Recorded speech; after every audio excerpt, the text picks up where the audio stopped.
Good morning, we are live.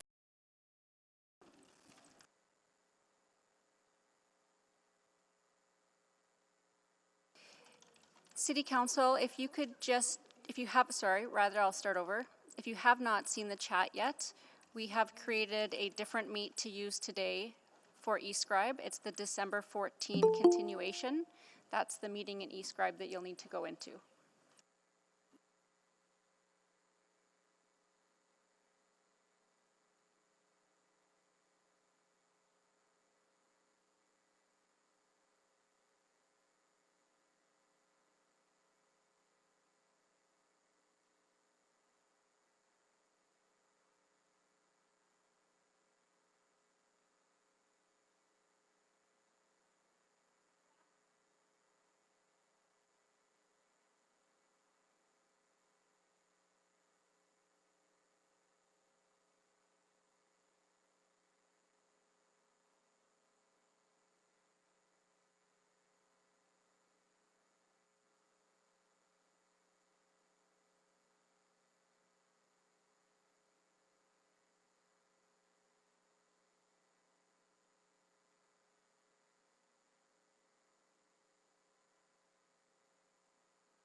All right. So, Clerk Stolars, are we ready to go?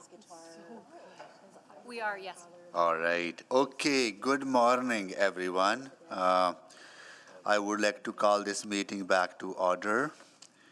At this time, I would like to acknowledge that we meet on the traditional land of Treaty 6 territory and acknowledge the diverse indigenous peoples whose ancestors' footsteps have marked this territory for centuries, such as Cree, Dene, Saulteaux, Blackfoot, Nakota Sioux, as well as Métis and Inuit, now settlers from around the world.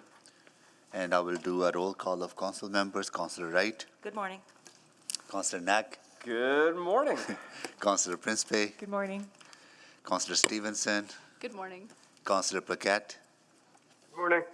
Councillor Tang. Good morning. Councillor Hamilton. Good morning. Councillor Rutherford. Morning. Councillor Salvador. Good morning. Councillor Cartmel. Good morning. Councillor Rice. Good morning. And Councillor Jans. Good morning.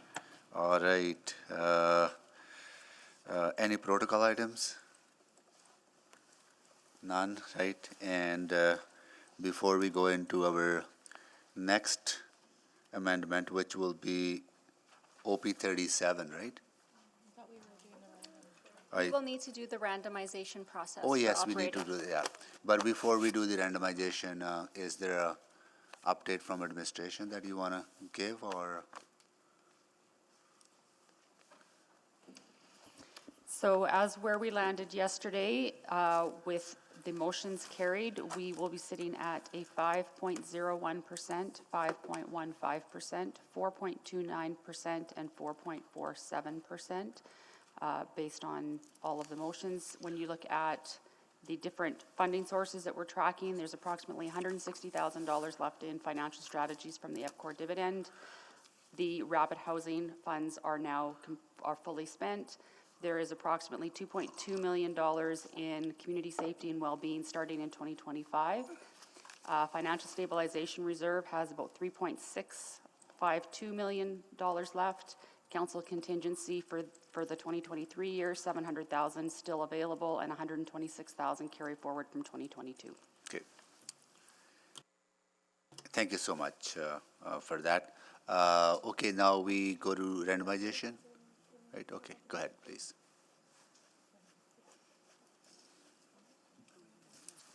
So we will do the same thing that we did for capital. I will bring each council member their styrofoam craft ball with their name on it, and then we will put them all in the hat and draw them for mayor to call out. Does that work? That will work, yeah. Huh?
Councillor Paquette, can you see this?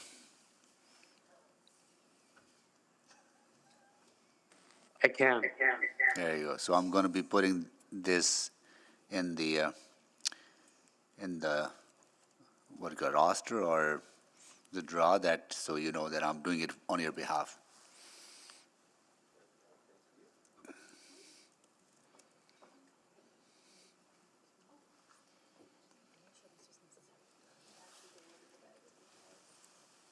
There we go.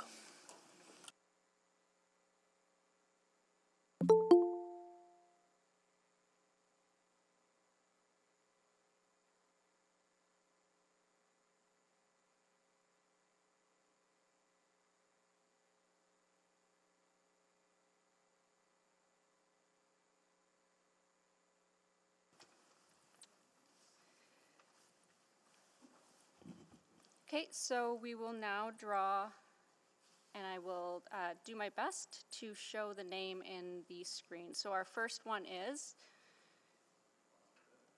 Councillor Rutherford,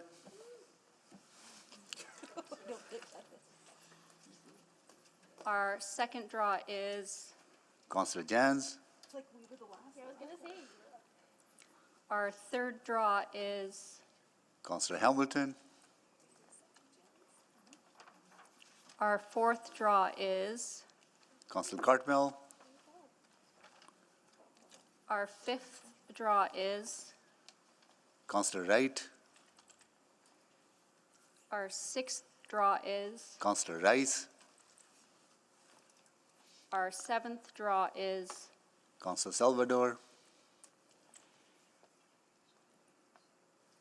our eighth draw is Councillor Tang, our ninth draw is Councillor Stevenson, our 10th draw is Councillor Paquette,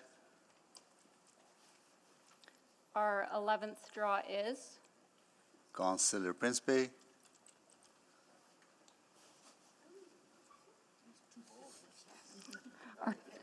our 12th draw is Councillor Knack.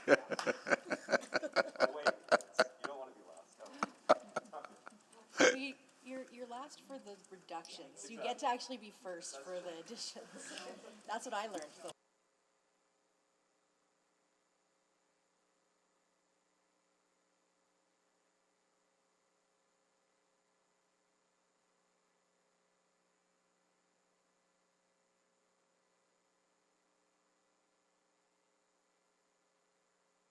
Hey kids, how are you? Nice to see you all. Oh, hi everyone. Okay, we have with us today grade 6 students from Johnny Bright School, and they are here with their teacher Chris Yu, and your ward representative is Councillor Rice, ward Epicocnipiasti. I haven't said it for a while, right? So Epicocnipiasti. Once you get to say it, it's not that. Epicocnipiasti. Thank you so much for joining us. Are you here, sis, for the tour? Right? For how long are you staying at City Hall? For the morning? Okay, good. Have fun. Okay, we are talking about budget. We're talking about how we continue to build a great city for all of us and for your future in this city. Good. All right. Okay.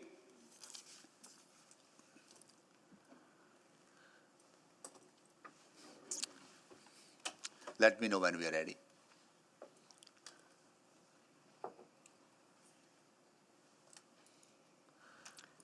just printing the randomization sheet for you, Mayor, and we are bringing printed copies down.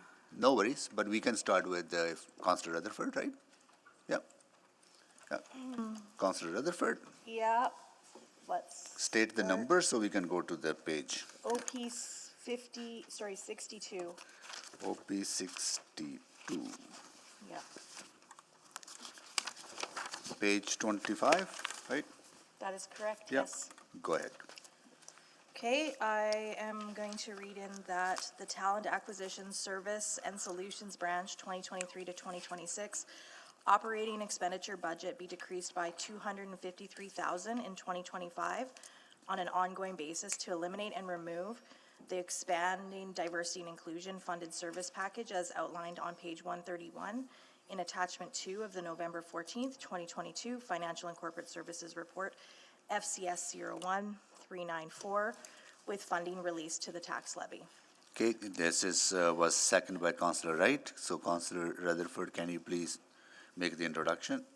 Yes. I mean, reductions are always hard, right? This isn't something that anybody wants to do, but when I was looking at the operating budget, this was one of the few that weren't in the base. It's a new and enhanced service. And I feel like there's already a team working on diversity and inclusion, and we're not seeing the outcomes from that yet. So I struggle to invest further without seeing the outcomes from and results from the current team. I'd also like to highlight that, you know, when I'm reading some of the what is the impact, you know, significant impact on citizens, I ask myself, why is this in employee services? I know that when I've worked in this specific area of equity, diversity, and inclusion in my previous past roles at municipalities, that there was always a role for employee services in equity, diversity, and inclusion, but the broader community context usually was situated within community services or social planning. And so I'm a bit confused as to the intent of this service package as well. And so that's why I felt like it was important for us to bring forward and debate. And I get it. It's not a popular one that I think anybody wants to look at, but I think we also, it's not just about investments, it's about outcomes. And there is already investments in this. We need to see the outcomes from that. And is that money that we're putting towards this better served somewhere else to reach those EDI goals? That's the question I'm asking. Thank you. Thank you, Councillor Rutherford. Questions, colleagues? Give a second for people to sign up. Okay. If not, Councillor Wright, can you take the chair, please? I do have. It won't actually let you sign up right now? Oh, it's not letting us sign up? Just hold on. I'll wait then. Just a friendly reminder that we should all be not in November 30th, because November 30th broke, so we created a new day. I'll put a new one to you. It's requiring you to select a stance to continue. And should you select a stance, say for or against, it still requires you to select a stance. Oh, okay, so now we have to add comments. We will we're put you rolling with it a little bit. on the just- list, yes. Yeah, so we can go back to the 30th, but if it crashes, we're doing roll call. Just roll with it, please. Yeah, no, we found the workaround, all good. We will try and fix that issue that Councillor Hamilton identified. Can I just confirm that we had Councillor Hamilton on the speaker list as well? I think it's starting to. So Councillor Hamilton, go ahead. I understand what Councillor Rutherford is saying, but maybe to the employees, is this an employees? Yeah, it's an employee services. What would the impact of this be to, because this is talent acquisition, service and solutions. This isn't across the board. This is through the recruiting. So what work would not happen? So that is just a confusing aspect of the way our department is set up, Councillor. So even though the EDI or Respectful Workplace unit shows up under task because they're a smaller unit, this is not a task unit. It is separate and apart. It's our Equity, Diversity, and Inclusion unit, which is under our Respectful Workplace group. And Director Kelly Buckley is the leader of that group. I think she'd have some very helpful information to provide in response to some of the comments that have been made thus far. So I'll turn it over to Director Buckley. Thank you and good morning. I appreciate the conversation about outcomes because that is something that absolutely drives the work that we do. This is a small team of 4 permanent FTEs that has corporate-wide responsibility to advance equity, diversity, and inclusion.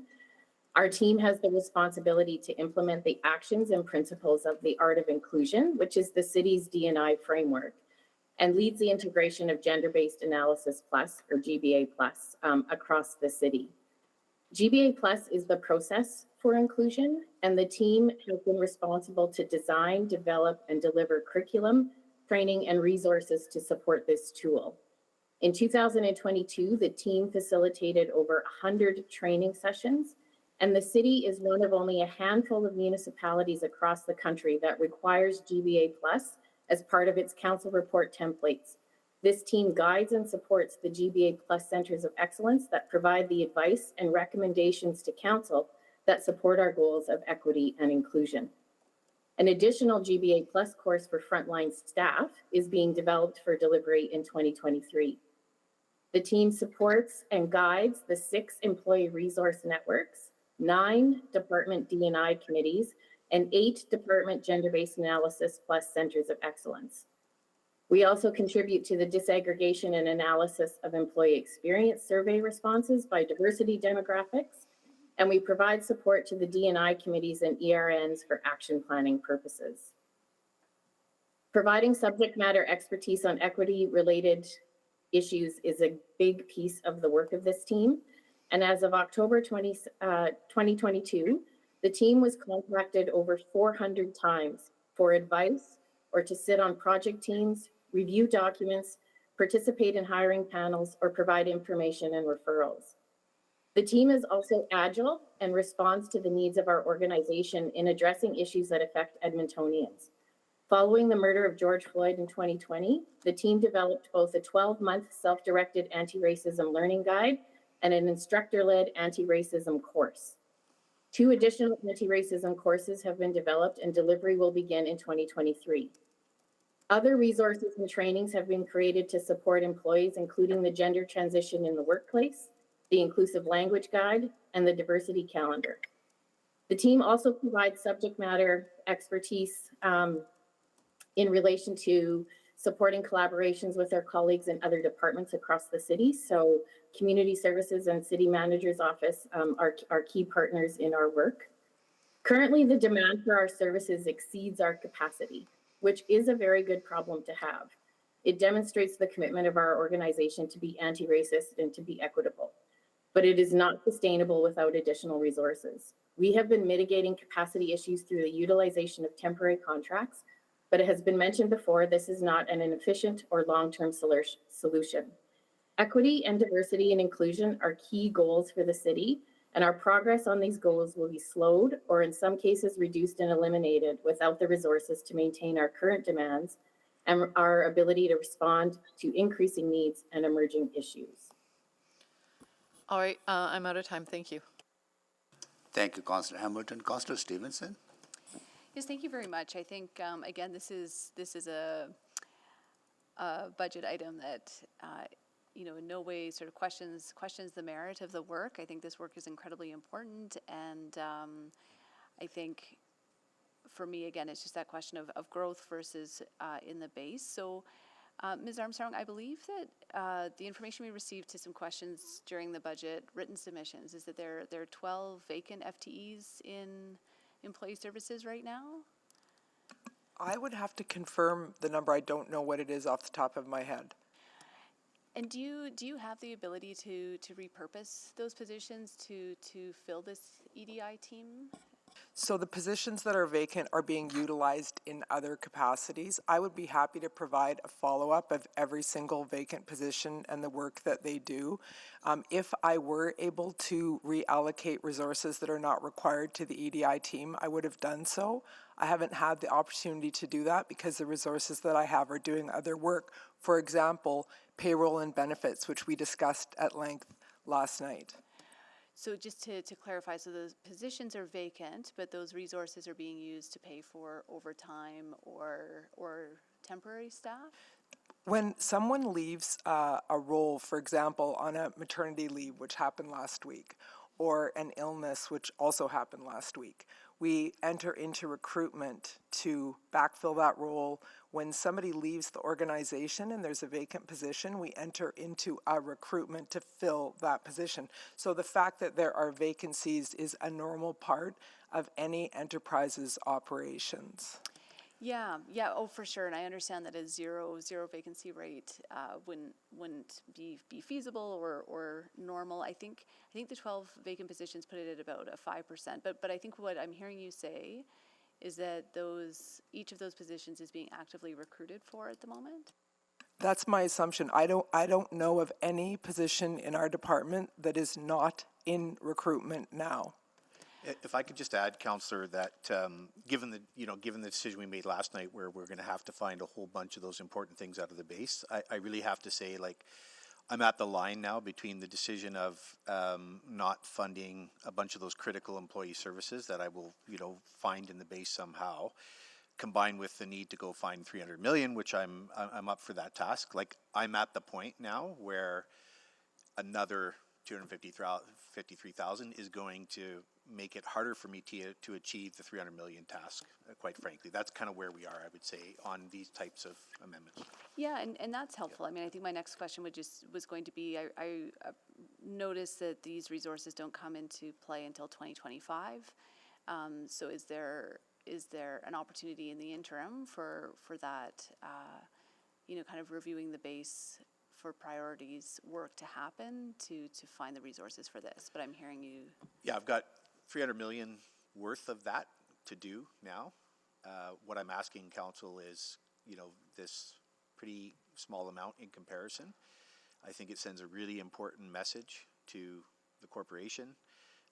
And I take Councillor Rutherford's point about council perhaps not having seen the results of some of this. I have seen some results, and we can certainly commit to demonstrating to council some of those results. But what those results tell me is we need more resources, and we need to keep on working on D&I, and in particular how it relates to truth and reconciliation and anti-racism work in the city. And remember that I'm also I'm working on building up, based on council direction, a high-level anti-racism body in the city. This is all part of that, and I need these teams to do that very important work. Is where I would say we are. Yeah, thank you. And I think some of the information this morning in terms of it not being a recruitment thing. This is the broader cultural change. Maybe just another question, just in terms of the model, in terms of having these centralized resources versus sort of dispersed without the corporation. Is this the team sort of? Because again, what was it, four permanent staff for, I think, our 10,000 employees? So how are we magnifying that impact throughout does adding a few more people to this team shift the culture more broadly within the broader organization? Yeah, I think the centralized part, and I'll see if Kim wants to add, but the centralized part is important because it is enabling all the, and as it was mentioned, I think by Kelly, the employee resource groups and all the other departments, right? So they are really mobilizing the 10,000 employees and helping to do that, and they often go into different departments in different areas. And as a recent example, I would cite the D&I extravaganza, where we spent an entire morning on work time really focused on core business of D&I, and that team was able to really empower and motivate 200 people in terms of pushing, and then they all go out to different areas and start making those actions. So I think they do that well. And Kim, I don't know if you want to add anything. Well, I'm so sorry I'm out of time, but appreciate it. Thank you. Thank you. Councillor Tang. Great, thank you very much, Mr. Mayor. I think this question might be for Kelly. Thank you so much for bringing up the Art of Inclusion policy. Can you remind me, when was that policy put in place? Thank you. I believe it was implemented in 2019. Right. And then this builds on the previous diversity and inclusion framework and implementation plan. Is that right? The original diversity and inclusion plan, I think, was first designed 12 years ago. And then the Art of Inclusion was in recognition of the need to sort of expand and respond to emerging trends and needs in the EDI space. I can tell you, we did a review of where we're at with the Art of Inclusion in 2021. And of the 75 actions that are identified in the Art of Inclusion, 44% of them are completed or ongoing work. 29% of them are in progress. 7% are paused, and that was largely due to COVID and other mitigating factors. Only 17% haven't begun, and one has been canceled. So we continue to review and evaluate those deliverables on an annual basis and are constantly responding and pivoting to the needs of our colleagues in terms of how to implement those actions. Yeah, so on the policy side, we've had lots of different frameworks and strategies in place since 12 years ago. I'm wondering, I don't know if you or Kim, if you have any insights on the change in the team, in the size of the team. So before, Councillor Tang, are you specifically asking about the D&I team? That's right.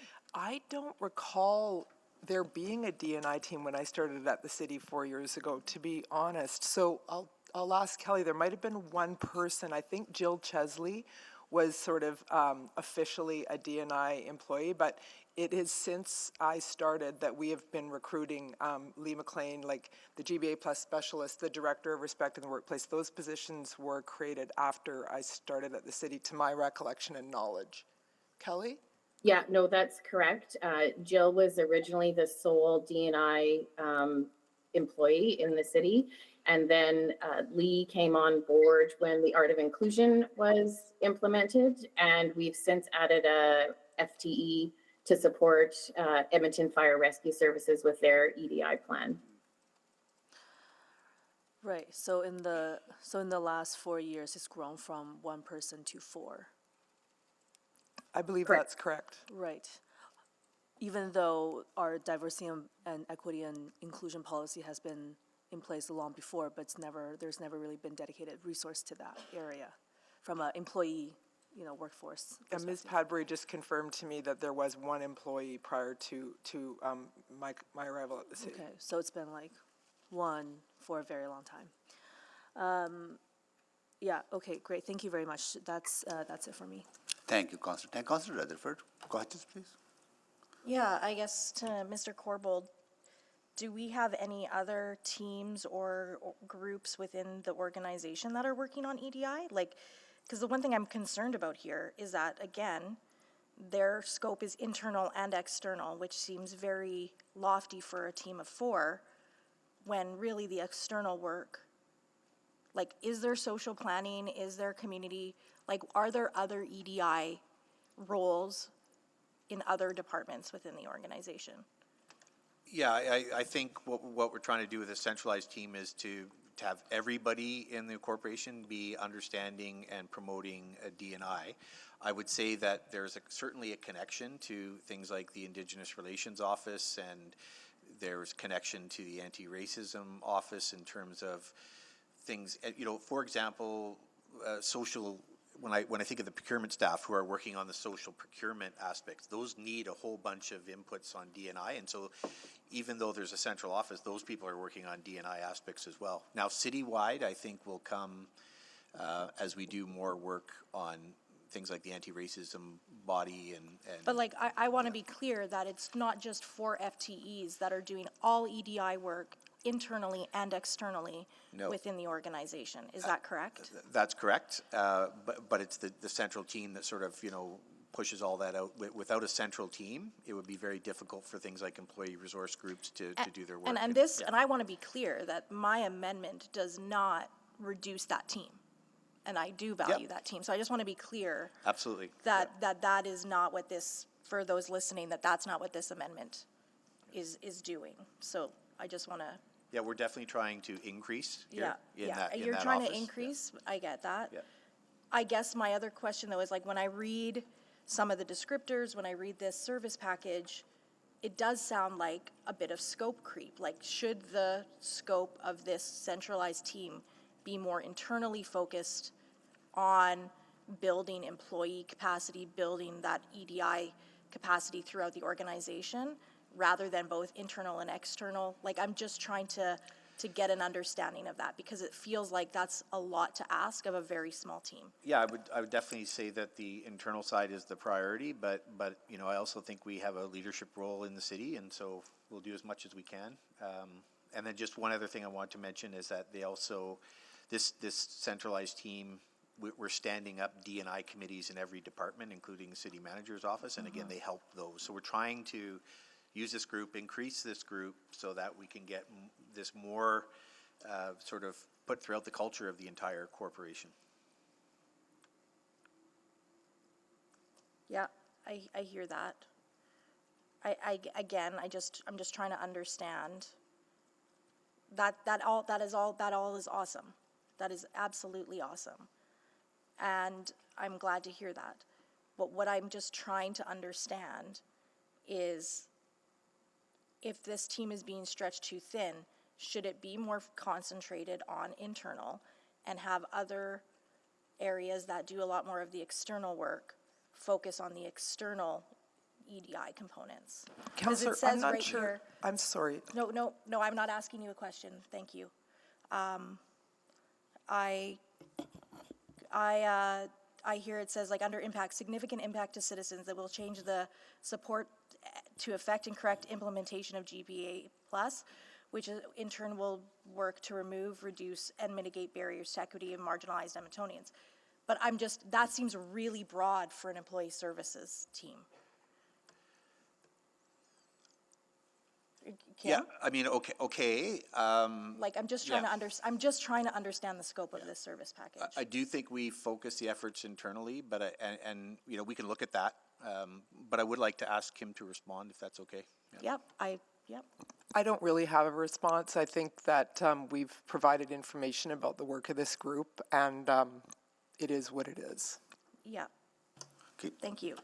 Thank you, Councillor Rutherford. Councillor Paquette to speak, right? Yeah, just to speak to it. Okay, Councillor Wright, can you take the chair, please? I have the chair. Yeah. I think all of us deeply value the work that these four folks do, right? And EDI, diversity, inclusion is important mandate for administration and also for council. This was something like I ran on, and one of my platform was promoting more diversity and inclusion in the workforce as well in the community. I'm actually surprised to see that there's only 4 people in the centralized body to do the work that is so much critical, and we have about 12,000 employees that we need to reach to. So would this package, this service package, $253,000, would that create more permanent positions in that central group, or are we still going to be kind of temporary, piecemeal? It'll help, Mayor Sohi, and you know, I guess I would say this is like, I have heard since the election how important this issue is to you. Our professional opinion is that we need this additional resource to advance the things that council is ordering us to advance. That's our professional advice. That's why we put this in the package as a funded piece. I would like to do more, but I also think the team has been very agile and innovative in the way that it's not just these 4 people, it's the employment resource groups, it's the D&I committees in each department, it's the education, it's the pieces that are being spread out. And I think I would welcome an increased service package for this centralized department if council chose to do that. Yeah. But no, at the very least, this is the very least that we can add. It's my advice. No, I agree with you. Like I did not know, and this area is under-resourced based on what I heard today, right? And I hope that as you undertake the broader review, these are the kind of investments that we would like to enhance, because they really tie into the council priorities. Yeah, absolutely. And one of the other things I recently provided direction on, because I noticed that people were doing D&I things at lunch, like lunch and learns and things like that, and I made it clear that that's not, we need to change that culture. So D&I is core work. You don't do it at lunch and learns. You don't do it at evenings on your time off. You do it at 1 o'clock in core work, and we're making that cultural change as well, so people understand that it's actually core business for the city, not something you do on a break, right?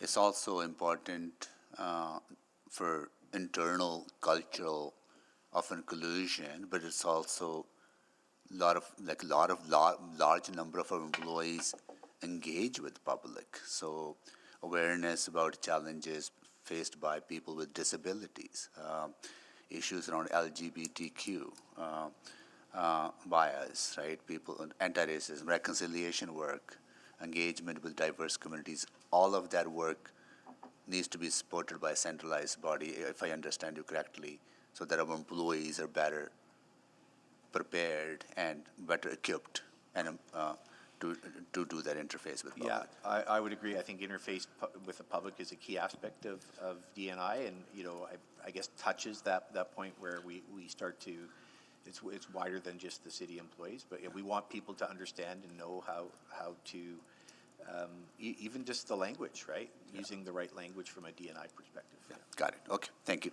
And I'll take the chair back. Chair returned. And Councillor Jans? To speak in support. To speak. Okay.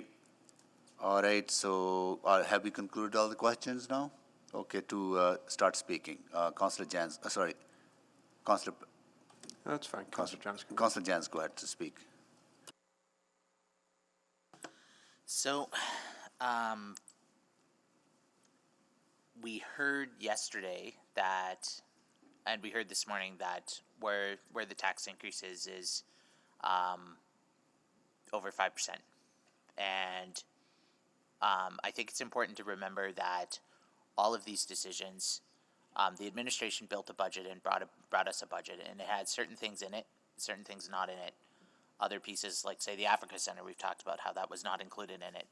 Other pieces were included in it. So none of these decisions are made in isolation, and none of these decisions are permanent. That as we consider with these changes that through the mayor's omnibus motion yesterday, that there's going to be opportunities to revisit things and talk more about and explore at the spring budget process. But as it stands right now, I'm not comfortable voting to support new administrative growth until we go through some of these other priority setting measures and reviews. So I think that you can say, well, yes, it's only, $300,000, but in the context of this budget, where we are now, we've made decisions with it, like administration's brought forward recommendations to where we are now. We have a policing budget that's, I think, touching on $418 million. So it's frustrating to me that when you look at the big picture of the forest, where we are, we're being asked to look at the trees right now, but when you look at the big picture of where we are and the EDI challenges facing Edmonton as a whole, I'm reminded of those. Honestly, I was so frustrated when I saw this budget package item because one of the returning counselors told me a story about, I think it was called Billy the Bear or something, that, there's sometimes things proposed that you can't say no to. Oh, if you vote for this, if you vote against this, people are going to say you don't value EDI, when that couldn't be more true. But sometimes it's not this particular package at this particular time for this particular tax increase that we want to support. So it's frustrating because I feel like we gave our direction clearly as a council on numerous occasions what we wanted as a budget, and here we are. So I'm not prepared to support any new growth right now. And once we go through the review and have those conversations, then I'd be certainly welcome on seeing a refocus onto many of these outcomes in areas. And I think it's I'll leave it there. Thank you, Councillor Jans. Councillor Paquette. Thank you, Mr. Mayor. I'm not going to support this, and for very simple reasons. The first is that last night we just passed OP 12, which calls for a $15 million per year reduction in workforce. We also, in the operating budget, which we'll probably take another look at, the capital budget we'll probably take another look at, passed a number of new projects. New projects need new people.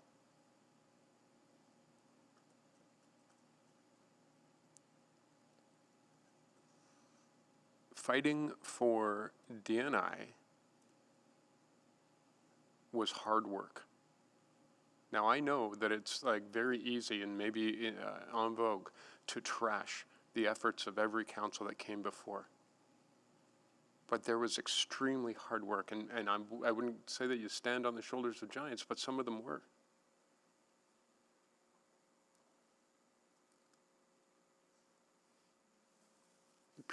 The procurement policies that we have now, very hard fought, years of work.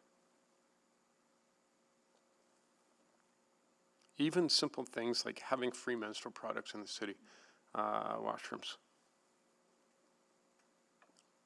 The impetus for that work came from council. And the reason it took so long is because there just simply wasn't the capacity in administration to take a look at this. Actually, I've got a long list of all the things that we had to do from our office because there was no capacity in administration for that have benefited this city, which I'm not going to, put out there. But let's just say that what people have and the blessings they have that maybe they don't recognize don't come from nowhere. And this kind of work is going to change lives for the better and change our city for the better.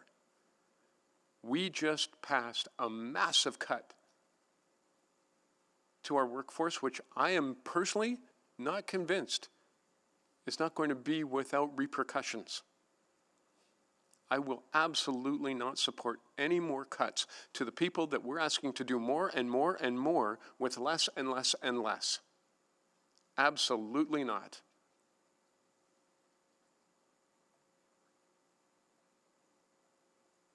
You will have noticed that in this budget process, we have gotten very little pushback for a lot of very large things. This looks like a small number, and look at the pushback that we've gotten on this.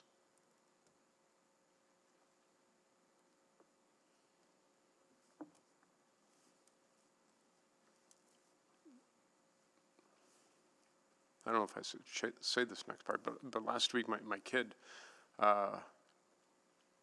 was trying to tell me something, and I was trying to tell him something, and he said, Dad.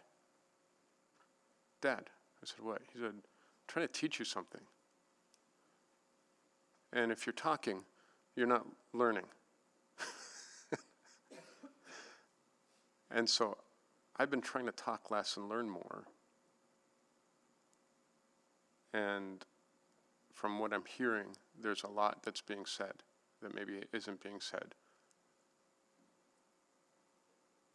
And I'm grateful for that, and that's why my vote is no. Thank you.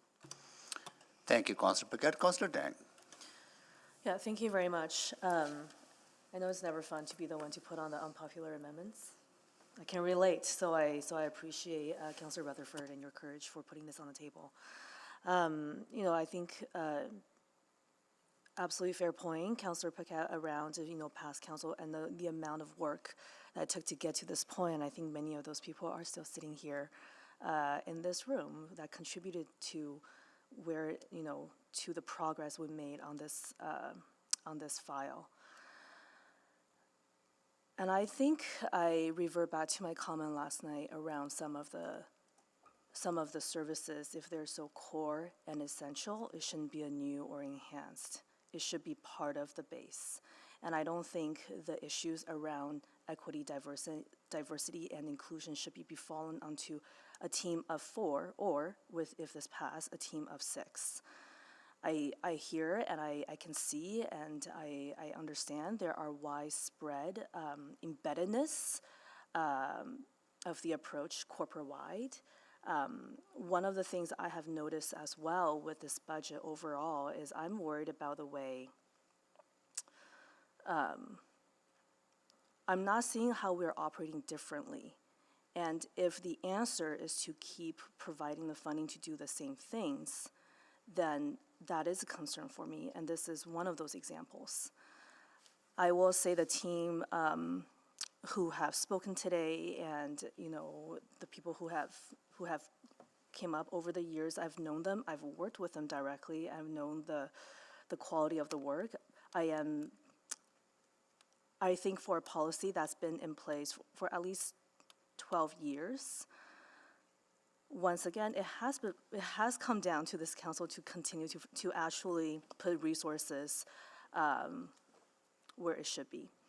And I know we're squabbling around $250,000, but I think once we start getting into the addition, we're going to be noticing that we're going to be squabbling that same amount among the additions.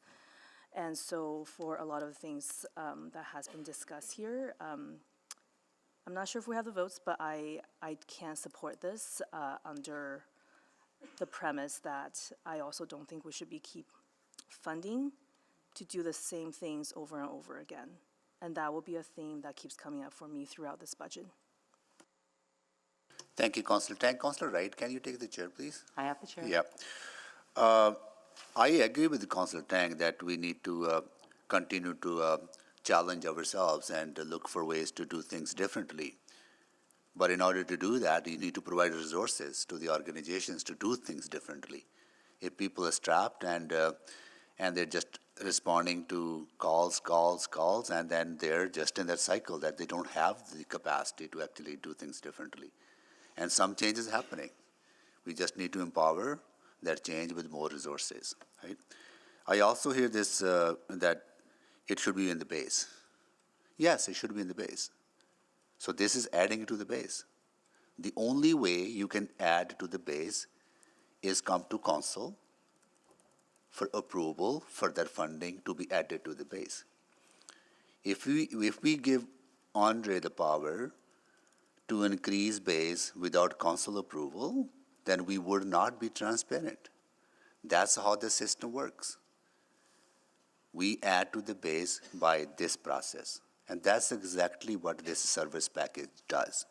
It adds more resources to the base funding so that more work can be done on the diversity and inclusion. I remember when I got elected in 2007, I had to fight hard just to talk about racism, just to mention racism in conversations. Right? We have come a long way as an organization, but we have far, far, far longer way to go yet. I hear from council colleagues that some of the recommendation coming from administration do not align with some of the council priorities. But this does. This proposal really goes into the core work that we have given the mandate to do, which is to promote diversity, which is to promote inclusion, to ensure that all of our employees feel valued. When they show up to work, they need to feel that they're individually valued at that site, in their workplace. That will only happen if we have the support systems in place to change their culture, which is already changing. We need to accelerate that change. And we need to properly resource the folks who are doing their work so that it can be done more effectively and can be done in a way that Councillor Tang is asking about. And these are very good. We have to continue to ask these questions. Are we getting the results? Absolutely. We need to ask those questions. Maybe more communication needs to happen about work being done and what the plans are, right? But we will not be able to achieve the outcomes if we don't properly resource the areas that we want to focus on. I hope that we don't pass this. I hope that we don't approve this amendment. Give our administration the resources they've been asking for. I also want to come to Councillor Paquette's observation about that I actually appreciate the passion. I really appreciate the passion from administration, Andre, on this, that you're pushing back, right? Because that is necessary, because this is core. We ask you to do this, right? And we need to empower you to do this. And if we are not, then you're pushing back. That tells me that that you also feel that passion, that this work needs to be done, right? So I appreciate that, and I hope that we don't support this And I hope that as we undertake this review, more resources are allocated in this area because it's such a critical work. And I will take the chair back. Chair return. Go to Councillor Knack. Thanks, Mayor Sohi.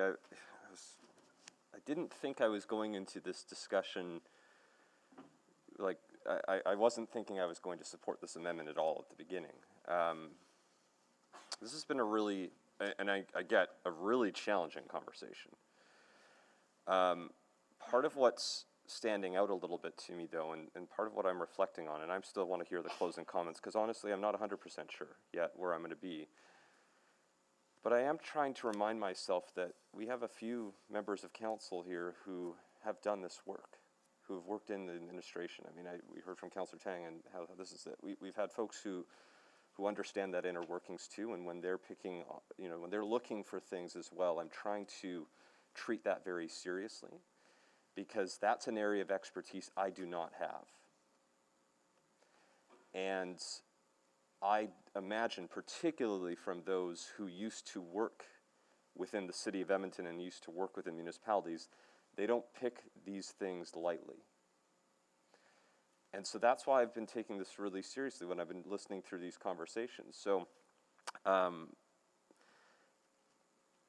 struggling because, yeah, like I hear the mayor's comments and I hear Councillor Paquette's comments, and of course, this work is critical, but I'm also hearing that, we've had a policy for 12 years, and are we doing things the way we need to do, and does this funding actually get us where we need to go the way we need to go?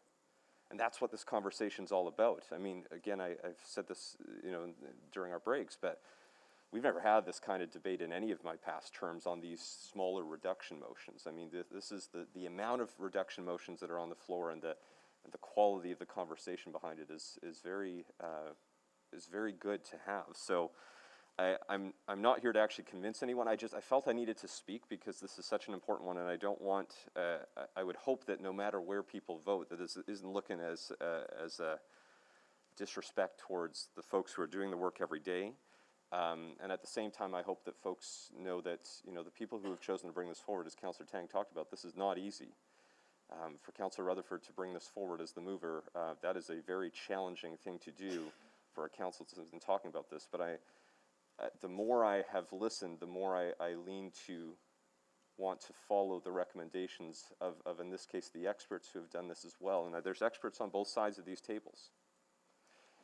So I'm waiting to hear Councillor Rutherford's comments, but I just wanted to say thank you to everyone. I know this has been a passionate discussion, but it's one that has been very thoughtfully brought forward. It wasn't done just, oh, I'm just going to pick a random line item in the budget and say, let's cut this. That's not what's happened today. This is based off folks who have done this work, who have been embedded in this organization, who know what this looks like, who know the incredible things that have been happening, and who know some of the areas of opportunity. And that's part of what we're having these conversations on. So I'll leave it there and wait to hear some closing comments. Thank you. Thank you. Thank you, Councillor Knack. Councillor Rutherford. So I think I'm going to start with just, again, reiterating my thanks to the work that has been done by administration, the work that has been done by employee services. And I, again, hope that you're hearing in a lot of councillors in their closing comments that it's not a devalue of the work that you do. In fact, we value your work so much that, as Councillor Knack highlighted, 4 of us actually on this side of the table have been in your shoes, have been in administration as well. Yeah. So we know the impact of what we're discussing. Oh yes, 5. Sorry, 5. Did he? Well, I didn't know. I thought, well, then even more. Then that shows you how seriously we take this. A comment by Councillor Paquette that we have a $15 million reduction in the workforce, I think is actually, just for the record, I want to correct that. That's not the intent of the motion. I am absolutely not interested in austerity cuts, and I think that language can be very concerning. But that is why I had to look at growth. That is why I had to look at the spaces in which we're not impacting people that are already doing the work. And there was very limited choices in which to do that didn't affect legislation. that didn't affect this other thing. But like, think about this. We also have animal care and control, which we still haven't debated yet, that has legislative requirements that we're not meeting according to the service package. Whether there's debate about the written word of that, like we have EFCL here sitting in our audience. We're going to be debating their funding packages. Like, think about all the additions, but I'd like to point out that only a few councillors and the mayor have put reductions on the floor. Only a few of us. And I debated whether I put this motion on the floor at all, because I do know the optics of this specific motion being on the floor and the message that it's sending. But I also campaigned on values, and one of my values was courage. And this is me demonstrating that value in action, because it took a whole heck of a lot of courage for me to put this one on the floor. Just as it took Councillor Tang a lot of courage to put the library on the floor and the police on the floor. But not everybody at this table has put reductions on, but every single person at this table has put additions on.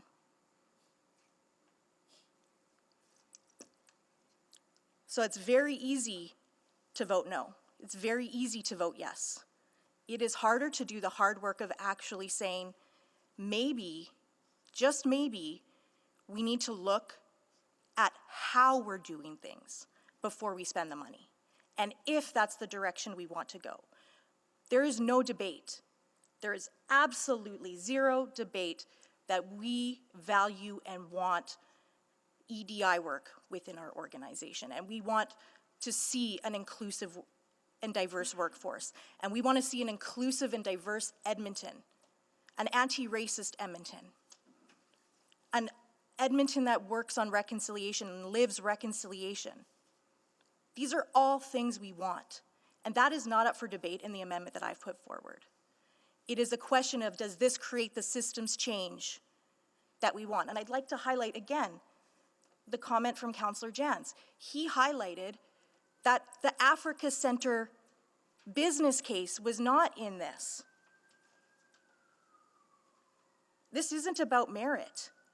This isn't about saying, like, there are things that are in and out. There is Councillor Stevenson. She has an amendment to an addition on LGBTQ archives.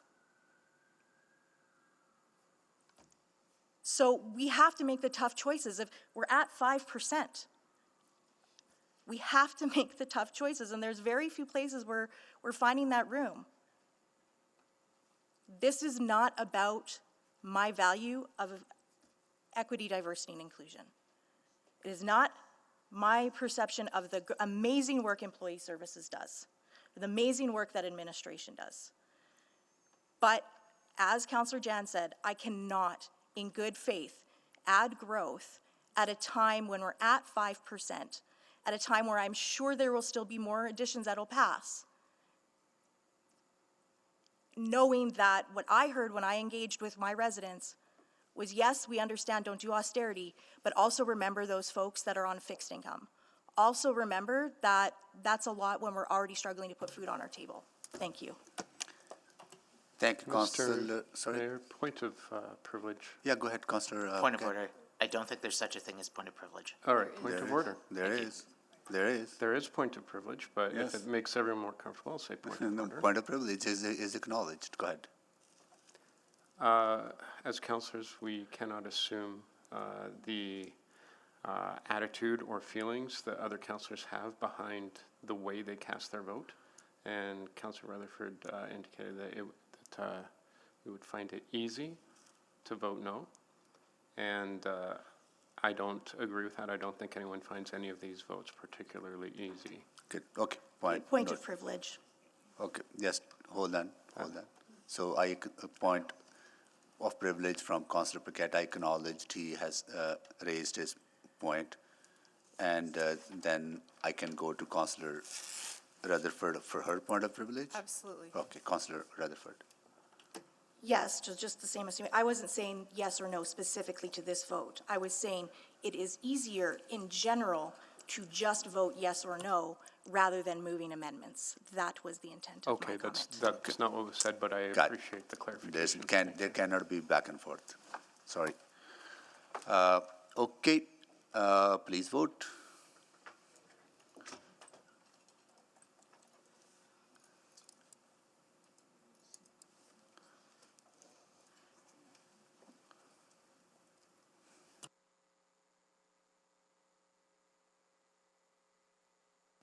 We have all the votes. Display the votes, please. That is defeated. Next was, I got it here. Councillor Jans. I only have one, I believe. Number and page number, please. I'm just trying to pull it up.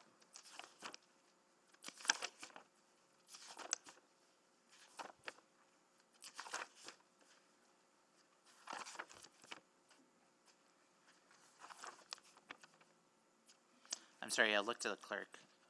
Do you know offhand what number mine is? I do not. Councillor Jans, I was going to say, I don't believe I have any decreases noted for you, Okay, then I'm good.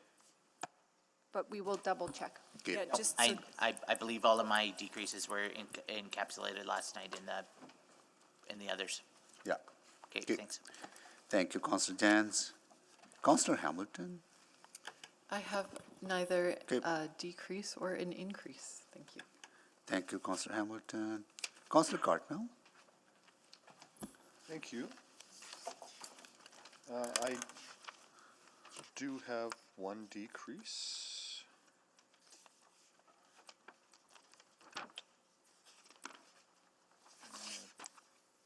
Had it and I've lost it. It's OP 932. 84.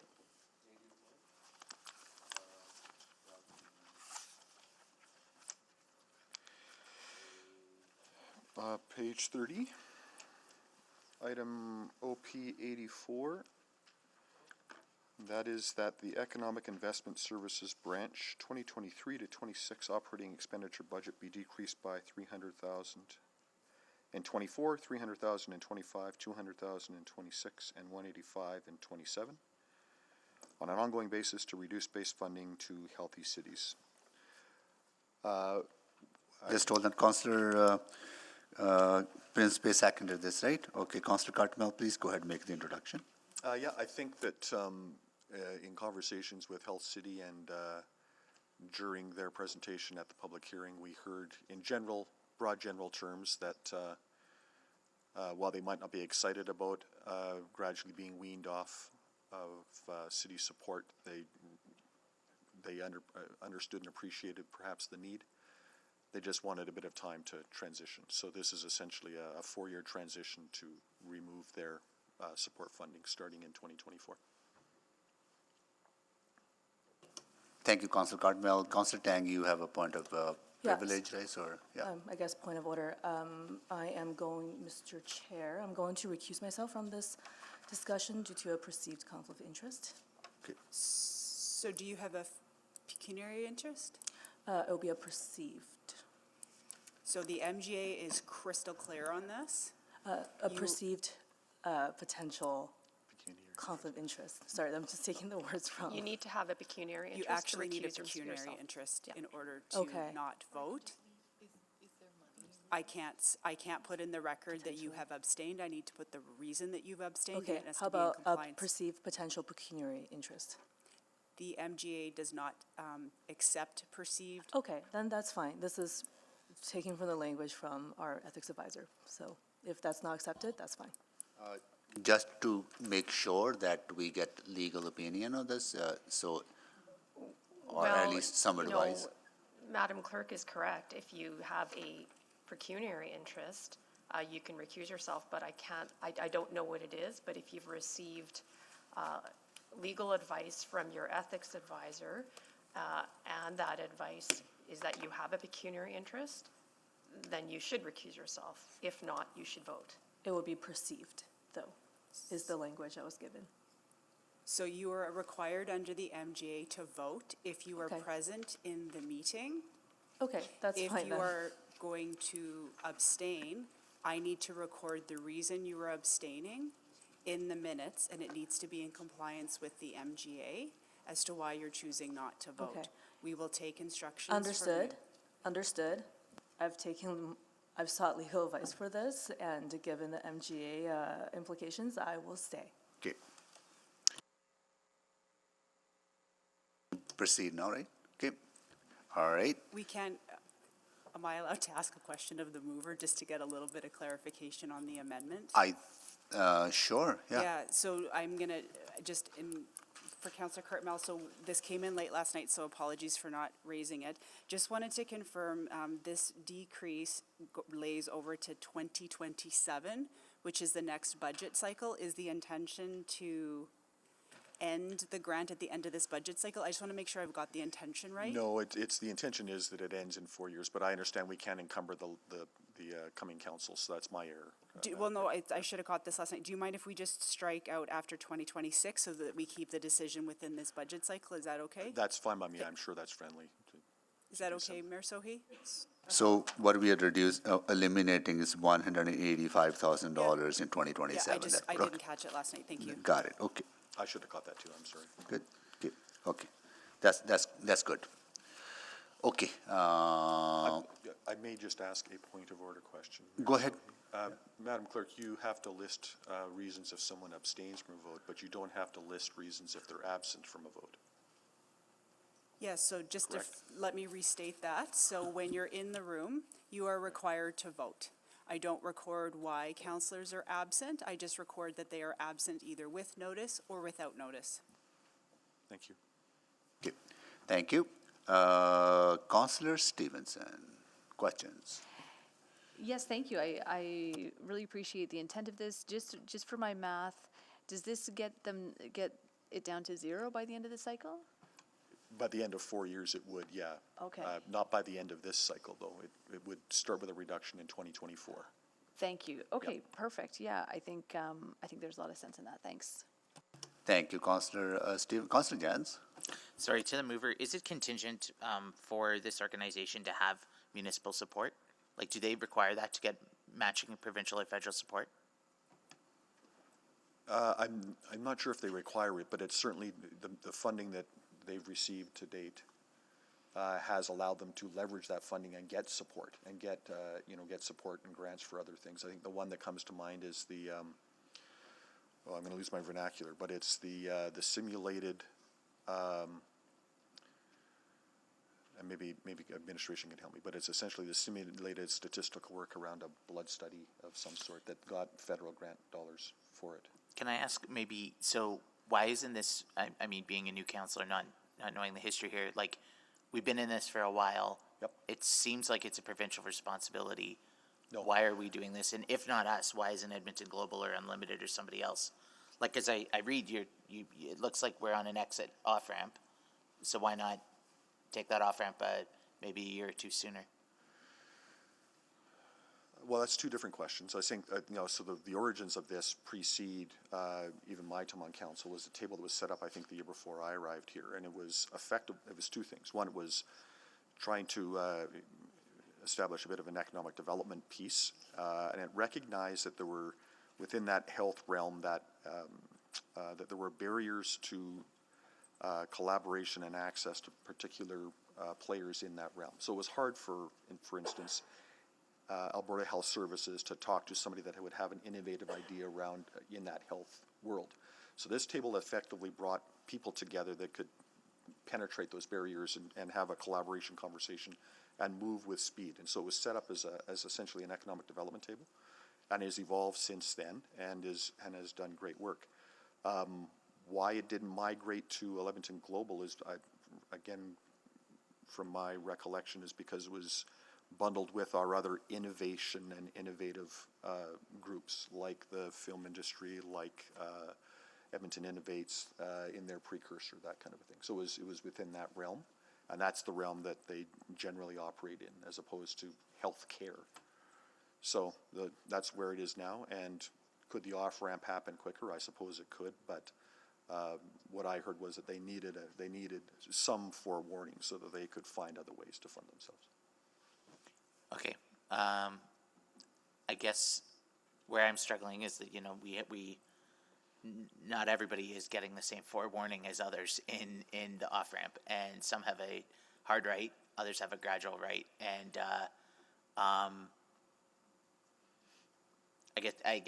would be interested in hearing from the mover why like, or just how to move here and how these amounts were decided? Well, honestly, they were rather arbitrary. It's sort of a quarter a year per year for 4 years, and it takes them down. I mean, if an amendment was offered to do it over 3 years and change the amounts accordingly, I'd offer an amendment and the assembly can decide, honestly. Yeah. But I do think that, notwithstanding what other organizations are seeing or will see or might see, I'm not presuming any of that. For this organization and what they do, I'm suggesting an off-ramp that starts in 2024. Yeah. Maybe then I will move an amendment to truncate that timeline from 4 years to 2 years. Does that make sense? Like condense So it? you're amending it to, So Councillor Cartmel has gone 25, 25, 25, 25, and I'm suggesting to go 50, then 0. so you're going, I don't know if that's a question.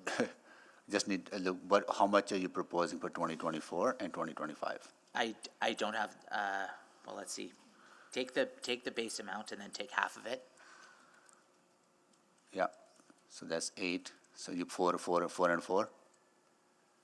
So if I may, the allotment is 985,000 a year. So if you are looking at half, then Yeah, then those numbers is might out to here. help Yeah, you. if we're acknowledging this is a provincial responsibility and we're stepping out of this. So just a second, I never said that, so Right, please don't correction, put words let in me my take that mouth. back. If we are stepping out of this, apologies, then Okay. Need a seconder for that amendment to amendment? Second. Okay, so can we figure out I think, if I understand it, Councillor Jans wants to condense the reduction into 2 years, which is 2024 and 2025, the entire amount of 900, whatever that amount is. So the 985. 985 will be reduced over 2 years rather than 3? yes. Rather than 4, because there's one out here, right, that, Yeah, so we just removed the 27? yeah, okay. So And it's consolidate all the number into 2 years, yeah. Sorry? So eliminate 2027, bring forward that amount into the first 2 years. So the total reduction for the entire 4 years needs to be done in 2 years, in 2024 and 2025. Okay, so that's a different number than when Councillor Cartmel had put forward. Yeah, it is different number. Yep, okay, Yeah. we're all in agreement. Okey dokes. It is different number because Council Cartmel's amendment does not include $185,000 in 2027, and Councillor Jan's amendment would include that number into split over 2 years. Right? Okay.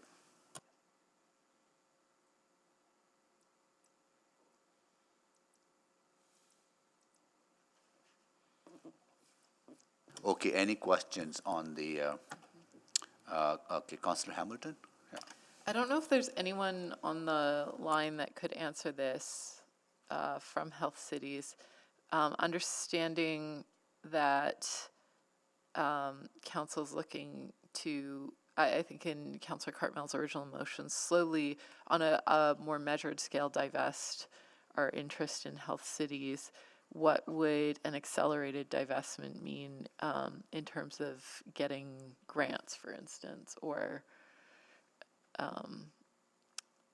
finding alternate funding sources? When I spoke to the chair of the board, Councillor, there was, he expressed the importance of some gradual off-ramp because depending on how quickly we came out, it would create obligations for them and put other grants at risk. The degree to which that is clear is not as precise as we like at this point, but I think the original motion, provides, and maybe after a year we could review that is something I would offer as well. But and of course, it's not necessarily a formal financial commitment in a funding agreement, which we've done, but it's going to impact their other work, and so there's a second, third order impact that arguably we're not financially responsible for, but will have an impact on the good work they're doing, I would say. Yeah, so given your experience with the sort of granting models, like what is sort of the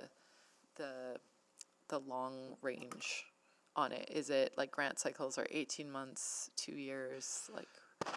I think it's 2 to 3 years, but I think the problem is we just haven't had a chance to sort of work through the details of this. So my advice would be, if we stick to the original motion, we could also go back and look at it. We could have a more detailed conversation with health cities about what their obligations were and how quickly they could accelerate that and what impacts it would have. We just don't have the ability to do that today.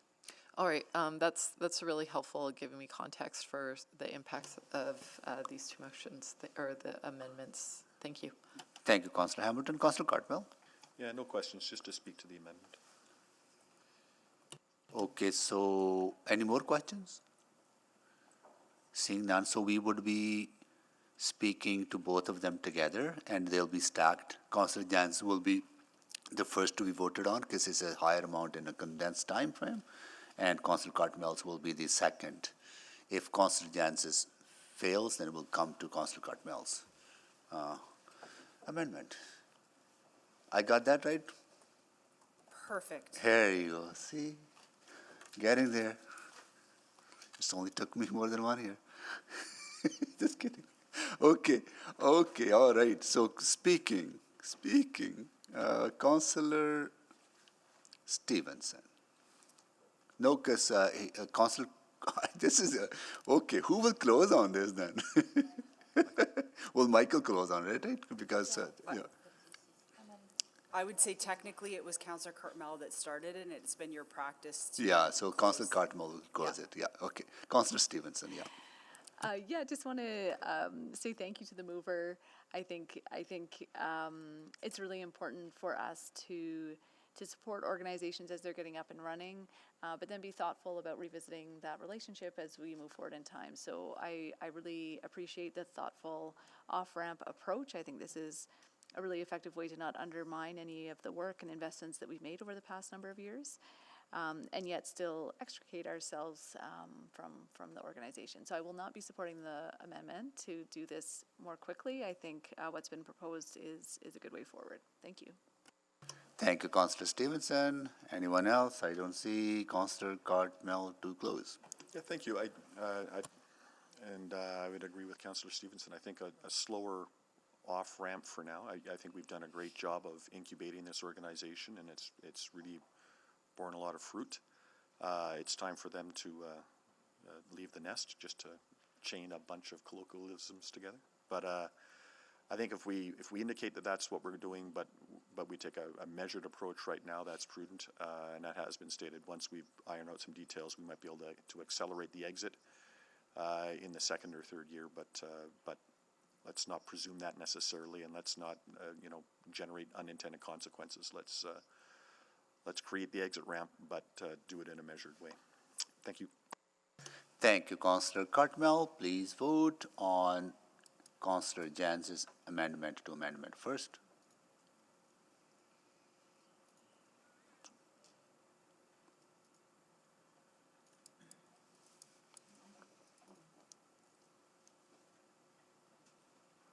We have all the votes. Display the votes, please. That is defeated. Now we vote on Councillor Cartmel's amendment.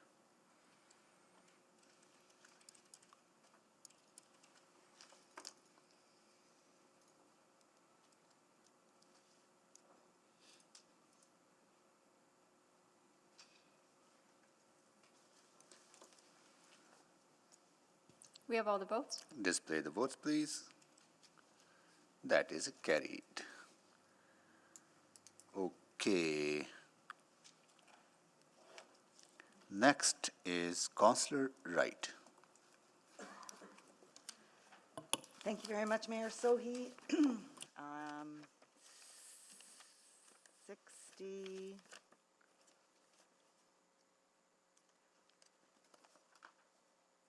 Yeah, 61.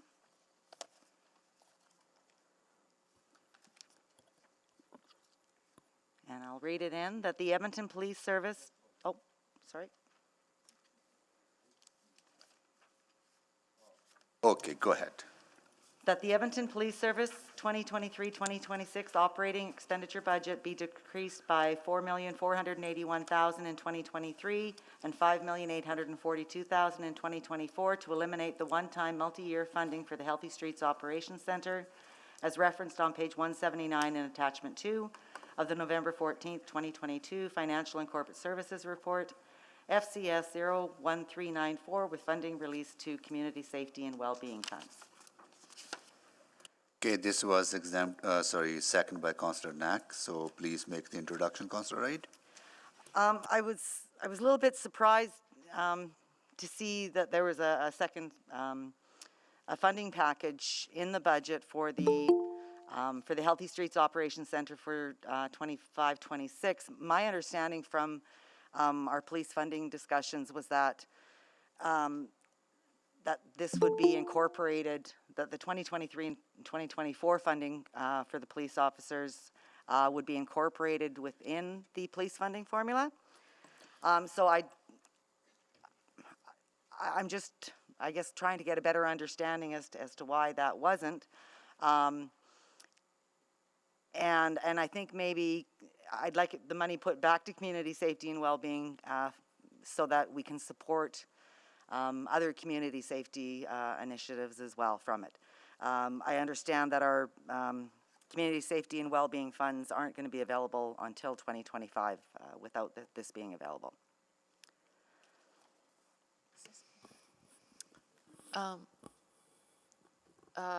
All right. I believe it's in order. There's a question here that it is in order. I was asking, because doesn't it reverse the decision that was made? Like, was Councillor Wright on the prevailing side or do you see what I'm saying? Yeah, that's a really good question.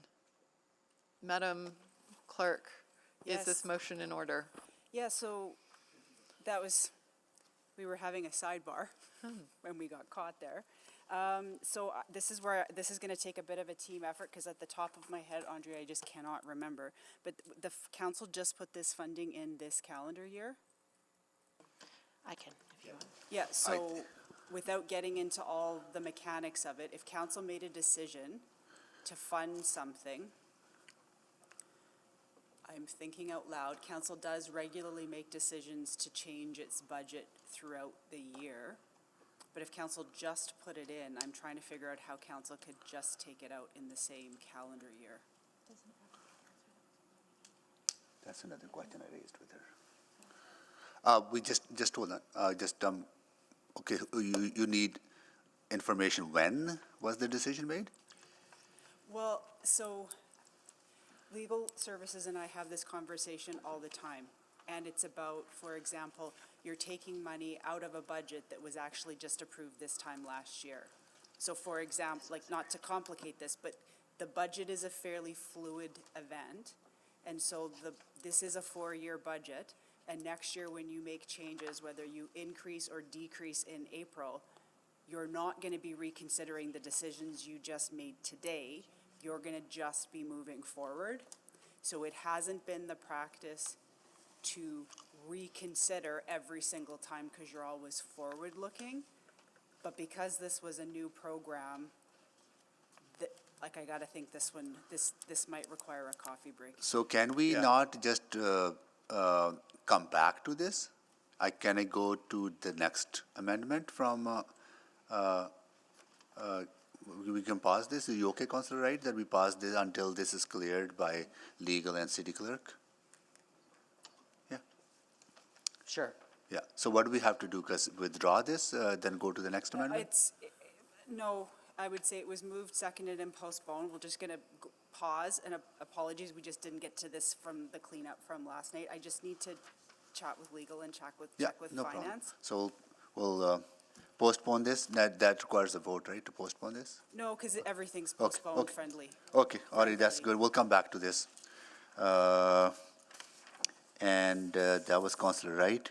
So that just pick her loses my spot then, or takes my No, spot? you made the amendment is seconded is on the floor, but we're just pausing it for a bit. We'll come back to you I'll come back in the, once we know better understanding from legal and city clerk, at that time I'll come back to you into the roster. Okay, I would not be skipping you. I'm not bumping you to the back. Right? okay, thank you very much. I'll come back to you when in the order. Sorry, point of order. Yeah. I believe she has another reduction motion that she can make in this Then she would place. have to kind of, But she shouldn't have to wait because we haven't accepted this one. She should be allowed to make her other reduction motion, which is oh, unrelated. that is fine, Yeah, I that just is wanted fine. to- But sorry. then with full understanding, then you go, in order to make this one, you will bump back to the back. We will go back to the order. Are you okay with that? No, I would rather this one be prioritized over the other two. Okay. Yeah. That's Thank what you my very much, understanding was. Councillor Knapp. Yeah, no, That's what I my appreciate understanding that was. opportunity. Okay, got it, okay. Okay, now we go to Councillor Rice. Point of order. Yes. We have guests. Oh, yeah. Yay.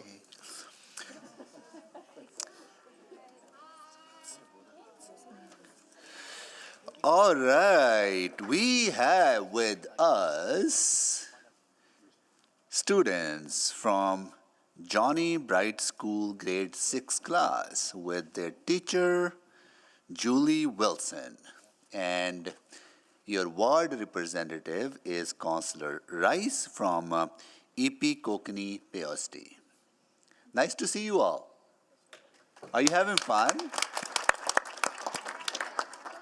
Are you enjoying City Hall? Yes. Right on. What is the best part of being at City Hall? I thought it was Councillor Rice. I know. I'm going to ask that question to every class that comes to school now, comes to City Hall now. Okay, thank you so much. Really nice seeing you. Stick around as long as you can. Okay, now I go to Councillor Rice. Councillor Rice, go ahead. Thank you, Mayor Sohi. Happy to see everybody there. I do have two decrease, but it was still with last night. So right now, my two decrease, I think I don't have anymore. Yeah. Okay. All right. Can I just interrupt to say, Yep. Councillor Rice, can you just take a look at 72?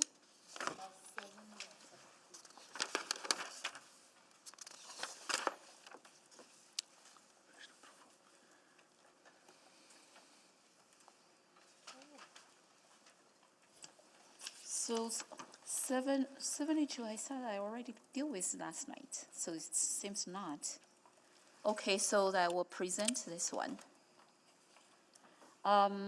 That the Service, Innovation, and Performance Branch 2023-2026 operating expenditure budget be reduced by 30,000 in 2023, 101,000 in 2024, 108,000 in 2025, and 45,000 in 2026 on an ongoing basis to as outlined on page 60 in attachment 2 of the Law Member 14th, 2022 Financial and Corporate Services Report, FCS 01394, with the funding released to the tax levy. Thank you, Councillor Rice. So this was seconded by Councillor, just Councillor Principe? Okay, Councillor Rice, please make the introduction. So, as a situation right now, and we are in really tight budget, I think everybody and my colleagues is put lots of effort to find the saving and then to find the priority for our cities. So this amendment is intent to looking for some opportunity for us, say what are priorities we have to keep, what's something we can push to the little bit different time. So this is the original intention and for this reduction. I'm open and for the conversation. Thank you, Councillor Rice. Questions, colleagues?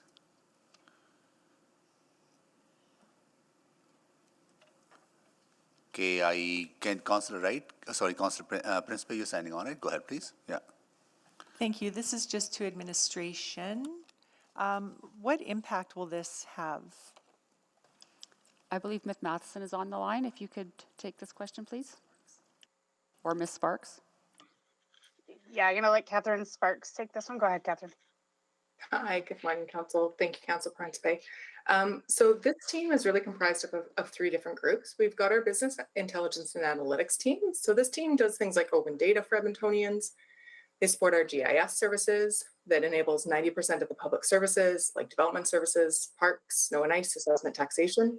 We have traffic monitoring, supports road construction, Vision Zero safety, transit ridership, and it also supports information gathering that supports getting funding from other levels of government. Our service design team leads efficiency and innovation like Idea Lab, service reviews, customer experience like the service satisfaction survey. And we also have our strategic management and corporate performance team that leads the overall strategy and alignment to council priorities and reporting on results. So notably, these groups will support the data reporting and efficiencies as related to OP12 that was passed last night.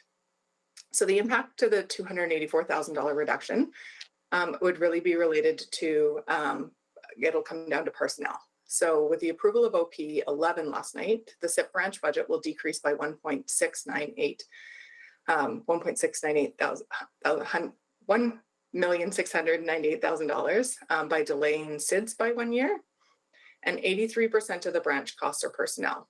The remaining budget is for licensing software, maintenance, traffic counter equipment that really does support the public services provided. So a reduction in our branch will reduce personnel, and we'll do our very best to minimize service impacts. Okay, thank you. I just want to emphasize that this is the branch that will be helping us execute OP12, which you voted. I should say council voted, sorry.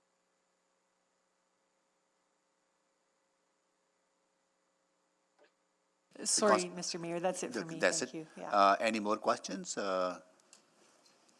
Just hold on. I'm trying to log in. Okay, Councillor Rutherford, go ahead. So just referencing page 60, it doesn't seem like it's a service package. Is this amendment a base reduction? I think that's to the mover. Yes.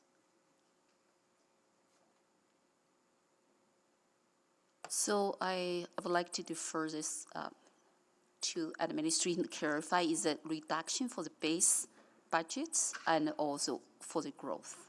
So you are not, you haven't chosen a service package. The pages that you have referenced are the summary pages of summary of expenditures by department.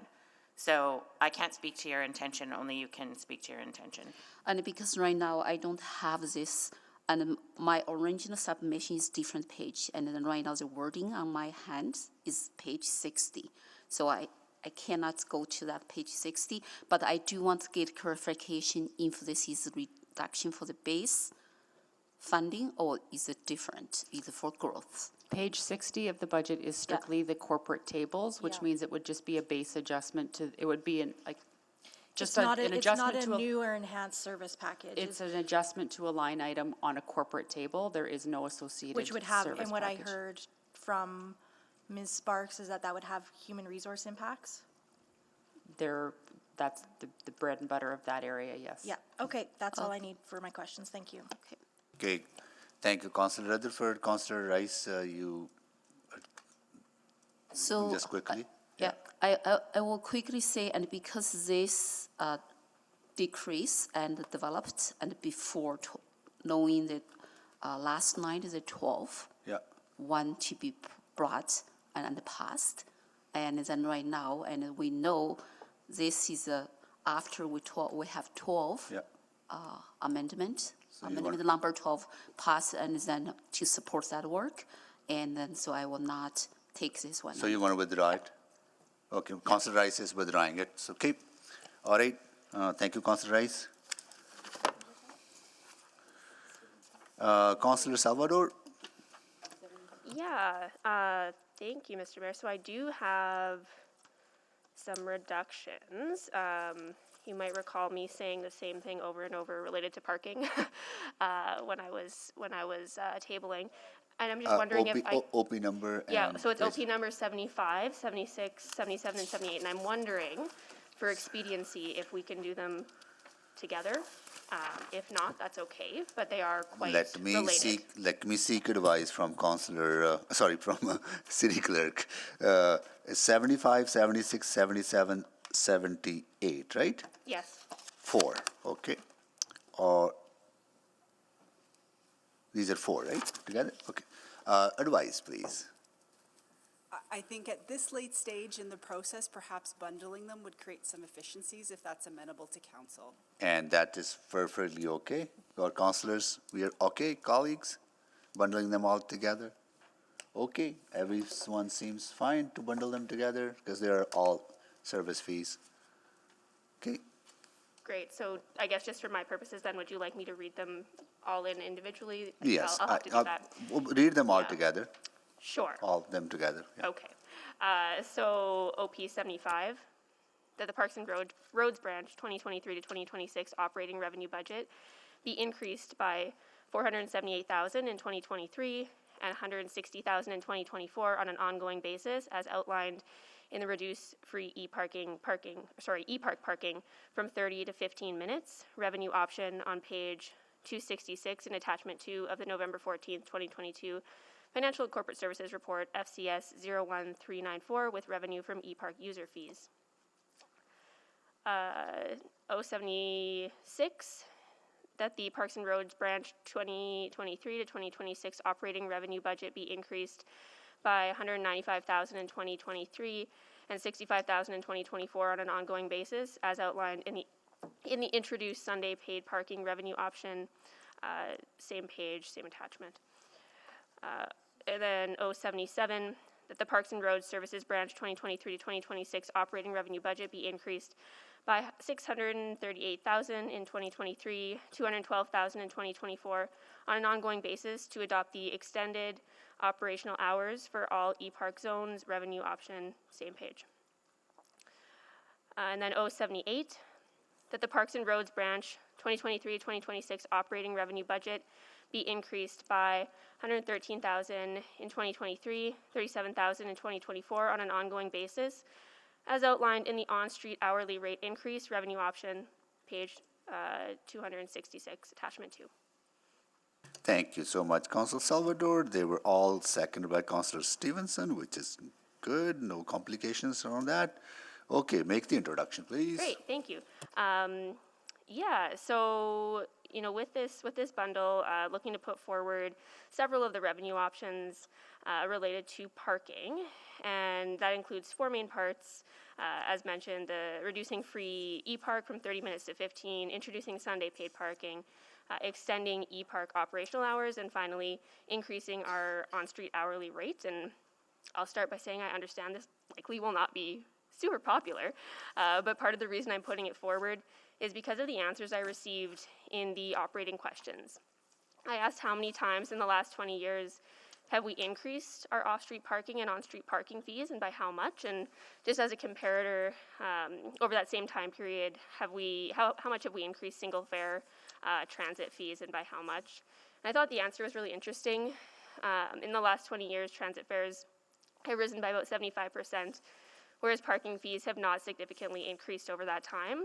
A specific number was not provided, but it looks like it is minimal, if at all. So I thought it was important that we take a look at this, just recognizing the current fiscal position that we're in. So I can provide a little bit of detail for each of them, but happy to take questions as well. I think the maybe simplest one is reducing the free e-park time from 30 minutes to 15. I don't think there will be a substantive difference on the usage of street side parking with this change.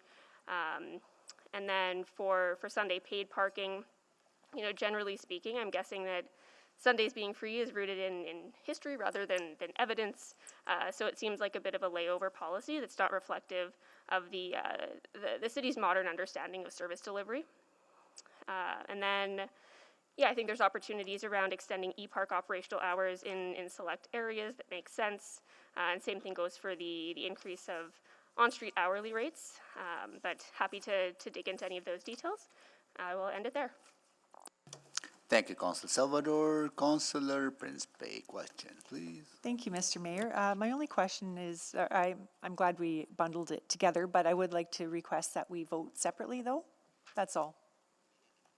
Thank you.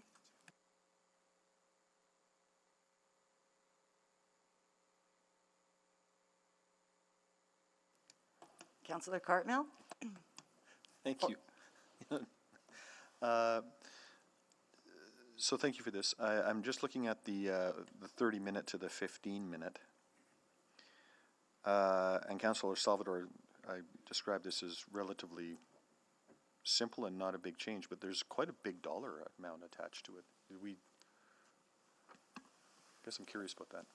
So, Councillor, a little bit of background. The e-park system has always had a amount of grace time at the start of a parking session to allow people who, for example, have to walk to a pay station and pay. So there was always a built-in amount at the start. That was expanded during COVID to allow a little bit more flexibility, and that was how it grew to the 30 minutes. But there's always a small portion of time that's allocated for those who aren't using the app or credit card to walk to a pay station and actually put the pay session in place.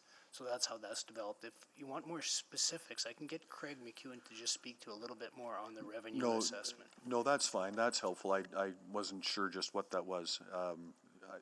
Because I think we have 30-minute parking zones, but that's not what we're talking about. We're talking about sort of the algorithmic grace period in the, yeah, okay. That's my questions. Thank you. Thank you very much, Councillor Cartmell. Any other questions?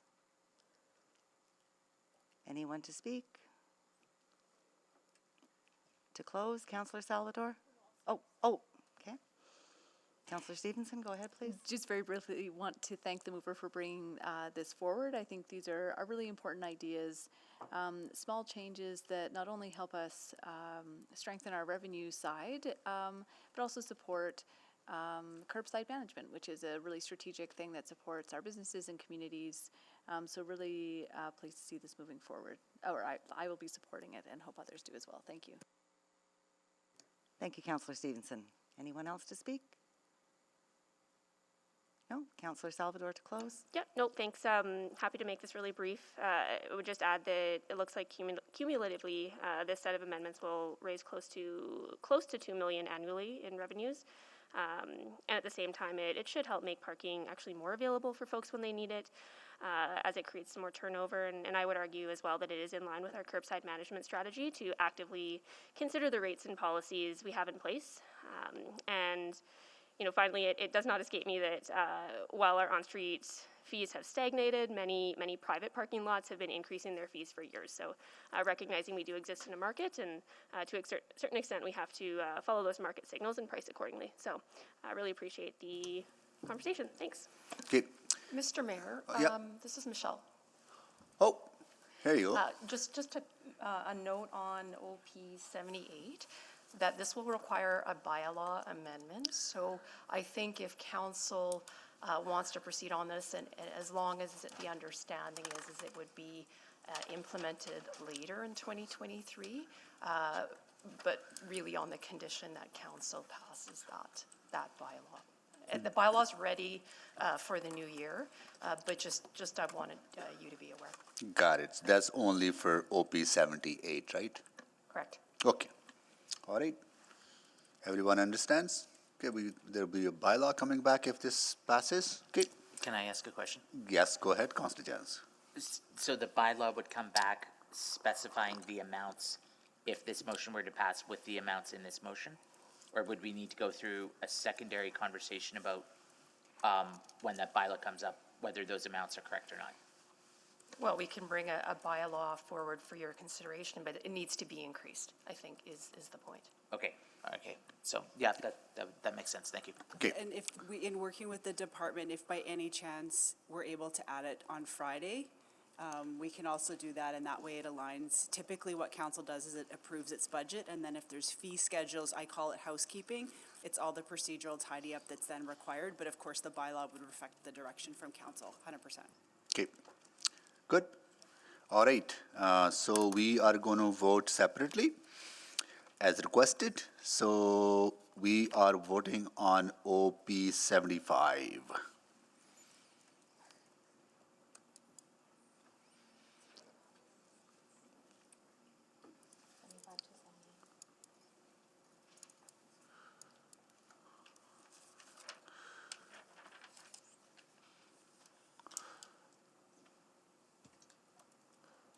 We're just waiting on one vote.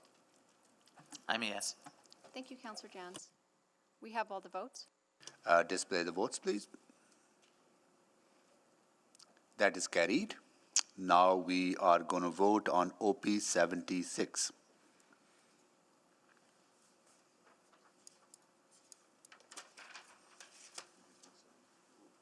'76.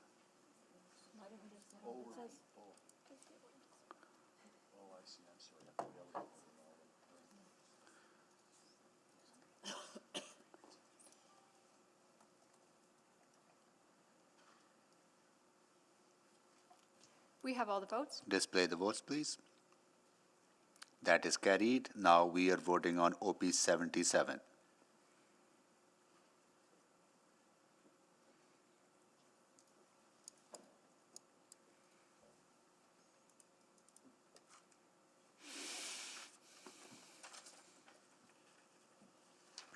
We have all the votes. Display the votes, please. That is carried. Now we are voting on OP 78.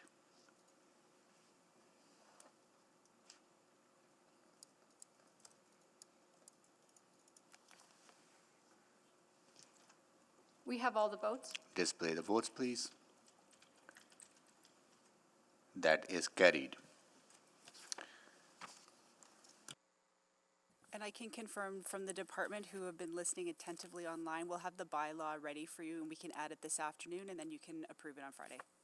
Okay, thank you. Next is Councillor Tang. Excuse me, Mayor Sohi, I understand that. Is there any update on Councillor Wright's? Absolutely. So just in consultation again with legal services and with finance, budget is always forward-looking, and so there have been projects that have been previously approved. And then hypothetically, during this budget process, there have been amendments put forward to reduce that funding, which is sort of could be considered to be undoing previous council decisions. You don't go back and reconsider those previous budget decisions. You're always moving on a move forward basis. However, because this was recently approved in August, and just some perhaps things that have evolved since then, I would suggest that you get some advice from both legal and from the city manager on the impact of this amendment. But my advice to you is that the amendment is actually in order, as it's a budget adjustment, and would suggest that you get some advice from both legal and the city manager on the implications should this pass.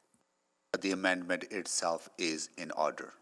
My advice to you is it is in order, Yeah. and I would suggest perhaps you want to go in Got it. camera to have some additional information provided to you. And if you do so, it would be under sections 27 and 24, as well as 21 intergovernmental. Okay, so we have to go in private. Can I move that we go into private? Sure. Thank you. Councillor Principe, need a Second. seconder. Councillor Second. Rice, please vote. Sorry, Councillor Knack, you have a question? Oh, no, I think that was from. Okay, got it. Okay, no, okay, please vote.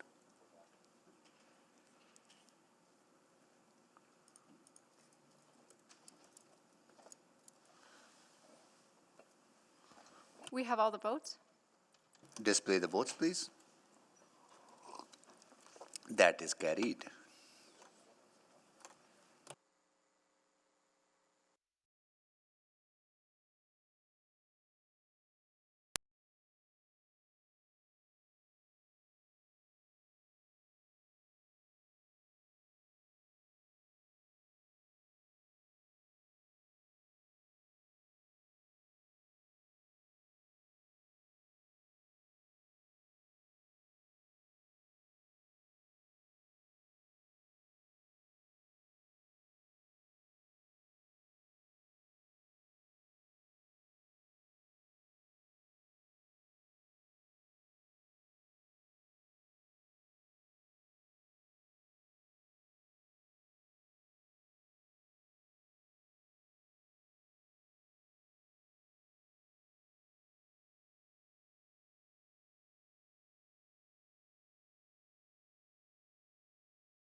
council chamber.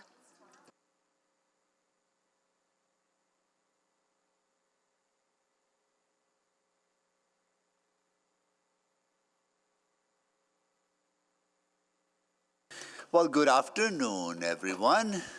And I would like to call this meeting back to order. And I'll do a roll call of council members. Councillor Wright. Good afternoon. Councillor Knack. Good afternoon. Councillor Principe. Hello. Councillor Stevenson. Good afternoon. Councillor Paquette. Good afternoon. Councillor Tang. Good afternoon. Councillor Hamilton. Good afternoon. Councillor Rutherford.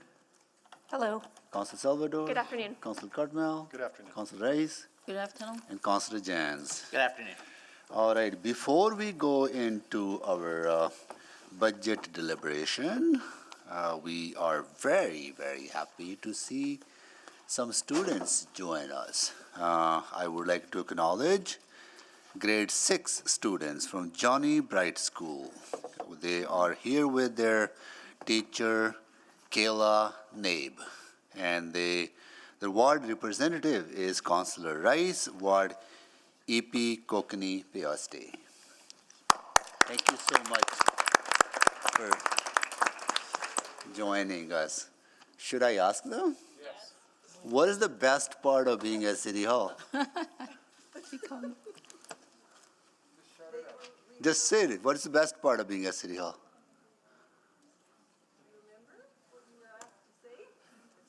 Oh,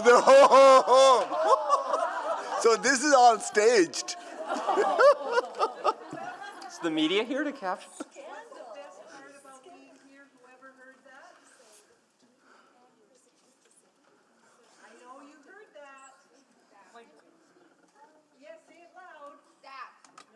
Stop. Okay, let me ask just stop it there. Just stop it there. Right. Because you coached them. I'm going to ask the other class what they think, right? Just hold on. Okay. Okay, next we okay, next we have with us a grade 9 class from J.J. Boland School. And yeah, and they are here with their teacher, Joseph Philippics. And your ward councillor or representative for your ward is Councillor Paquette, Ward Denny. Thank you so much for. So let me ask you this question. Okay, what's the best part of being at City Hall? Learning new things? Yeah. You get to skip school. See, that's the real answer. Yeah. Cool. Are you going to stick around till 9:30? 9:30 p.m.? Okay. Well, stick around. We'll give us some company because there'll be some tense moments here today. And you'll calm us down, right? We'll behave better in the company of children. Okay. All right. Okay. Got to get to work. We are back in public, and there was an amendment on the floor from Councillor Wright, right? And Councillor Wright, I am going to go to you to make the introduction, or if you have other plans at this time, please let us know. Okay, I think I already did make the introduction earlier Yes. before we went into private. Yeah. I think based on the advice that we did receive in private from legal and intergovernmental affairs, I will withdraw my motion and look forward to seeing if Councillor Knack will be putting forward his. Okay. Thank you so much, Councillor Wright. Okay. Next, we go to Councillor Stevenson. No. Oh, Councillor Tang. Sorry, Councillor Tang. Yeah, right. Yeah. Oh, gosh. Thank you very much, Mr. Mayor. I have a motion which is, some help will be helpful.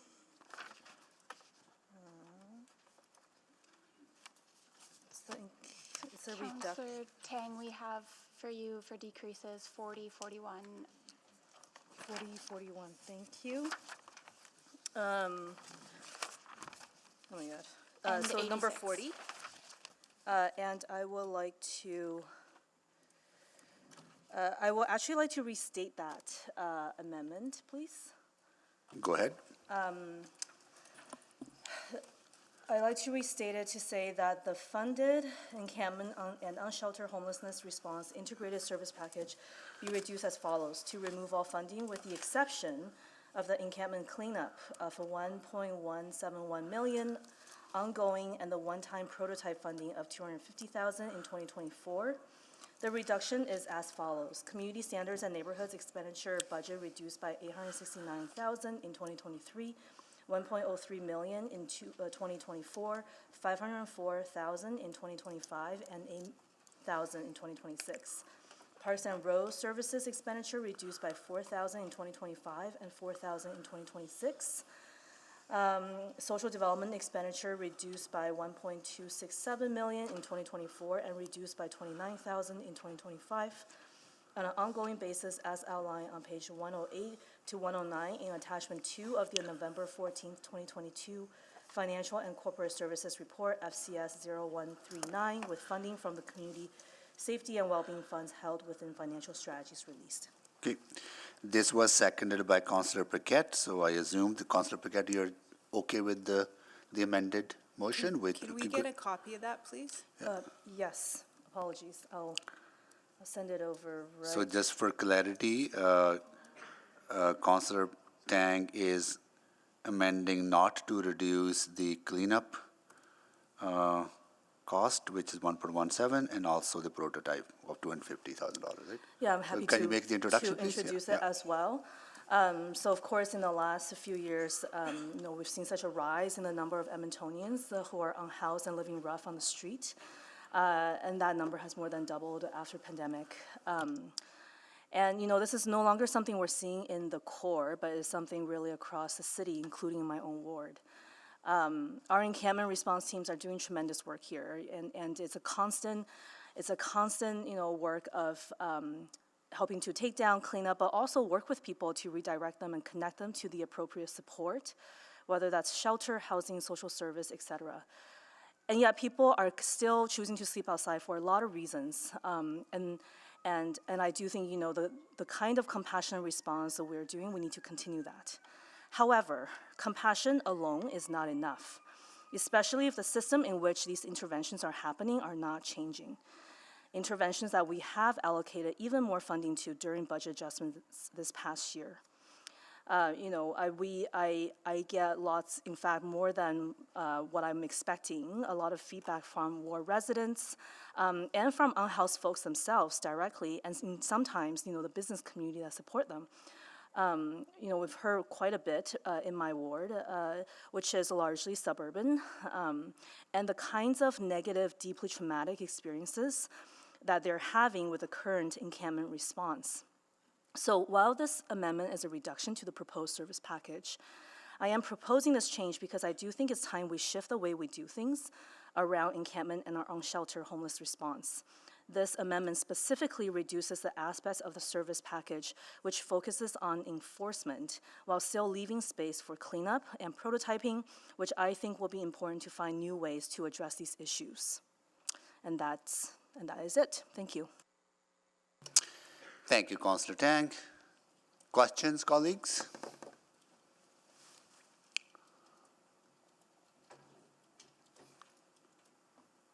Questions? No. Okay, Councillor Paquette? To speak? Okay. Got it. Any questions, Councillor Wright? Yes, thank you very much. So, just so I understand, you said you want to keep the focus on the enforcement? No, so I don't think that we're going to enforce our way out of this, and I'm keeping the cleanup part. And specifically, there is quite a bit of work underway with the encampment prototype and social innovation aspect to surface perhaps new methods, new insights that we can action on. Okay, thank you very much for that clarity. Thank you, Councillor Wright. Okay, that concludes the questions on this amendment. Now we are going to speak. And so, Councillor Paquette. Yeah, thank you, Mr. Mayor, and thank you, Councillor Tang. The reason I am supporting this is because there's been a lot of talk about municipalities staying in their lane. And as we know, encampments are a result of a lack of housing, a lack of supports, a lack of shelters that are designed in such a way that would actually allow people to use them without being traumatized. And a city cannot take on that work. We are not legislated for it, and the only way for us to do it is to take on property tax, higher property taxes for a service that Edmontonians and Albertans are already paying for through their income tax. So in essence, we would be asking people to pay twice for the same service that actually wasn't being delivered by the province who is responsible. That being said, we obviously are going to be spending money on this, and we are going to be spending money on housing and all of the other things, because it's the moral thing to do, it's the right thing to do. As has been mentioned by Councillor Jans multiple times, people are dying in our streets, in one of the wealthiest places on earth. Now, when it comes to enforcement, we are increasing and have continually increased the EPS budget because the challenges continue to grow. And so should we, as a city, be doing enforcement here, or is enforcement best left in these cases to EPS? I don't know the answer to that, because apparently there's a task force that will explore some of these questions. But Councillor Tang is 100% correct in saying that we will not enforce our way out of this problem. That would be like picking the flowers off of a weed and saying you've solved the weed problem, or picking the apples off a tree and saying, well, I guess that's done. There are roots that go deep, and those roots have to be addressed if we want any hope of solving these problems. What are the causes of trauma? What are the causes of addiction? What are the causes of homelessness? And because there are more than half of the people in our streets are Indigenous, we can easily trace that back. We can easily trace that back to federal government decisions when it comes to the Indian Act, to reservations, to child apprehensions, to residential schools, and on and on and on, that fractured communities, broke lives, broke children, who then grew up to have children of their own, who experienced the same things generation after generation. And now we have a government, a provincial government, that is responsible for housing and responsible for addictions treatment. And unfortunately, the investments made in those areas are obviously lacking, which is clearly evident in our streets. It's not even a mystery. Again, we'll do everything we can, but we can't do everything as a municipality. No municipality can. It's the reason we have 3 levels of government with 3 levels of responsibility. One of the young men up there said that one of his priorities was good road maintenance. That is really the purview of the city. Those are the types of things that we should have our money going to, instead of trying to play cover for responsibilities that frankly aren't ours, but we do it anyway. So I'm happy to support this motion. Thank you, Mr. Mayor. Thank you, Councillor Paquette. Councillor Stevenson. Yes, thank you. Huge thank you to the mover for bringing this forward. This is a really tough one for me. I would say emails about encampments are probably the second highest volume of emails that I see in my inbox. I know that they're impacting so many communities. I'm incredibly grateful to administration for their responsiveness over the past year. They have ramped up efforts, increased the number of teams, and those teams are doing extremely thankless and challenging and hard jobs every single day, and I really value that work.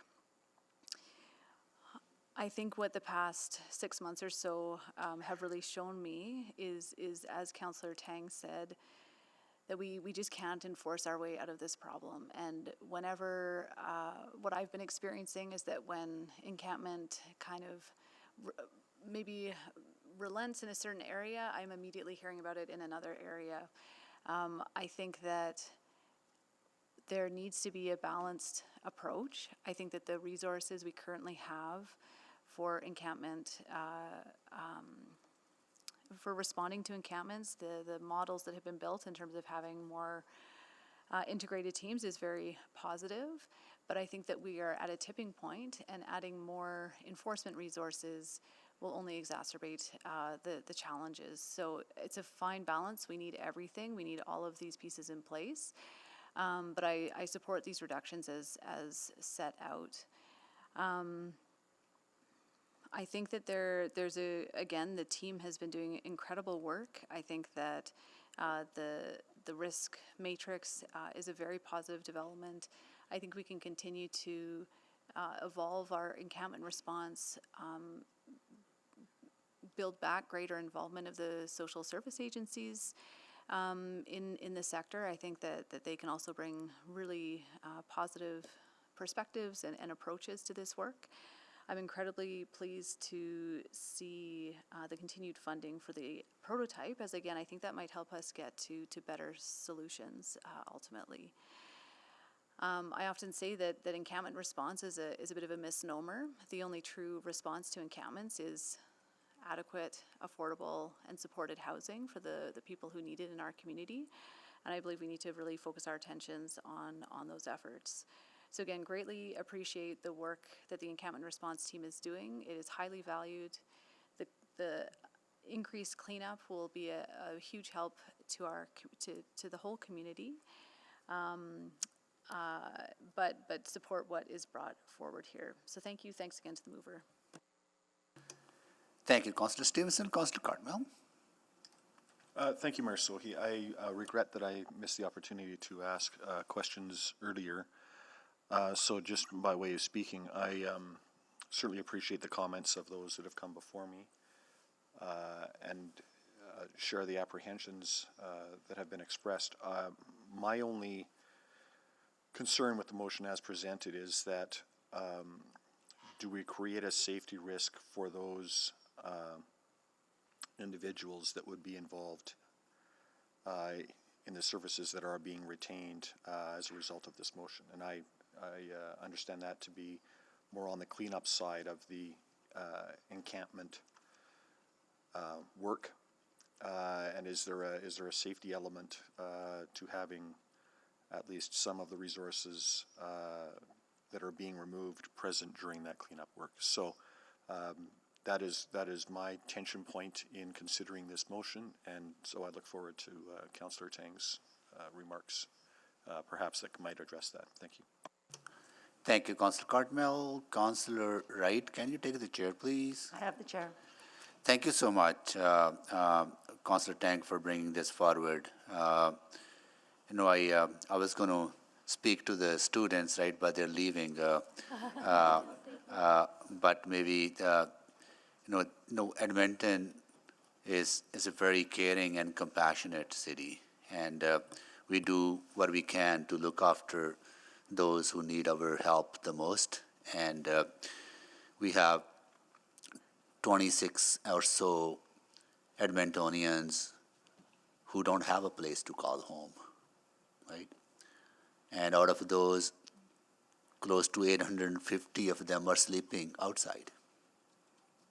Even on these winter days, the only option they have is go to a shelter. And often those shelters are full. And when they go to a shelter, what do they see? A mat on the floor in a congregated setting. That's where they have to sleep overnight. Or they go into some park or to the river valley and put up their own tent and sleep in that tent in cold winter. And that's the problem we're trying to solve. So my urge to all of you is that when you see someone struggling, when you see a tent emerging in your neighborhood, because they are emerging in everywhere in the city, I hope that you will continue to exercise that compassion and empathy towards them. And I also hope that that you will ask questions as your parents and grandparents and others, and you ask of us that what we are doing to help those struggling Edmontonians. I hope that you will ask the same questions to our provincial members of Legislative Assembly, or to the Member of Parliament, or to the business community, or to Community League, or to other leaders, that all of us, we have a collective responsibility to ensure that people have a decent place to go, that they have a decent place to spend their day and night in a safer, warmer place.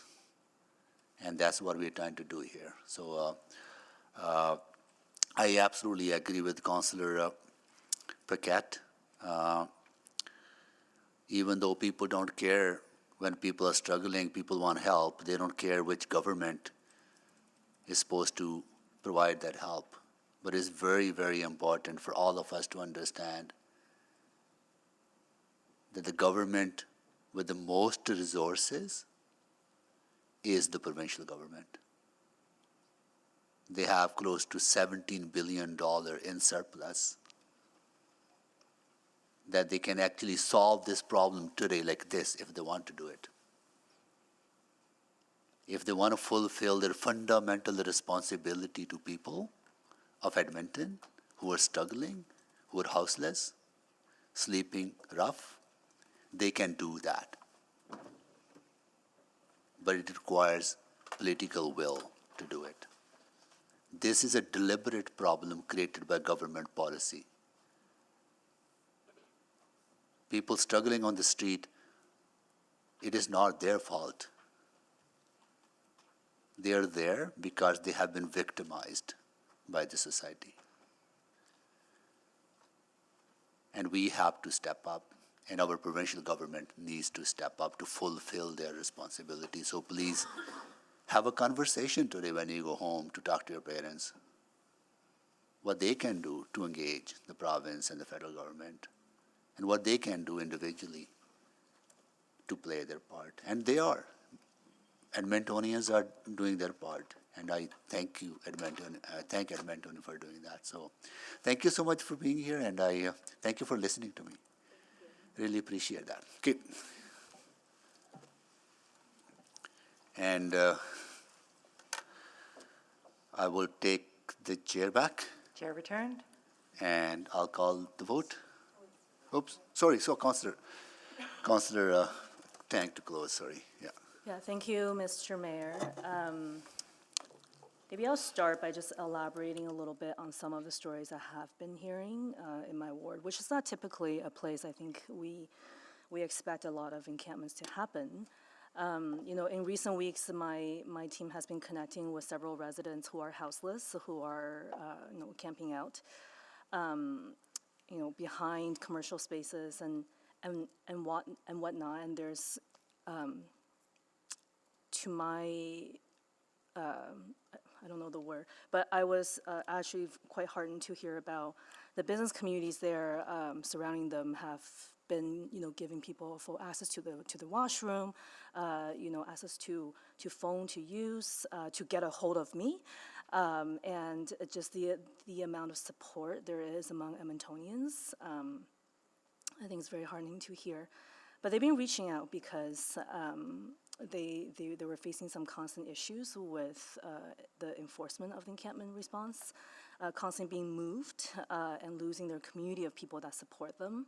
They're witnessing people having their property destroyed or discarded, feeling like they're not treated with the same dignity and just being shifted from one place to another. They struggle with going to shelters, and you know, we're trying to work on that because they have a pet they're not willing to surrender, who is their family. And I know there are many more folks who have similar experiences. I also recognize these are extremely complex. We just got a memo recently talking about this very issue.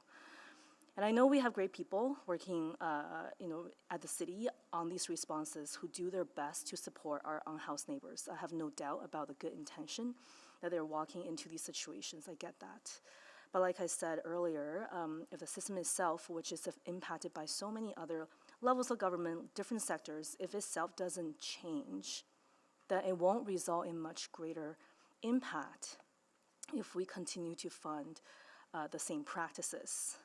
I very much appreciate Councillor Carmel's concerns. I would say in this case, I don't want to be overly prescriptive about how funding should be spent. Given the reduction, I will leave it to the team to make some of those frontline decisions. But at the bare minimum, I really do want to see some of the work move forward with the prototyping, which we've got a glimpse of that I want to say a couple months ago. But when we leverage a methodology that centers back on the lived experience, I hope we can gain some learning that will challenge perhaps our worldview, the way we do things, the way we approach complexity. And who knows, I know that there's some really creative stuff happening on the ground. For example, working with mutual aid around cleanup. I think those things should continue. I know that there's some work in the space of Indigenous-led outreach. So I very much hope those pieces can connect in with some of the projects here. I think the other thing too I will flag is that we have the evaluation of the 2022 encampment response, which will be completed in Q1 2023, and there will be an evaluation of the additional one-time funds approved by Council in May.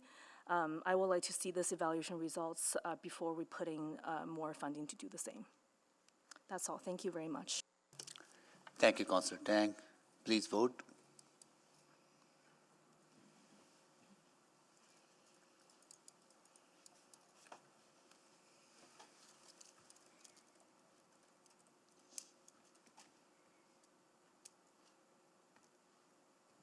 We're just missing one vote. We have all the votes. Display the votes, please. That is carried. Next is Councillor Stevenson. Thank you, Mr. Mayor. I will start with number 47, please. 47.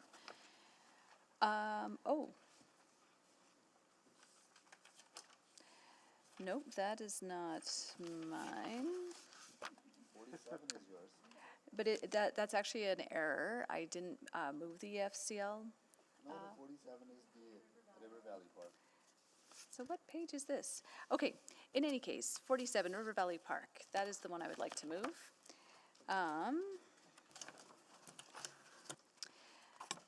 So that's the operating budget be adjusted to reduce the operational planning for the new River Valley Park Integrated Service Package, River Valley Land Acquisition Profile CM 17001. So do we need to reread them in since we've already read them in though? It'll be good to have that. Yeah? Yeah, Okay. people listening to the As conversation. shown on pages 161 to 163 in attachment 2 of the November 14th, 2022 Financial and Corporate Services Report FCS 01394, leaving the operational minimum to maintain the property with funding released to the tax levy to be reduced as follows on an ongoing basis. Community Recreation and Culture operating expenditure budget to be reduced by $20,000 in 2023, $45,000 in 2024, $51,000 in 2025, and by $82,000 in 2026. Fleet and Facility Services operating expenditure budget be reduced by $120,000 in 2023. Parks and Road Services operating expenditure budget be reduced by $45,000 in 2023. And Research, Engagement, and Communications operations expenditure budget be reduced by $36,000 in 2023. Thank you. This was seconded by Councillor Salvador. So Councillor Stevenson, please go ahead, make the introduction. Yes, thank you. So the city made a great strategic move to acquire this new River Valley Park, which I think is a phenomenal strategic long-term move on our part. In my mind, the need was a long-term strategic one rather than sort of an immediate need to operationalize and animate this park space. So this proposed reduction simply puts a pause on fully animating that new River Valley Park. Again, we retain the asset and the buildings on site that can be activated down the road. It ensures that, again, we have that strategic holding. I don't know that I have too much more to add. I will have a subsequent motion as well, that administration explore opportunities to potentially even lease out this park space for the upcoming years, so that a third party could potentially be operating that, removing our operational requirements at the minimum, and potentially it being a revenue generating prospect as well. But that's the intent, that we retain this asset, but that we don't commit new operating dollars for this facility at this time. Thank you, Councillor Stevenson. Councillor Salvador. Yeah, thank you, Mr. Mayor, and thanks to the mover for putting this out there. I was of the same mind that this was a longer term strategic acquisition. So maybe just some questions around immediate animation, and I'll start. How many visitors are we expecting to see annually in the next few years here, if it's moving forward as planned? Councilor, I don't think we've calculated the number of visitors. We were more looking at what the program would be. There's certainly some capital work we need to do to connect it up to the park system and to sort of transform it from the children's camp into a park. But with the assets on the site, with the event center, the sports fields, the potential for events, we did see it as a spot that would become popular as we started to animate it. Okay, thank you. And maybe just as a follow-up, are we planning, or do we anticipate that we'd see any sort of larger scale kind of signature events held at this site in the next 4 years? That was in our thinking, if we acquired it, that we would try and animate it as an event site, but we would certainly scale back those plans under this motion. You know, with Horlac closed, we thought it could be a potential site to move some of those river activities and some of the uses we see in Horlac on at least an interim basis. We really haven't put it out there as an event site because we haven't fully acquired it yet. So we haven't done any promotion or tried to get event producers onto the site, but certainly see potential there as given the size of the park. Okay, and maybe just some accessibility questions. Is there currently transit service to the site? If someone wanted to go from, say, the Clairview Transit Center to the park, is that an option right now or not? No, there's no transit service to the park, to the site. Okay. And then, well, I would say there's none now because there's no site that we own. What if we opened it? and I we guess would I'm obviously review that. Yeah, wondering if that would be a sort of an additional body of work that would have to happen in order to ensure Absolutely. As part of the activation, Councillor, we would consider that for sure. Is that included as part of this animation then, when we're? No, not specifically, but. So that would be above and beyond. I don't, being a little familiar with some of the routes there, I don't think it's a stretch. Okay, and then I guess I'm also wondering, just to get a better understanding of the animation piece versus the operation and maintenance piece, it sounds like there are potentially, I don't know if it's utility work, subsurface work, what needs to happen on the site to get it to a place where it can be animated? Because it could be animated now. There's some work to do to make some improvements, as said, to connect to the trail systems that run adjacent to the park. There is a 23,000 square foot event center that's ready to go. We could begin to use that as soon as we acquire the site. Certainly many of the open spaces are available to use immediately. So we could do some programming, or we could just have that spontaneous casual use of the park as well. Okay, and then maybe just picking up on, sounds like Councillor Stevenson has a subsequent on the way, but temporary leasing of the site, have we done that in other instances? I can't think of any parks that we've leased out to another operator, but that could be, others may have more information. Okay, well, I'm not hearing anything, so that probably means it's a useful subsequent to have those types of questions answered. But I will leave it there and yield the rest of my time. Thank you. Thank you, Councillor Salvador. Councillor Paquette. No, subsequent will be after we're done with the, yeah. Yeah, how openly are we talking about this? Carefully. Want to stay in public as best we can. It's very tricky because there's some really good arguments to not do this, but it would overlap over things that we generally probably can't talk about. Yeah, and if council wishes, we could go into private to answer those questions Yeah, a if lot you like. to go into private for the amounts we're talking. Okay, so with the closure of Horlack, there's one less park for big events. We know that this area, if it goes forward, is actually very well suited to large events, almost on par with Horlack, I would say. So I'm just wondering, there may be festivals, organizations, events that would want to have a space like this, and if we reduce this, that would pretty much end that possibility. Yeah, Councillor, I don't think it ends it. I do think it pauses it, as has been described. Yeah. Yeah.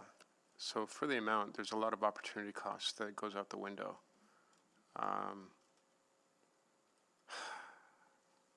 Yeah, okay. Thanks. Thank you, Councillor Paquette. Councillor Wright? Oh, sorry, Councillor Stevenson, you haven't had a chance to ask questions, right? You have questions? Yeah. Yeah, maybe just a further clarification as well on the reduction numbers that were provided by administration. So does this get us to effectively dark operation, or like mothballing the site and facility, or is it still, accessible and usable? So, Councillor, this would basically be ongoing maintenance to make sure that the systems are kept operational in good condition. I don't believe this is intended for, say, public use of the buildings, but I can just have Roger confirm that. Councillor, I think we'd have to go back and look at what we could do with the funds that are available. We would hope to use as much of the park as we can, but there may be elements of it that we wouldn't be able to program the way we had contemplated. Yeah, because I think overall the budget profile is fairly high. This is not, I don't even, it's maybe a 10% reduction if I'm doing some very, very rough math. So I guess just how does it maybe compare to the ongoing cost of another park like Horlack, for example? I think it's similar. It's larger than Horlack. It's 77 hectares and there's 10 buildings on the site. I think what we had planned, it probably wouldn't be as high as Horlack. We wouldn't maintain it to the same level initially as Horlack is. And really we need to acquire the property and start to use it and fully understand sort of the operating costs. Again, it depends on the number of events that we have, if we're going to lay cross-country ski trails and those sorts of things. Those would be the elements we would look at limiting initially. Okay, well, that's very helpful. Thanks. I'll yield the rest of my time. Thank you, Councillor Stevenson. Councillor Wright? Thank you very much. Did we want to acknowledge? We're just waiting for the information. Okay, I'll be quick in my questions then. Go ahead, yeah. Just in reference to the opportunity costs that Councillor Paquette had mentioned, if we were to move some of those festivals there that normally take place at Horlock Park, is there revenue that we receive from them? No, Councillor, I think we've relocated all the festivals that would normally in Horlock Park. There are concert promoters that we meet with annually who look at a number of different park sites and opportunities in the city. Those we do get some revenue if it's a commercial operation that's looking to rent the site. But the festivals are, we really try and support them with some subsidy to civic services and waive their rental for the parks. Okay, and with those promoters and whatnot, would there be enough revenue to offset these costs? Not to fully offset the park operation costs. Yeah, no, I do appreciate Councillor Stevenson bringing this forward. I think she's very restrained in the amount that she's looking to be reduced. I think I was looking to reduce the whole thing. So thank you very much. Appreciate it. Thank you, Councillor Wright. we have with us today, this is the third group, I think, from Johnny Bright School, grade 6. And joining with the teacher, Taylor Timling. And thank you. And your ward representative is Councillor Rice from Ward EP Kokini Oste. There you go. So what is the best part of being at City Hall?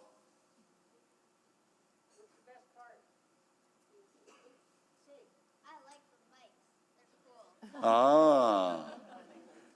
Hey. When, oh.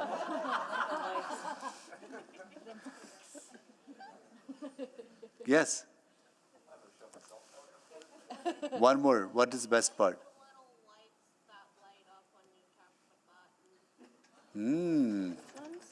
These ones. Ah. Huh? Yes. One more. Comfy chairs. Okay. Yeah. They're not as comfortable as if you sit them from 9:30 to 9:30 p.m. 9:38. Yeah. Thank you so much. You disappointed me for the answers.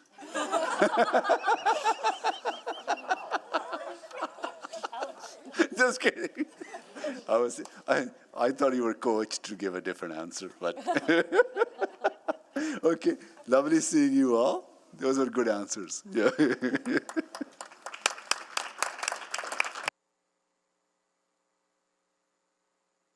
All right, Councillor Rutherford.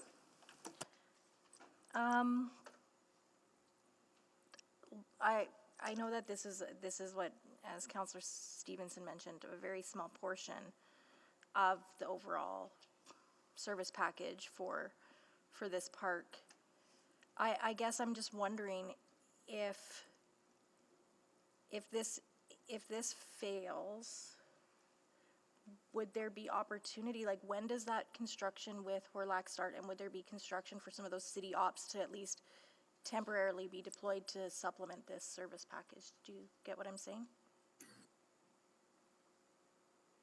Yeah, Councillor, I think our plan was to move some of our Horlac crews into this park. I think that was built into the budget for the first couple of years, and then we revert back to Horlac, and additional recruitment would take place to hire more staff at that point. Okay, so you would have, because like, for example, you're not getting any washroom attendants or those kind of things at Horlac, right? So those would be deployed to this park? Yeah, that's right. I mean, we have small crews in those parks, so, but where we could, we would move them to this new site and then hire when we had to reopen Horlac, or when we got to reopen Yeah, Horlac. when we got to, which is like, when is that, Mr. Laughlin, again? When is that scheduled? 2027? 3 years, so, yes. Okay. 2020. 2026, 27? Yes. Okay. So what does this, like, so if you're already redeploying resources, the service package that was in the budget consider those, so that's a sort of above and beyond. So even when, if we approve the service package in its totality as part of this budget, there would still likely be more budget implications for this park in the next budget cycle. Am I understanding that correctly? Because then there wouldn't be the redeployment of the Horlac Park. We show them later in the year. Councilor, I should be clear, those would be just the community recreation culture staff. City operations would need staff to deal with the turf, facility maintenance to manage the new building. So they're looking for, there's some different staffing needs in those other branches. Yeah, yes, I appreciate that. I was intrigued a little bit by Councillor Paquette's, non-questions questions. Because I do think it's a nominal amount, and if there is potential, I guess the question I can ask, hopefully in public, is, I can ask the question, I don't know if the answer can be in public. Is there an opportunity loss by approving this amendment? And if so, what is it? So because I'm not really understanding. Because I think with this motion, we wouldn't have to mothball the park. It wouldn't have to be dark. We would limit the amount of programming that we do. We would work within the budget that we have and make best use of the park with those resources. So it's not like the park would be closed to the public, but we just may not be able to animate it the way that we had intended when we put forward the package. But there would still have to be like security, like if we have those buildings so that they don't get damaged, there'd still have to kind of be monitoring of those buildings. That's right. There's certain fixed costs, if you will. We would have to, the security on the buildings, we'd want to open the washrooms and certainly clean them. We'd take a look at the event center and the amount that we could rent that out or make use of it, and maybe less than we would have done otherwise. But we would still have a great park that we would put into Okay. use. I guess another question then is if this amendment, if we were to animate and be able to rent out that facility, would the cost of revenue sum zero this amount that we're talking about in this amendment? No, the revenues wouldn't, I'd have to double check, but I don't think it would exceed it, particularly in the first couple of years where we're just trying to establish it as a new venue Okay. that people aren't aware of, so. Okay, that's all my questions. Thank you. Thank you, Councillor Rutherford. So that concludes, sorry. Oh, just to speak? Here you go. I'm Councillor so Prince. sorry, I just clicked on. so- No worries, yeah, I'm no very worries. sorry. Councillor Prince, Oh, go but- ahead. Oh, Councillor Salvador, you already had a chance? She had it, Yeah, her okay. first round. Yeah. I'm just trying to get an understanding. The park would still be activated then and still being used, even if this amendment passed, is that correct? Yeah, we would open to the public still. We would do the basic maintenance of the park. We just wouldn't be able to do some of the additional programming like cross-country skiing or maybe some of the picnic site bookings and maintenance of picnic sites to the level that we would in another River Valley Park. So it'd be a staged opening, a more gradual opening, and hope to reintroduce those services down the road. Okay, because it was my impression that this amendment was maybe for just like kind of holding on to the land for now and then maybe activating it later for use. That's kind of that was my interpretation, but. Yeah, I think that's a fair interpretation. We would, open the park still and still maintain the turf and the buildings, but we may not have the same level of programming that we would see at other sites. But it would still be a park that would be available for casual use by the public. Okay, good, thank you. That was my only question, thank you. Thank you, Councillor Principe. Councillor Paquette. Councillor Salvador, you have more? Yeah, just Oh, one sorry. question. Councillor Salvador. Yeah, thank you. Yes. Yes, and it should be a quick question. I'm just wondering, what would be the implications of just sort of pushing things back? So even with the amendment that's on the floor, we would still start operating and maintaining in 2023. Is there an option to simply sort of delay that, or is that not really on the table? Because I think there's many fixed costs once we acquire the property. The utilities for all the buildings on the site, we'd have to maintain the turf and the weeds to a certain level of snow clearing so we could do facility checks in the winter and any emergency response. What we'd be delaying is some of the programming costs associated with the park. And I would just add safety because we take on the liability with the ownership.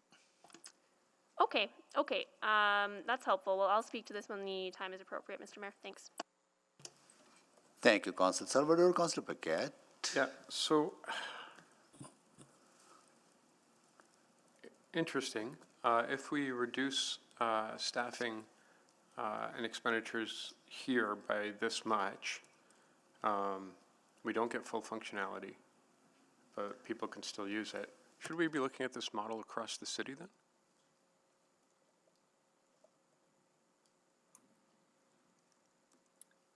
I wouldn't recommend that, Councillor. I think, things like booking the picnic sites and servicing why them, not? laying the cross-country ski trails, those are services that are, I think, quite important to Edmontonians. Right, because we think that having parks for people is very important, right? I think that's Yes, probably a rhetorical question. Yeah, so what would be some parks that we could reduce staffing for in other wards then? Councillor, maybe I'll just step in. I think that might be a good discussion when we start talking about in and out of scope for OP 1-2. Yeah, in January. I'm just thinking if there's an appetite for this, surely there's an appetite across the city. Yeah, and it's, I've been sort of watching how this discussion goes, and then based on how this discussion goes, we might come back in January with an in or out of scope based on this. Yeah, let's set some precedent. Okay, thank you. Thank you, Councillor Paquette.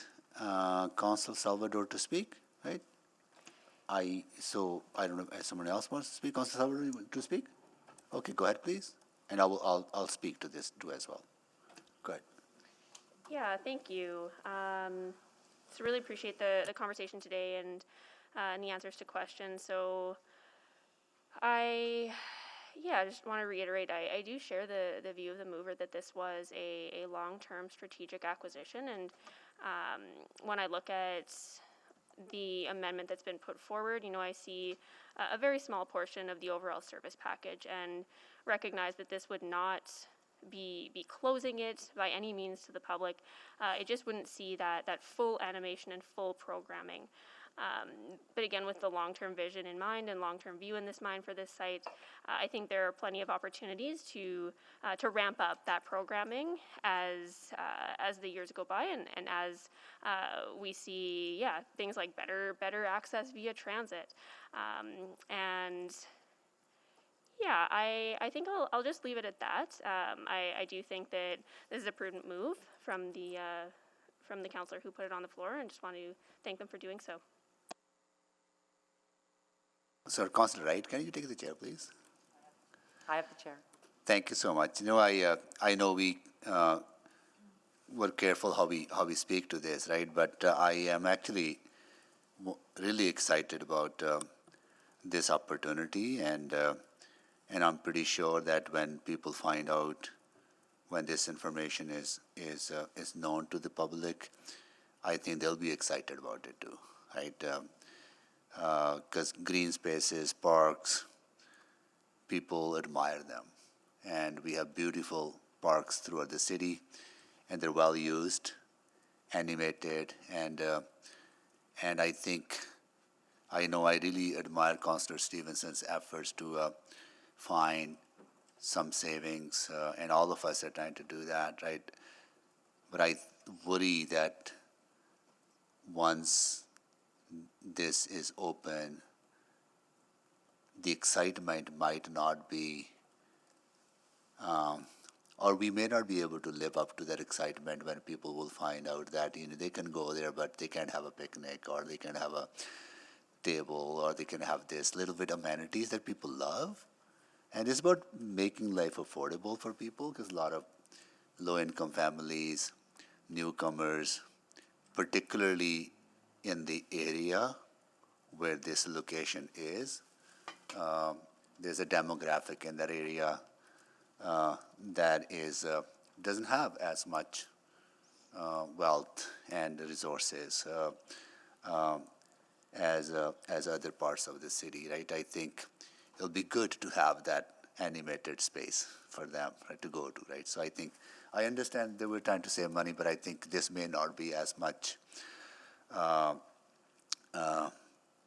I think this will probably reap more benefit in the long term, giving that ability for people to have that pride in that place, and really going there and seeing activation and all that. So I would encourage council members not to support this, right?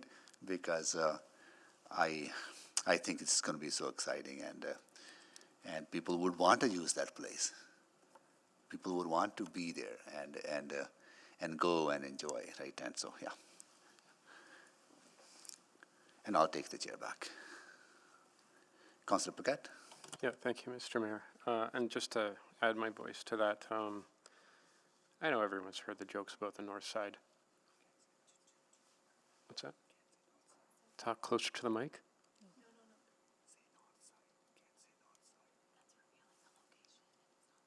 Oh, and the south side, and the east side, and the west side. We've all heard the jokes.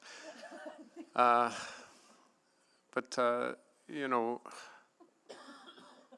there are communities in this city that maybe traditionally have been overlooked.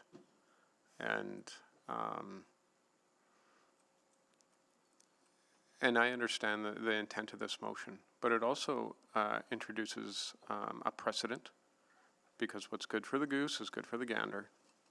And by voting for this, we are basically saying that if it works here, it works in every neighborhood in our city. And I don't think that we want to be in the business of reducing the ability for Edmontonians to be enjoying the outdoors and enjoying the spaces in their communities, especially with OP12 that we just passed yesterday.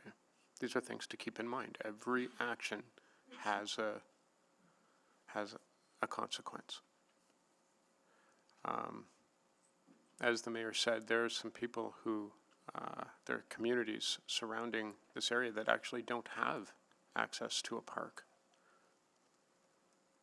And they've been living in this city for decades.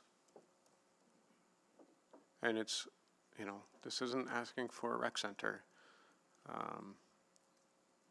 but to hamper this amenity right out of the gate,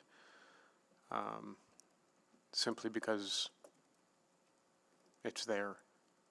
It seems a little bit odd and inequitable. You know, we talk about all these things that we want to do about densification and 15-minute cities and things like that, and I'm not sure why one of the first moves in this area would be to reduce that potential and to make it less appealing. Especially, I mean, it's money, for sure, and it's only a portion of what the actual full total is. But it creates such a difference that I'm not sure why we would even want to do that for what the potential savings are, unless the plan is to do that everywhere else in Edmonton, which I don't think it is. So that it's really about equity for all neighborhoods and an amenity that will actually serve all Edmontonians in a really phenomenal way. And I don't know why we would want to put that off when we actually really don't have to. Thank you. Thank you, Councillor Paquette. Councillor Stevenson, to close. Thank you. Thanks for the conversation today. Yeah, I appreciate the discussion, and it's an important moment to re-articulate the absolute value that park space has for all of our neighborhoods, for all of our community members. That's certainly not in question in my mind. For me, this budget, we've talked a lot about it being a renewal budget, that our growth is very limited. And this new River Valley Park is growth. It's a new asset, it's a new amenity. In my mind, it was prudent to scale back in a very modest way to ensure that we could continue to invest in our existing stock of parks that Edmontonians currently use and value highly. You know, there's a motion that I didn't move as part of this process, which was an additional $2.4 million just to maintain our existing parks. We're already falling behind on the stock that we have. So my thinking was, again, trying to ensure that we are reinvesting in the assets that we already have and providing services to all those existing community parks. As we've seen in our capital budget, we've made investments in those community parks that people value in those neighborhoods. So wanting to ensure that we have the funding to ensure that our taxes remain affordable. But I appreciate thoughts that this is going too far, and agree that in whatever operational levels it's funded to, this will be an exciting new addition to our community for all Edmontonians to enjoy. So thank you very much. Thank you, Councillor Stevenson. Please vote.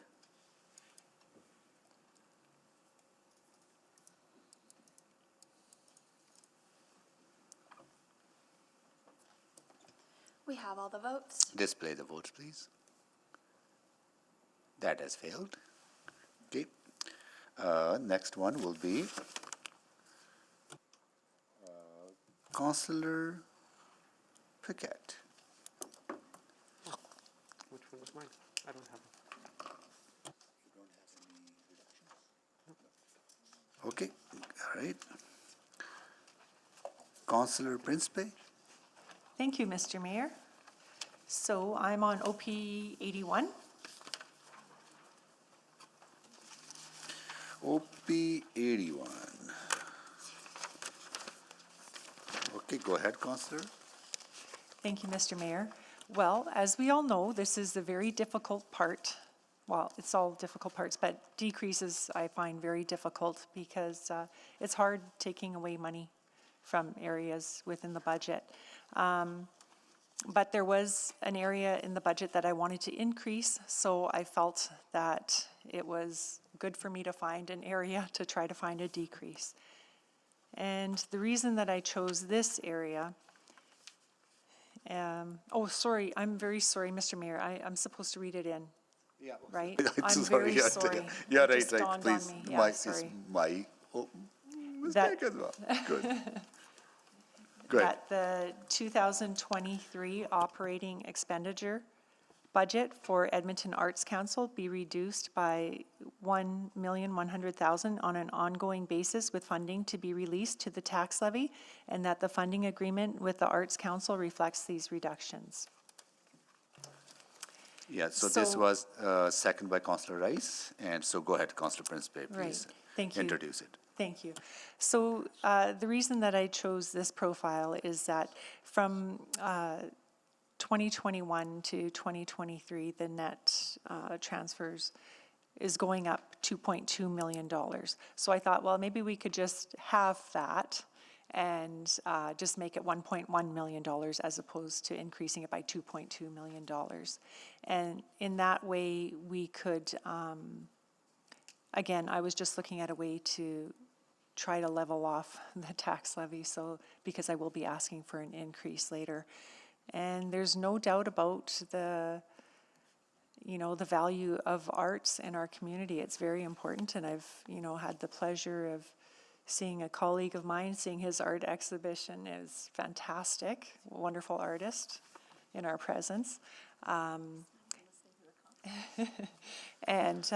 so I do know the value, but it's still, I just felt that this is an area where maybe we could find that funding for the other profile I'm looking to put funding towards.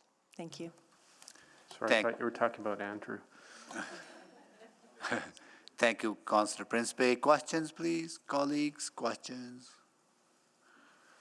We're just waiting for people to sign up. Here we go, Councillor Rice. Thank you, Mayor. So a question to Councillor Principe. So the reduce is 2023 only, or ongoing? I'm sorry, it's ongoing. It's ongoing. So what is the total amount for this Arts Council and for the operating budgets? The total net expenditure and transfers was $15,684,000 in 2021, and in 2023 it's $17,965,000. So that's about $2.2 million. So I just halved that so that there would be an increase from 2021 to 2023, but not the entire amount. Okay, so it's a small portion of deduction. Right. Okay, thank you. So then my question to administration, and then what potential impact could be and for this small portion of deduction? I believe Sanjay is on the line. Would it be appropriate for him to respond? I think so. I think he's part of the delegation, right? Yep. Sanjay, go ahead, please. Thank you, Mayor. So Can you speak up? yes, can you hear me now? Can you speak a little bit more louder? Because Okay.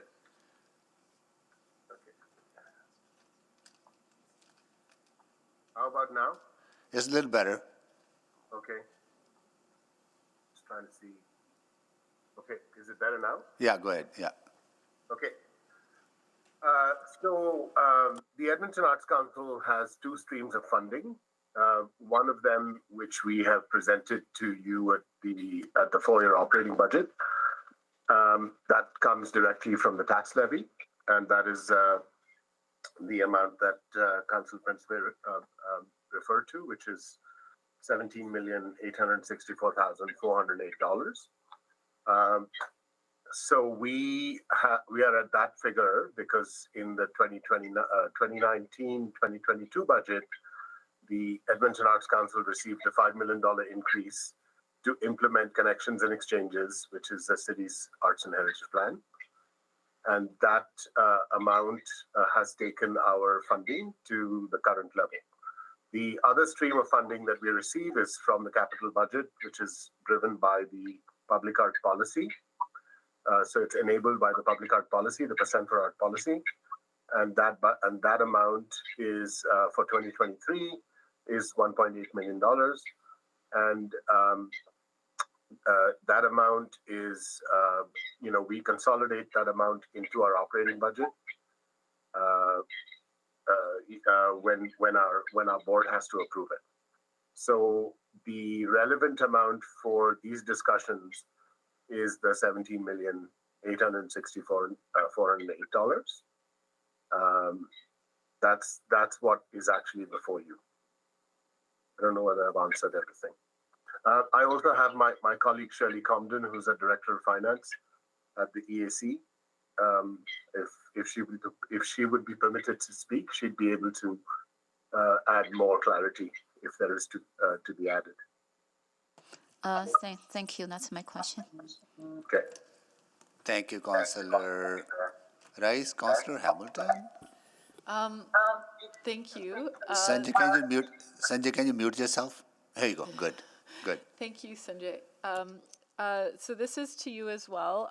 There's also, I understand, a request in the budget for you to see an expansion, some growth for $450,000. If this reduction were to pass, so obviously you wouldn't be able to do that work on the social well-being and community safety. But if this amendment were to pass on a $1.1 million reduction, what would be affected at the Arts Council? How would that change your program or service delivery? Thank you for the question, Councillor Wright. So this would have a direct impact on, I'm sorry, there is a feedback. We can hear you, and the question being asked by Councillor Hamilton. Go ahead. Yeah, okay. So the impact would be quite significant because we would then have to reduce our investments in the community. Most of our budget, most of the $17,864,408, I would say close to 85.7% of it goes directly into the community. Our operating costs are about 14.3%. So this would have an impact on investments in the community. It would also have an impact on the Edmonton Arts Council's capacity to continue implementation of Connections and Exchanges.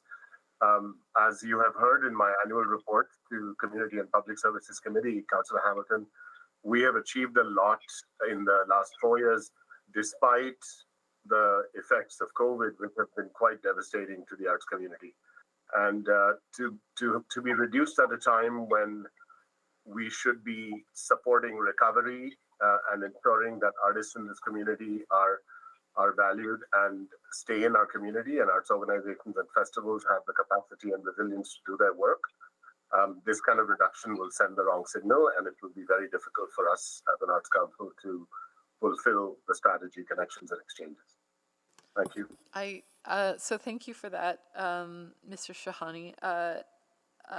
Could you maybe give us a tangible example of the I know you probably haven't looked and said, we're definitely going to cut $1.1 million here, but maybe a specific example of areas where you wouldn't be able to deploy resources? So I think, first and foremost, we'll have to look at our own operations, which are quite lean. We have gone through a process post council approval of Connections and Exchanges to really bolster our inclusion, diversity, equity, and access area. And we've created a special portfolio to ensure that Indigenous artists and artists of color and equity-seeking artists actually have the support they need. And so this is our newest area of work. And so we will have to look at that. We'll have to look at staffing in that area. We'll also have to look at our community programming, which has brought so much delight and joy to communities across all cities. You may remember the heat map that I showed you and the map that I showed you of all the things that are going on in the city.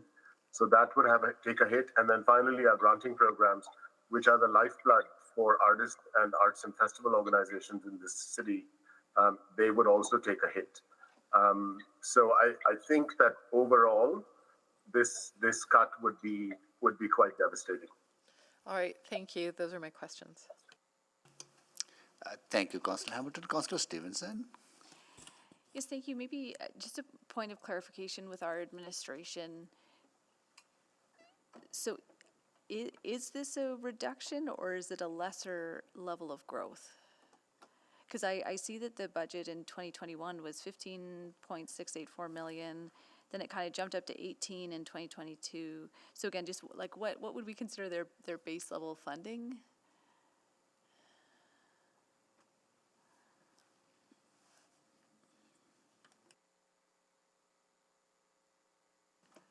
So we would consider their base level of funding to have been the 18,415 in 2022, and their proposed budget is 17,965.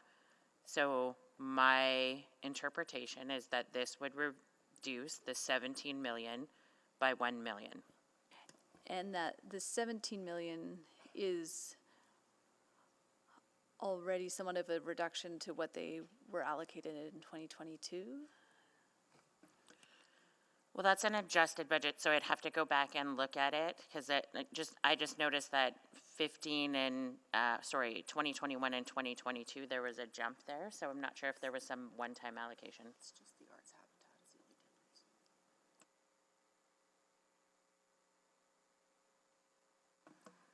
So I think it's just the arts habitat difference. Sorry, I was comparing 2021 actual and 2022 budget, which I should not be doing. That's okay. So maybe another way to ask this is that there was no funded growth package to get to the 17 million that's proposed in 2023. No, we didn't provide any funded service packages for any of the agencies, boards, or commissions. Okay. So this motion would be an actual reduction, not just lesser growth. That's correct. Okay. Okay. Well, thanks very much. I appreciate that clarification. Thank you, Councillor Stevenson. Councillor Paquette. Just to speak. Yes, to speak. And Councillor Wright, can you take the chair, please? I have the chair. Yeah. Yeah. That was my understanding that this is a base. This will be a reduction to the base. And I want to ask Sanjay, like 14% of your overall budget you said goes toward the operations. So in order to absorb a cut of $1.1 million, you would have to lay off people, right? One option. Then you would also have to reduce grant funding to community organizations, festivals, and artists, right? That's second. And third is you would have to reduce some of the community programming, such as that we saw in run by community leagues or in partnership with community leagues. Am I understanding that correctly? Yes, yes, Mayor. So the jump in the budget can also be attributed directly to the $1.2 million one-time arts presentation fund that Council had approved in the December SOBA process. So that one-time money has now been committed, and that's already been spent. So that's a one-time jump. It's not an ongoing increase. Yeah. And so this would be a cut to our base budget, okay. And it would actually affect how we did our work. So you're absolutely right. So the bump that you saw in the budget was related to that one-time funding that is not ongoing. It will be allocated, if not fully allocated yet, but this is a reduction in your base. So my questions to administration is that, arts and culture, festivals, they're integral for economic growth, are they not? Absolutely, Mr. Mayor. Right, so anytime that we reduce support for festivals, artists, mean they will be able to do less. So it could lead artists probably not doing their art and not producing. That is a potential, yes. Yeah. Okay. Maybe I'll speak to that because when my turn comes. Okay, good. Okay. Councillor Paquette to speak. Councillor Salvador to speak. To speak. Okay. All right. Well, any more questions? Sorry, I am on to Oh, ask sorry. questions I haven't asked. Okay. Sorry, Councillor Principe, go ahead. Ask Yes, questions. thank you. Please. Yeah, and Sanjay did mention this. I did want to say that we did actually, council did approve 1.5 million increase in the fall supplemental budget last year. So that's where you see the bump in the increase to $18 million. So the 2021 actual being 15 million, from 2021 to 2023, it goes from 15 million to 17 million, basically, or it increases 2.2 million. Is that correct? I'm going to ask Shirley Comden, who's my Director of Finance. There was a one-time reduction because council had a 0% tax increase that was brought forward, and agencies, boards, and commissions were asked to participate, and we willingly participated in that to help council get there. But I'm going to ask Shirley Comden to chime in here. Shirley, are you there? Yes, I am. Thank you, Sanjay. So yeah, in 2021, for 2022, we were asked to take that cut along with all other agencies and boards and commissions.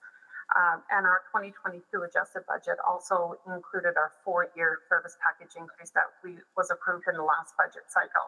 So that was a $5 million over 4 years. So while there was a reduction, there was a slight increase as well. And the total amount we received in 2022 was a 17.8 million, plus the 450 that was allocated to the Edmonton Arts Council, but was funded to Arts Habitat directly. Okay, thank you. Ms. McCabe, so is this the only source of funding the city gives to festivals and arts? No, it's not. How many others do we give to? There's probably many others. There's probably hundreds of festivals in our city. Right. Okay, thank you for clarifying that. Again, this isn't easy because it's hard to find money in the budget. But, from what I see on paper here is 15,684,000 from 2021 to 17,965,000 in 2023. There was an increase in 2022, and I know that was from the fall supplemental budget. But is there not also like an increase? I still see an increase in, I keep hearing that there's a decrease, but I see an increase.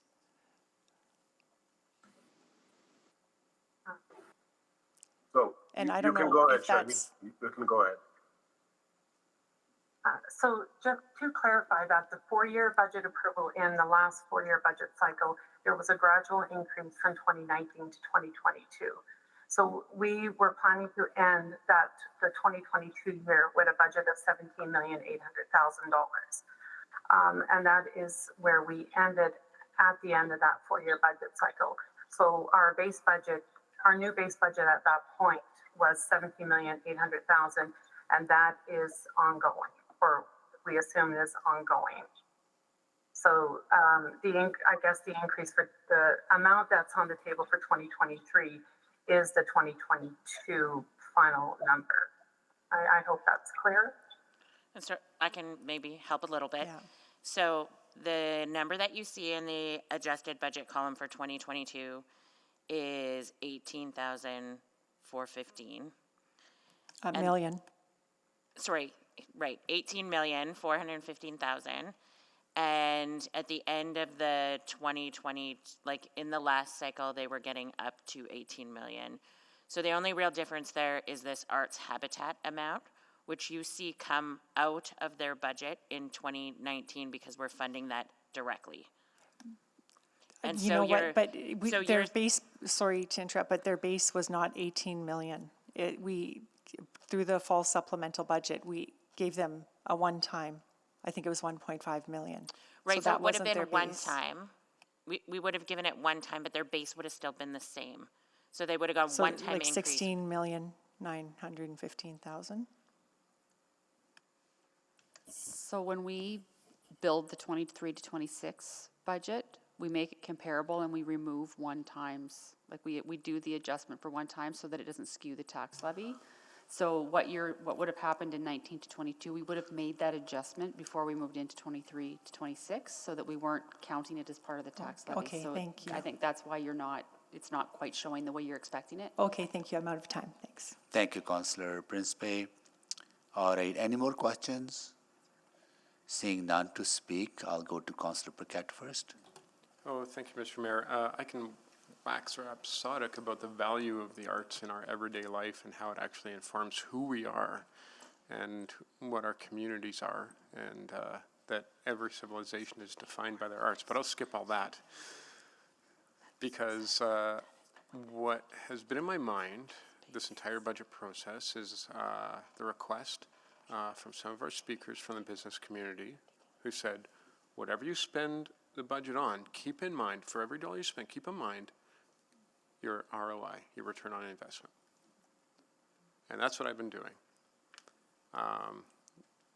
From the capital right in here into the operating, I've been thinking about what do we get for what we put in.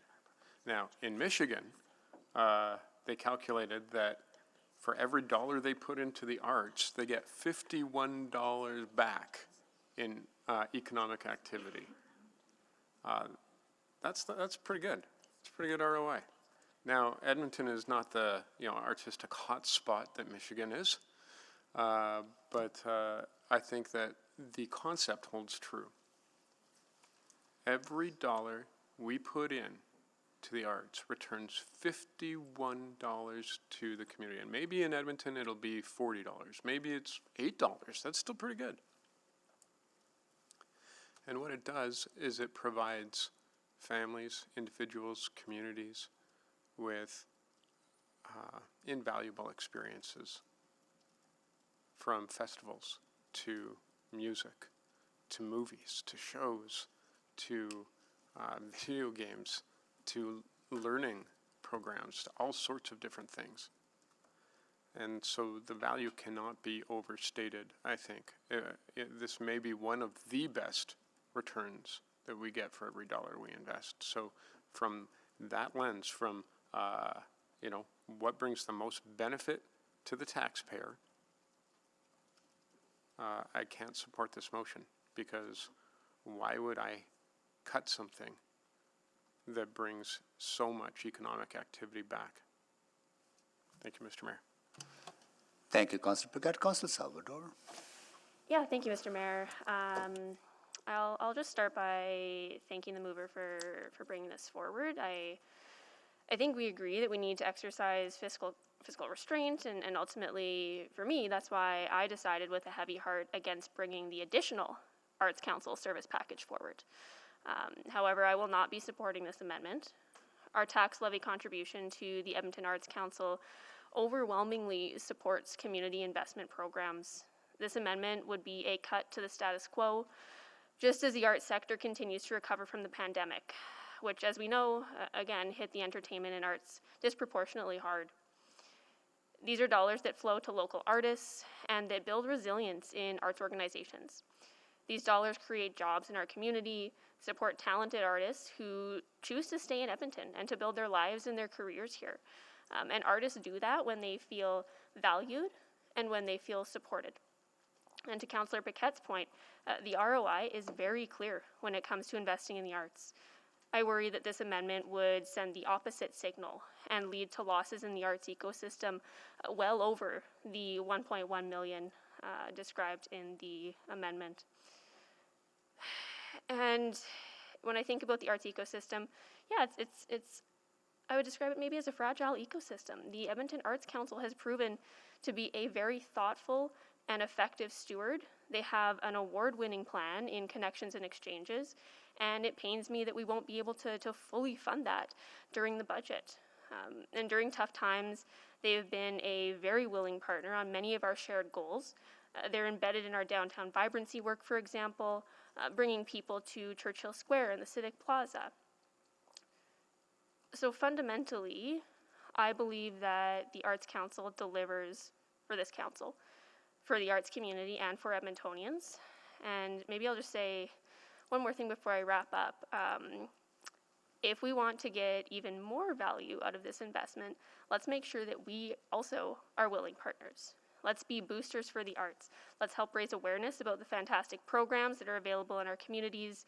I'm thinking this past summer and this fall, we saw Green Shack shows, Festival in a Box, parades and pop-ups around our community available in every ward in the city.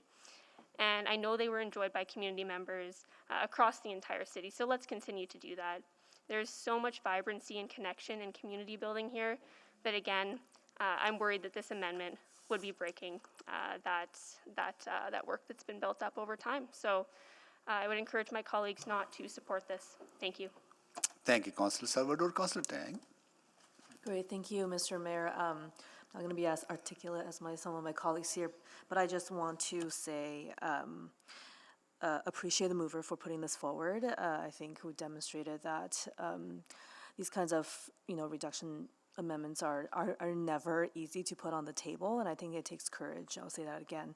I also appreciate the conversations we've had about this topic, previously and today, and previously as well. I don't, even though I don't agree with what's happening here, but I certainly, appreciate that we can have those conversations. I myself was also, looking at the unfunded service package to increase, because I am mindful that we are, affordability is a big issue right now, of course, and I think what is public sector funded arts programs and funding, that is about affordability for lots of artists in our communities. And over the years, I've seen the Arts Council work with many community-based artists. Of course, we know there are artists who are more established, more professional, who can perhaps have other sources, but I'm thinking of those artists who are emerging, who are community-based, and I worry about moves like this that could significantly impact their livelihood and affordability. And not to mention many of the festivals. I can appreciate that, this may feel nominal on paper, but I feel like now is the time when to actually build back and put some reinforcement towards the art community. Thank you. Thank you, Councillor Tang. Councillor Wright, can you take the chair, please? I have the chair. Thank you. I would strongly encourage council colleagues not to support this reduction in the Edmonton Arts Council base budget because it will have consequences for the operations of the organization. It will have consequences for the support that Arts Council provides to artists in the community, and it will have a detrimental effect on some of the programming that Arts Council is expanding into some of the communities, particularly into the suburban communities where the awareness of arts and arts culture and arts council is not as high as it is in the some of the urban areas of Edmonton. Arts and culture is integral to many things that we are doing as a community, from vibrancy to bringing more people into downtown, into business districts, supporting artists, do their work. It creates jobs. It's integral to quality of life. It's an attraction for talent, and it supports business growth. So it touches on many of the things that we are doing in our city. And I do appreciate Councillor Prince, because all of us are kind of trying to find and scramble to find money here and there, right? Because of the tough financial situation. In my mind, we are trying to balance the affordability for the taxpayers with the affordability in the community, right?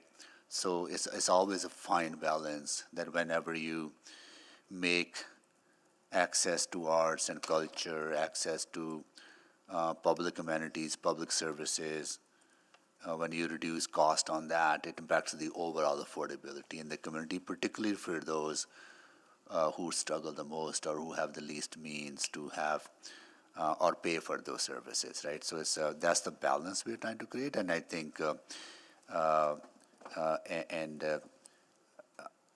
the reduction will impact that community affordability aspect of this balance, right? So that's why I would encourage colleagues not to support this. Also hamper the recovery out of COVID. As Councillor Salvador mentioned, artists were the hardest hit in COVID, and community activities still are not back to the level of pre-pandemic, and we need to continue to support this recovery, and I hope that we can continue to support Arts Council in their base budget. I also regret that we are not able to increase Edmonton Arts Council budget and advance on the implementation of the great plan that previous council developed. And I will be looking for opportunities into the future as we undertake the comprehensive service review or go through SOBA supplemental budget discussions in 2023 and at future years to find opportunities to actually provide more support to the Arts Council, that they can continue to advance the good work and continue to support artists in our community and arts organizations in our community, and continue to create prosperity in our community. So I'll encourage council members not to support this, and I'll take the chair back, and I'll go to Councillor Principe to close. Thank you, Mr. Mayor.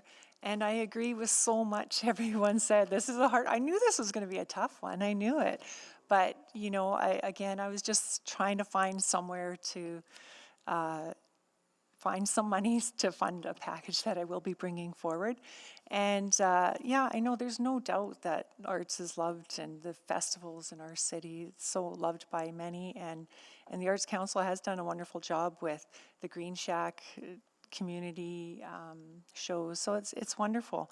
But I do, one thing I would like to say, though, the return on investment, I'm not sure. I think that's a little bit too generalized, because I think prior to city funding, I still think there was economic activity in the arts, even before the city funded arts. So I don't know if the return on investment is can be calculated that easily, in my mind anyways. That's just my belief. But having said that, I knew this was going to be a hard one, and so I appreciate everyone's comments, because they're very valid points. Thank you. Thank you, Councillor Principe. Please vote.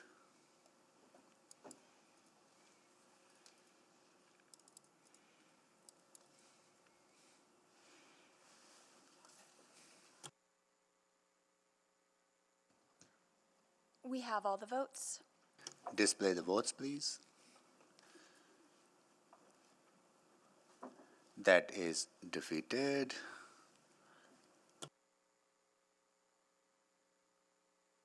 Sorry, next one is, sorry. Okay, sorry. Okay, that was Councillor Principe. Next, Councillor Knack. Thank you, Mayor Sohi. So we are on OP 70.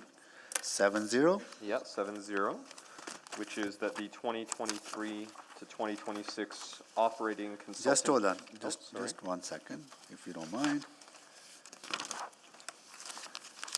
Okay, go ahead, Councillor. Thank you. So the motion is that the 2023 through 2026 operating consulting budget across all tax-supported departments be decreased by $7,950,000 in 2023 and $1,900,000 in 2025 on an ongoing basis to reduce the consulting services budget to $5 million annually, as outlined on page 13 in the responses to City Council questions on the 2023 through 2026 proposed operating budget, sorted by councillor with funding released to the tax levy.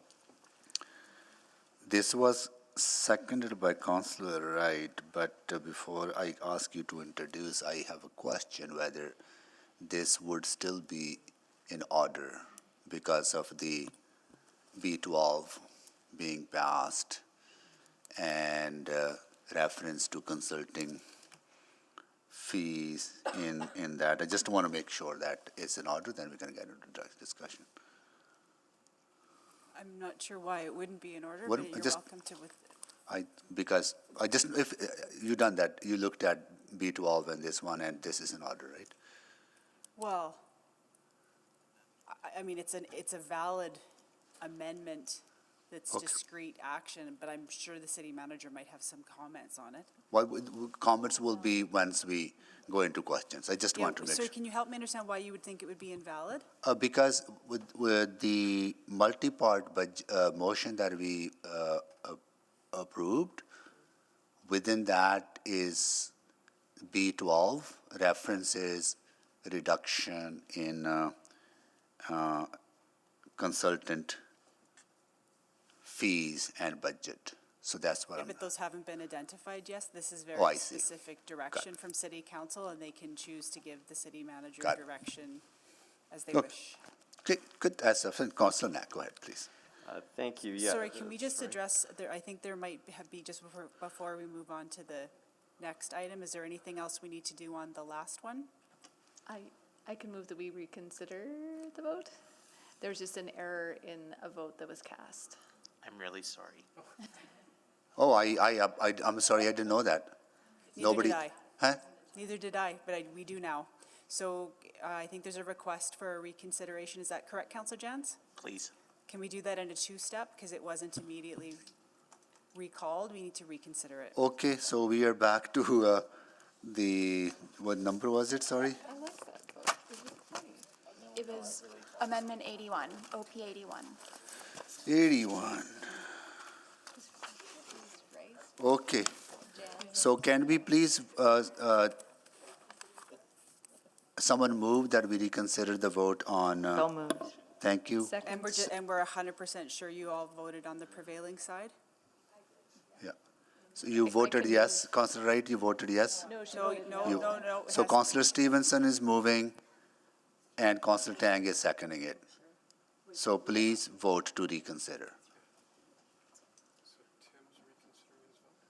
No.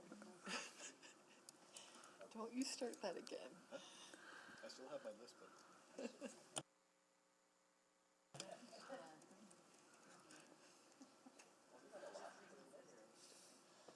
Not for Aaron, unless it continues. The oops, I pressed the wrong We are missing 2 votes, and this is just for reconsideration. We have all the votes. Display the votes, please. That is carried. Okay, now I will call the vote on OP 81.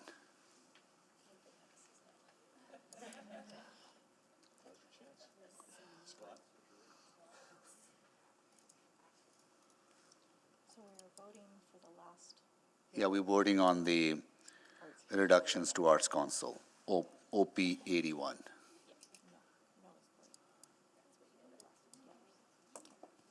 We have 13 votes. Display the votes, please. That is carried. Is that vote correct now? Oh, sorry, defeated one. I'm sorry. Sorry, Sanjay. I almost gave you sorry on that. It is defeated. Sorry, it is defeated. 10-3. Okay. Okay, now we are back to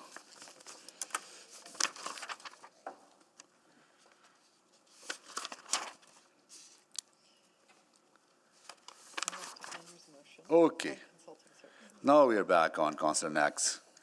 Okay, Councillor Nack, please make the introduction. Thank you. So, similar to others, there will be a increase motion I have that I feel is particularly important. That wanted to go through the budget and see if there was a line item we could reduce. I feel compared to the other ones, this is maybe a little easier because it's not as direct of an impact. So I feel like I got the easier one slightly, but I also appreciate the points raised that we have a separate motion that was passed that's going to look at things, but I feel like we can take this action now based off what I got in responses. So if you went through those responses in that document on the written questions, there was a list of items that were, I think how they described it is the more significant consulting expenses planned for the entire 4-year cycle.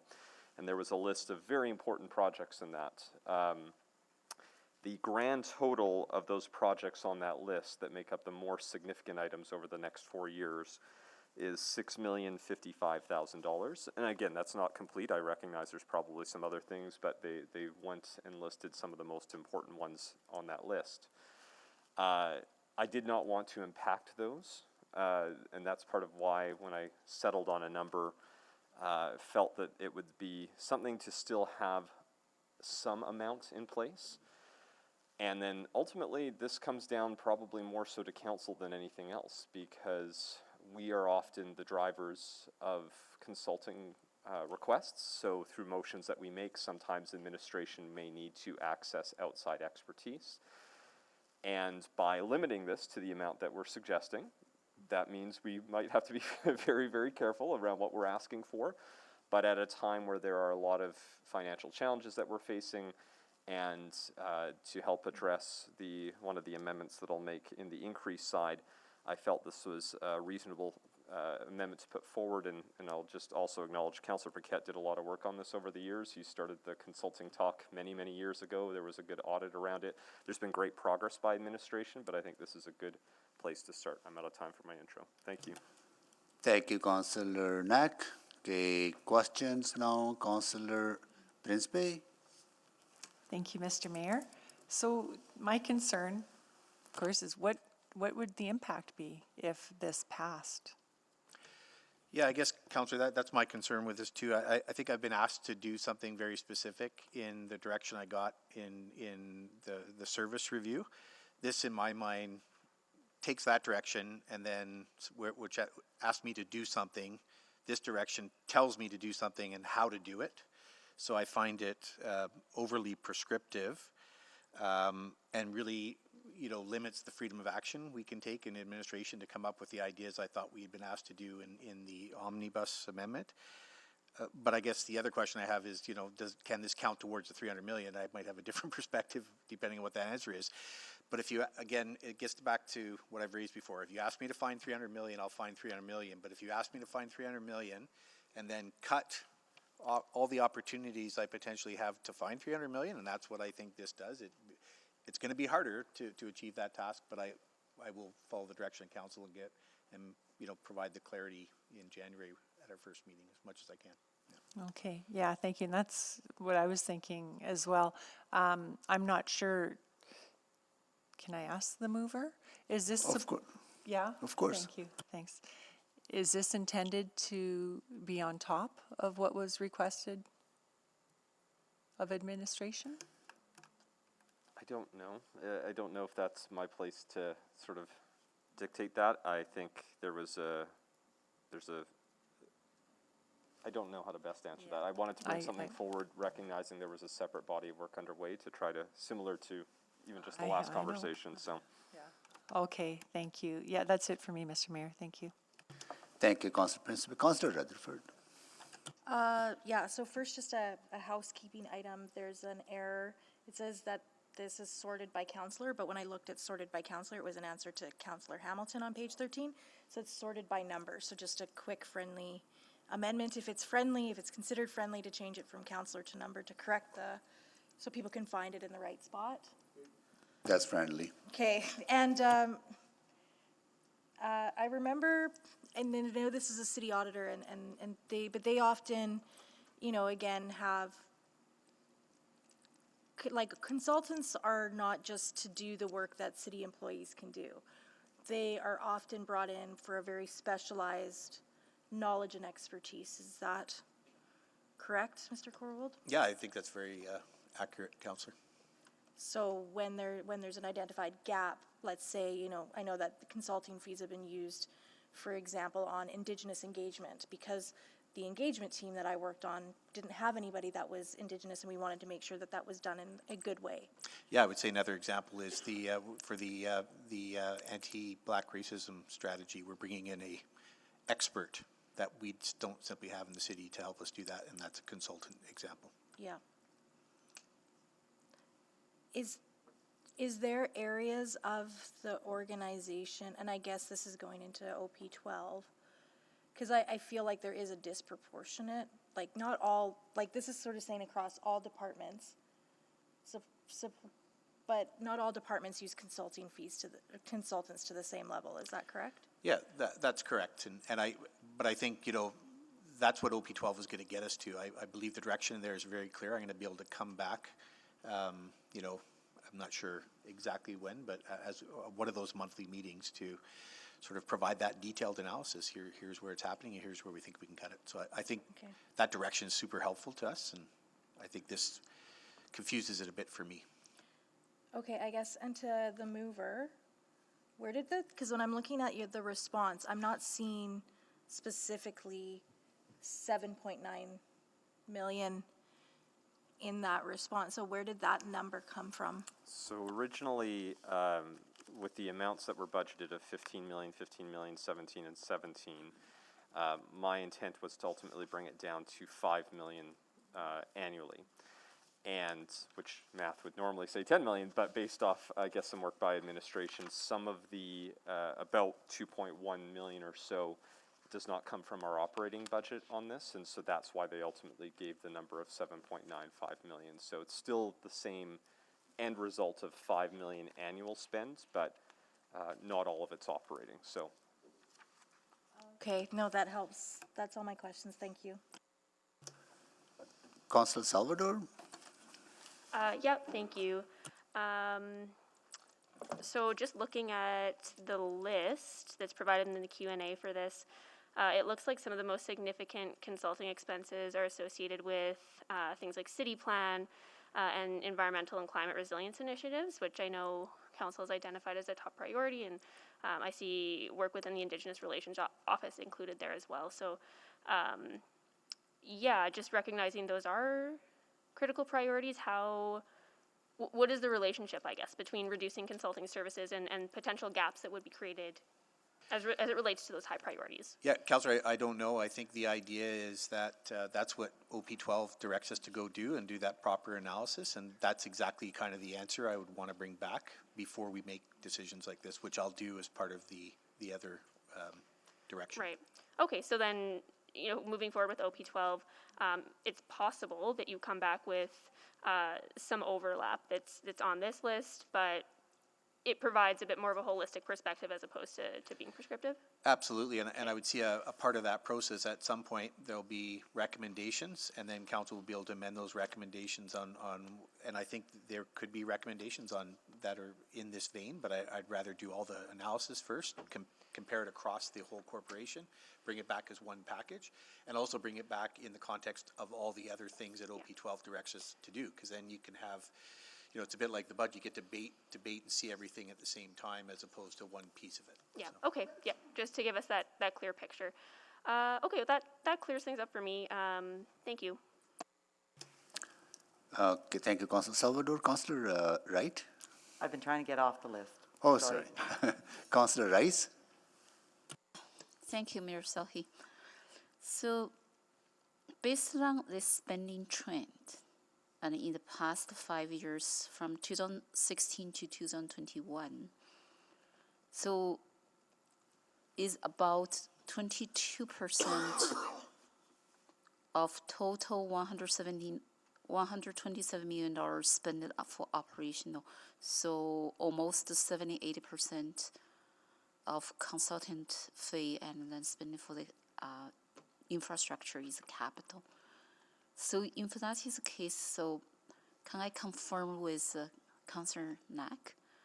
My understanding reduced to the $5 million is more reflect this trends, expenditure trend, and in the past, right?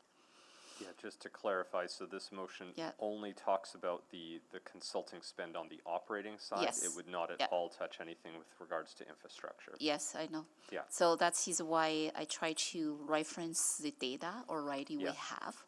And because in the past 5 years, city spent average $127 million on consultant fee, but only about 22% of this 127 million. So that means you can say almost average like $5 million for each year. So that's, I want to ask, that is reflect based on this data. Yeah, I think I understand that. The intent, so that Yeah. we were spending 22% each year of that on operations.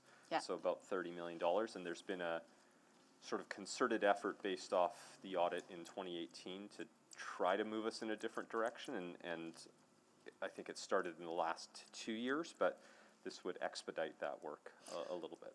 Yeah, so that is why I try to see alignment, how we use the past data and to forecast what could spending and in the next budget cycle and then is available and also not impact the capacity and for the city and needs for that consulting professional services as well.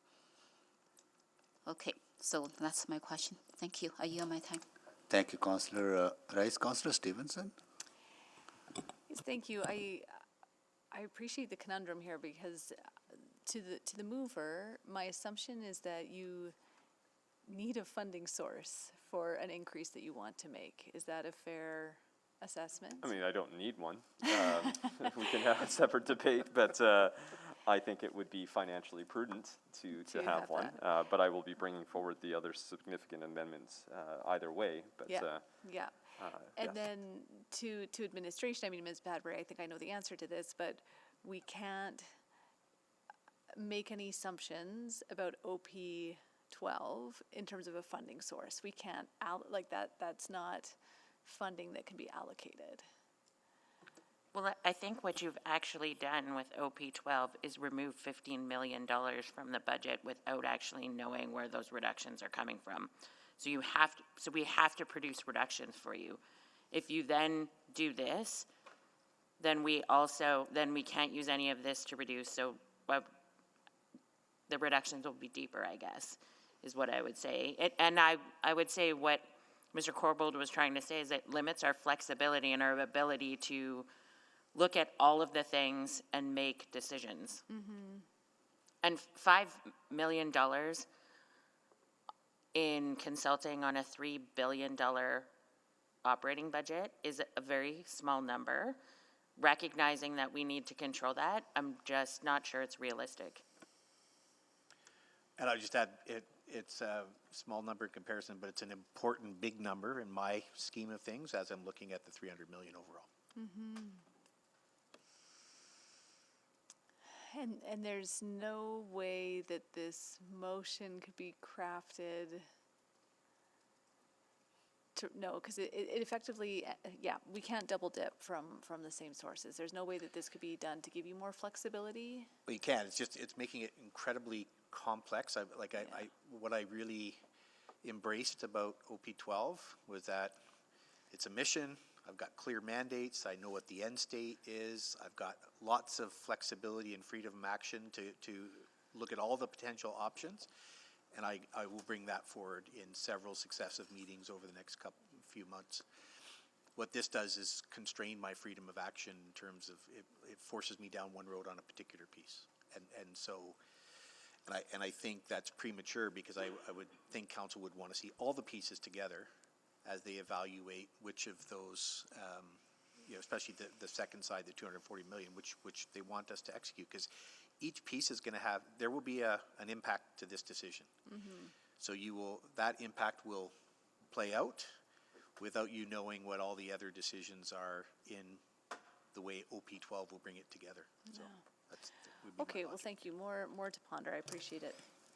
Thank you, Councillor Stevenson. Councillor Rutherford to speak, right? And Councillor Tank to speak as well? Okay. So that concludes the questions, right? And to speak, I'll go to Councillor Rutherford. Yes, thank you. You know, when I look at this answer, I see that they're already reducing the consulting fees. I think, you know, where I see opportunity is actually in the infrastructure side on the consulting. I think that 5 million, if we approve this amendment, we're really potentially limiting even subsequents. We're going to see the immediate impact of those in terms of some of the subsequents in the reports and some of the more complex work we're trying to do. So I think, you know, this is sort of, again, taking a blunt object where I think the amendment from Mayor Sohi really is trying to use more precision in how we're going about looking at the reallocation and transitions. So I can't support this. To be fair, I'm not going to support Councillor Knack's increase motion as well, so I feel that also balances out. So, thank you. But yeah, I won't be able to support this as well. Thank you. Thank you, Councillor Rutherford. Councillor Tank. Yeah, I completely understand where you're coming from, Councillor Knack, and I do think with OP12 we've given the city manager a very strong mandate to do this, and I think the other thing I'm very, very conscious of, you know, in the last few days is also the morale of the corporation, and I given the conversation here today, I will worry about that a lot, and absolutely understand where you're coming from, but I won't be supporting this amendment at this time. Thank you, Councillor Tank. So I don't know how many other people are to speak. We are at 3:28. Can we finish this item then take a break, Madam Clerk? Sure. Okay. Okay. There's only 2 people to speak. Councillor Salvador, go ahead. Yeah, I'll be under a minute. Great. Really appreciate the mover bringing this forward and commend the effort in trying to make some room. However, I'm also struggling with this alongside OP12, really hearing what administration is saying related to this potentially constraining our ability to have this conversation in a more thorough, intentional, and holistic way.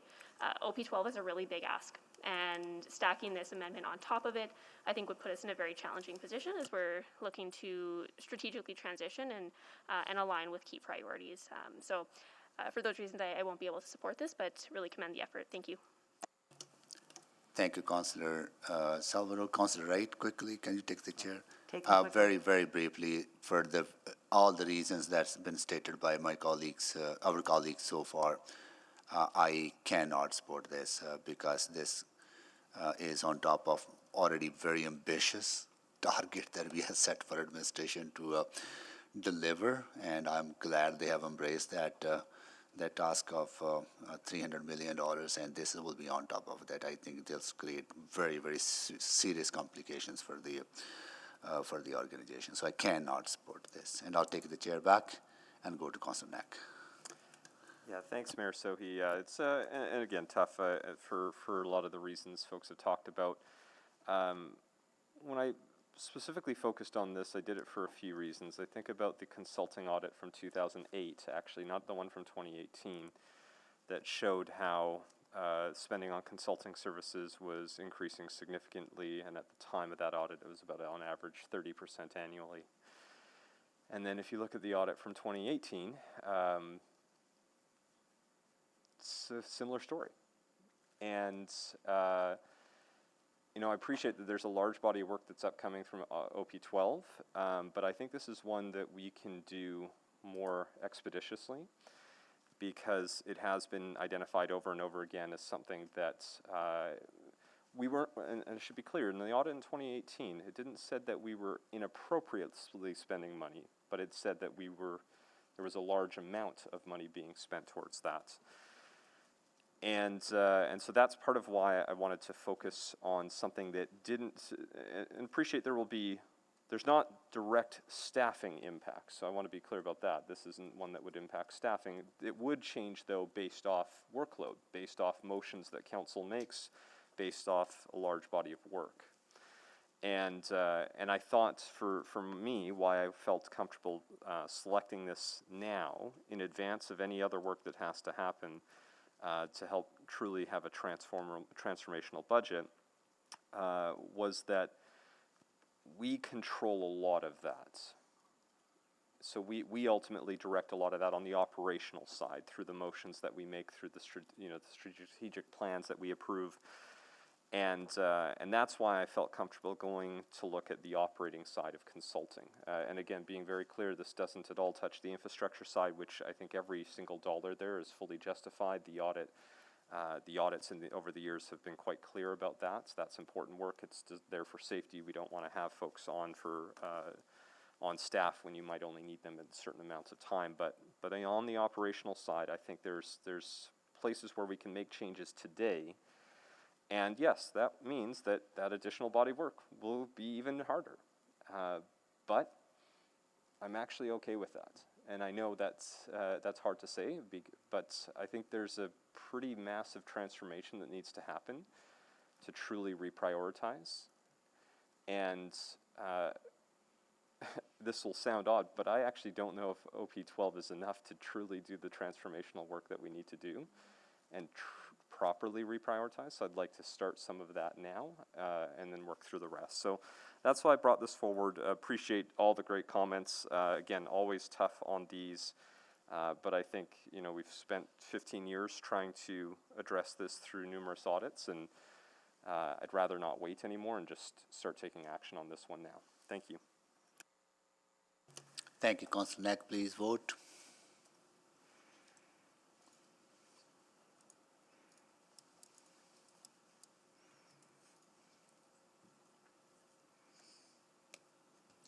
We have all the votes. Display the votes, please. That is defeated. We'll take a break now and come back at 3:50.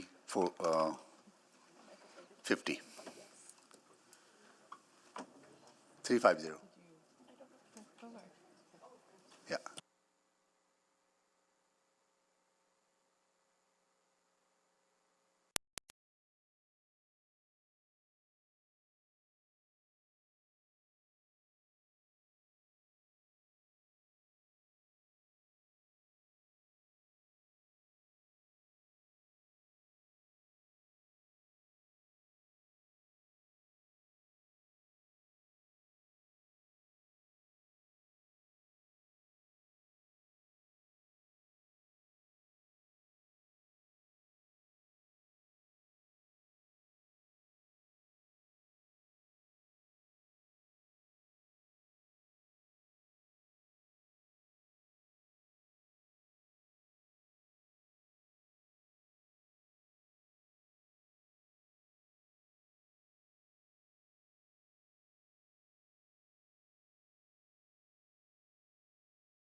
Live from, oh, sorry, Mayor. We Go are ahead. live from City Hall Chamber. We are live from City Hall.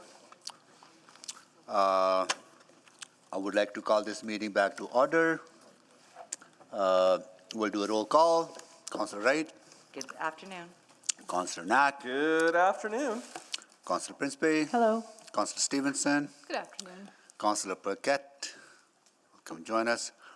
Councillor Tang, Good afternoon.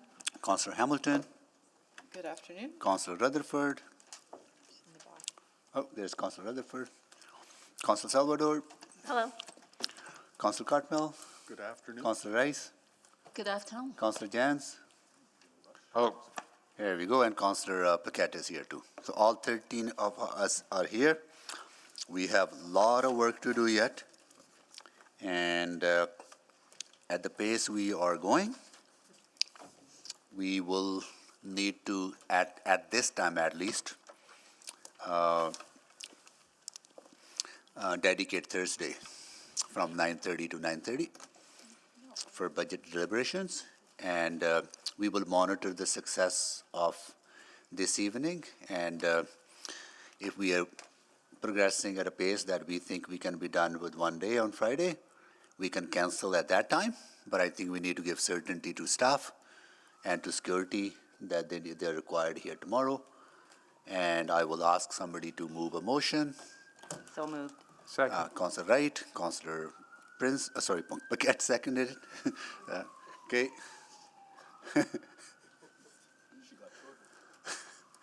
Okay, please vote.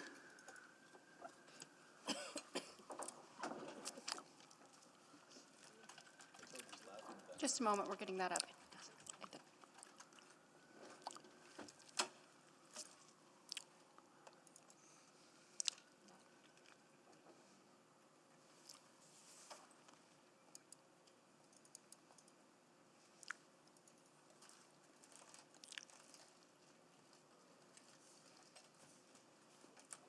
We have all the votes. Display the votes, please.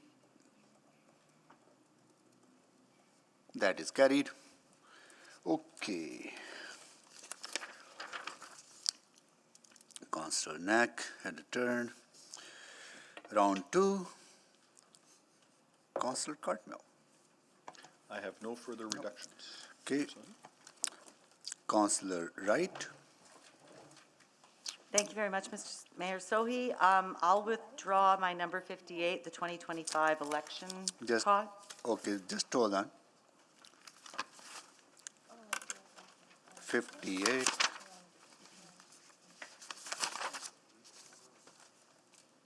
Okay, 58 is withdrawn. Even though our election turnouts or voter turnouts on the rise, I We guess would- engagement doesn't hurt. we would- So then I'll move to number 57. And basically, I do just have a few questions on it. Just hold on, 57. Go ahead, please. Make the. Just hold on, I have to find it. Okay, here we go. Can you read it? That Into the the- Fire Rescue Services Branch 2023-2026 operating expenditure budget be reduced by $965,000 in 2025 and $3,000 in 2026 on an ongoing basis to remove the funded service package for technical services Next Generation 911 NG 911 IP call handling service package is outlined on page 154 in attachment 2 of the November 14th, 2022 Financial and Corporate Services Report, FCS 01349. This is seconded by Councillor Knack. Can you please make the introduction? Well, so from what I can garner off of CRTC's website, it's only the service providers and service carriers that have a requirement, a legislative requirement for in 2022 and 2025. And I've been trying to get some information as to what the legislative requirement is for our fire service, or if it's just that it would be available, so it would be a nice to have. So that's why I've brought this forward as a reduction. Thank you, Councillor Wright. Questions, colleagues, Councillor Principe? Thank you, Mr. Mayor. I'm not sure if anyone is online from Fire Rescue. Yes, I'm here, Councillor. Hi, just can you explain to us about this package and how it would impact, or is it a nice to have, or is this Yeah, really the latest technology of 911? Could you explain? Yeah, absolutely. So the CRTC is mandating us to transition to the NG 911 platform. And so that platform is going to introduce a few new technologies such as talk to text, real-time texting, multimedia, where Edmontonians can submit that type of information into our dispatch center. And our dispatch center will interpret that and be able to communicate through those mediums as well, and relay that information to crews. So this operating impact package is actually the anticipated workload increase that'll happen when the different mediums of calls come in, and our dispatchers have to evaluate and be able to determine what kind of information is being sent to them, communicate with the person via text, real-time texting or multimedia, and then be able to transfer that over to fire crews or responders to be able to address the situation. So we're the full workload of that is not known at this time, but we're anticipating that to have an impact, which when the evaluation time of a call takes a lot longer, our overall statistics for us to get on scene and be able to address and mitigate a situation will take longer as well. I see. Okay, thank you. That's my only question. Thank you. Thank you, Councillor Principe. Councillor Hamilton. Yeah. So I think Councillor Principe sort of got at where I was going, which is what would the impact of not funding this be? Am I to understand, Chief Satelny, that there'd be a regulatory non-compliance issue? That is correct. Like there's a regulatory risk where we'd be unable to meet our CRTC direction. That would put the City of Edmonton in contradiction of the telecom regulatory policy. There's an integration risk, so the inability to receive 911 calls from primary 911, the PSAP point, which carries the risk of a system-wide failure. And lastly, public safety risk is worth mentioning. Our failure to be able to meet the CRTC deadlines for NG 911, that creates risks to the reliability, the resiliency, the security of our NG 911 network. So FRS may not be able to receive 911 calls if this entire project isn't completed. All right, thank you. Those are my questions. Thank you, Councillor Hamilton. Councillor Hamilton, can you take the chair? Yeah, I have the chair. Thank you. Can somebody tell me what is the funding source to do the work that is required by CRTC? Just give us 1 second. My understanding, I think it's a grant funding, right? Isn't it? Or is it tax levy? I think it's partially funded by grant, but there's a city contribution. Okay. Okay, that's what my understanding was. That is not solely this. That is correct, Mayor. The grant funding is in place to transition us to the NG 911, and it has specific requirements of where that money goes and when it, how long it'll be available. We're not entirely sure if we'll have that post implementation, which is why we have a package in front of you. Okay, do you know the split, Chief? The split of the funding? Like how much is grant, how much is the... I'll confirm with my staff. It was 4 positions, 2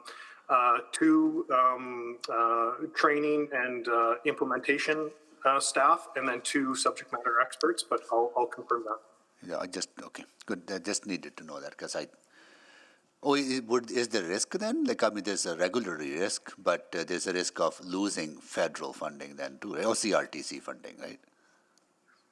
Sorry, that funding is specific for the implementation of NG 911, and we do have commitments and an agreement in place with TELUS under advice from our legal department to move forward with this program and secure the funding. Once the system's up and running, we're not anticipating that funding to continue because of the nature and the way it's introduced and worded, which is why this package is here before council. Okay, and the money is allocated in 2020. 5, right? Correct. Okay, got it. Thank you. I will take the chair back, and I'll go to Councillor Wright. Do you have questions, Councillor Wright? Yes, Go I ahead. do. Go ahead. So, okay, so the grant, as I understand it, is towards another package, the E911, correct? The grant currently is for this NG 911 initiative. Okay, because I thought there was another package that had the grant in it. I'll confirm with my team, Councillor, on that.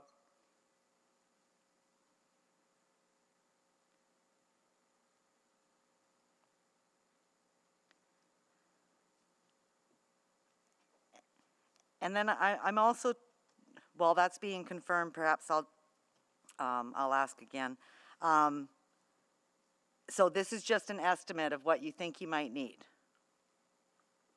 correct, in That's 2025? correct, Councillor. We're anticipating the workload to increase for the members at our emergency communication center right when the call comes in, because they'll have to read it, convert it, transcribe it, communicate back to the Edmontonian on what they see and what their needs are, then transfer it over to our first responder. So we're anticipating that to be one person per platoon to be able to do that, along with a subject matter expert to continue on supporting that system, which the grant funding in place right now provides us that person to get the system up and running.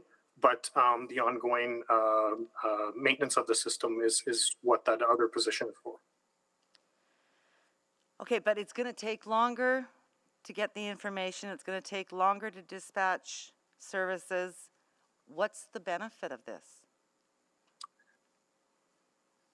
So the benefit of this system is to be able to take in different forms of communication and more, what we're seeing, more used ways to communicate in with the public, to be able to get emergencies communicated more quickly. It's too early to tell whether this will make our calls quicker or we will see a delay. The anticipation is, though, we will see better data and information for our first responders when we can pictures and media through the communications and get that to the front lines. And just, maybe I can refer you over to page 112 in the budget document that does talk about the E911 grant funded.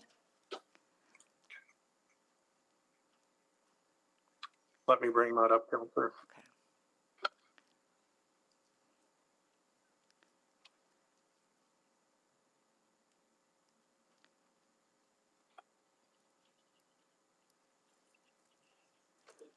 And So I wanted to make sure that we're talking about all of the same things. And so Next Gen 911, my understanding is it's a technology program required to be implemented as a result of regulations coming from the CRTC. This is the technology that will let you text 911, among other things that Chief Zatilny just talked about. Totally understand the that. E911 grant is for EPS, and it's 911, but I don't believe it's related to Next Gen 911 technology. Okay, so then I'm just wondering then, so where's the grant then in the package for the NG 911? So if I look at the service the capital profile for Next Gen 911, it's all pay as you go because that's the city's contribution.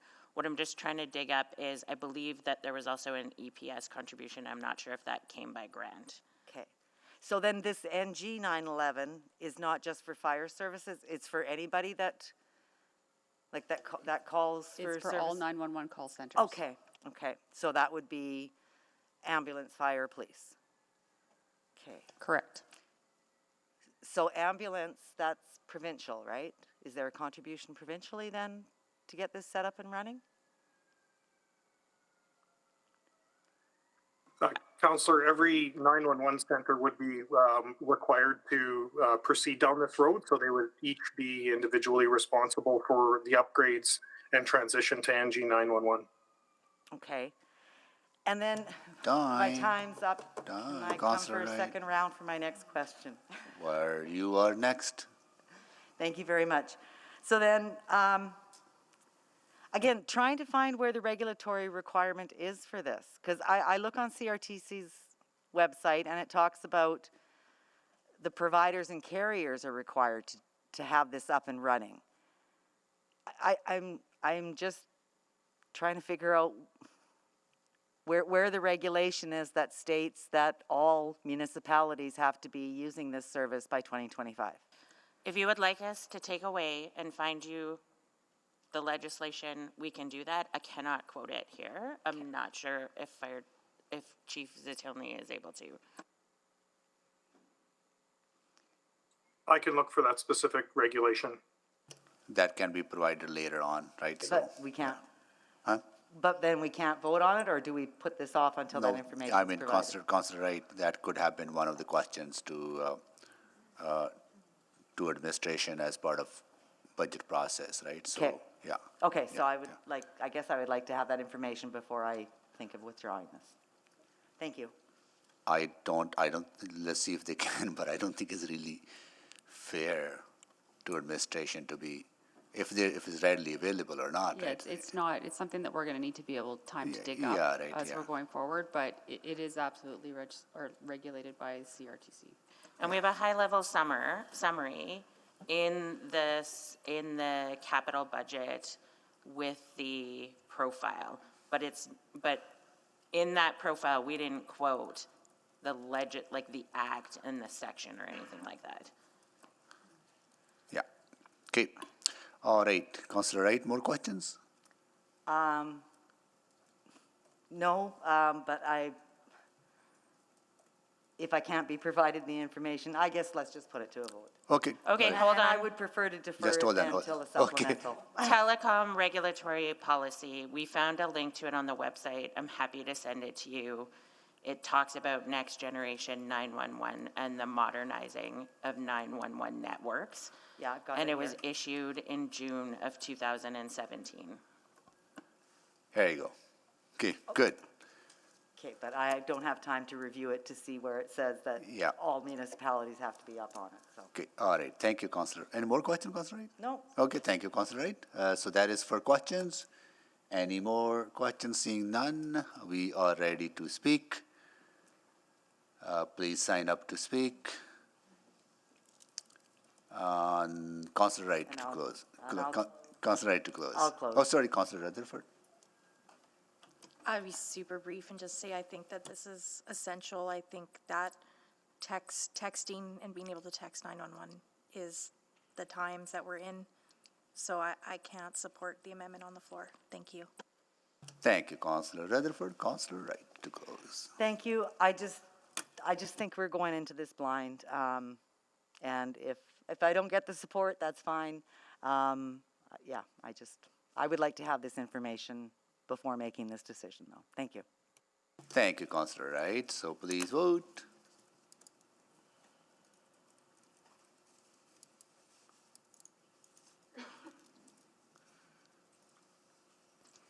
We have all the votes? Display the votes, please. That is defeated. Okay. Next is Councillor Rice. I don't have any Okay. decrease. Okay. Councillor Salvador. Nope. Councillor Tang. Yes, I do have ahead. one more. Okay. And that's OP 41. Just hold on. OP 41.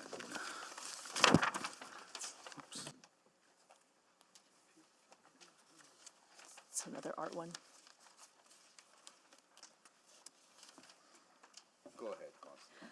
Go ahead, Councillor Do Tang. you need me to read this in? Yeah, please. Okay, that the Community, Recreation, and Culture 2023-2026 operating expenditure budget be decreased by $200,000 in 2023 on an ongoing basis to decrease the arts habitat Edmonton Service Agreement Funded Service Package to $250,000 in 2023 on an ongoing basis as outlined on page 127 in attachment 2 of the November 14th, 2022 Financial and Corporate Services Report, FCS 01394, with funding released to the tax levy. This is seconded by Councillor Principe. Councillor Tang, please make the introduction. Sure, yeah, I think a few amendments ago, we were just talking about how, yes, we absolutely do have a very wonderful and vibrant arts community here. The impact of their work and their contribution and creativity that makes Edmonton an amazing place.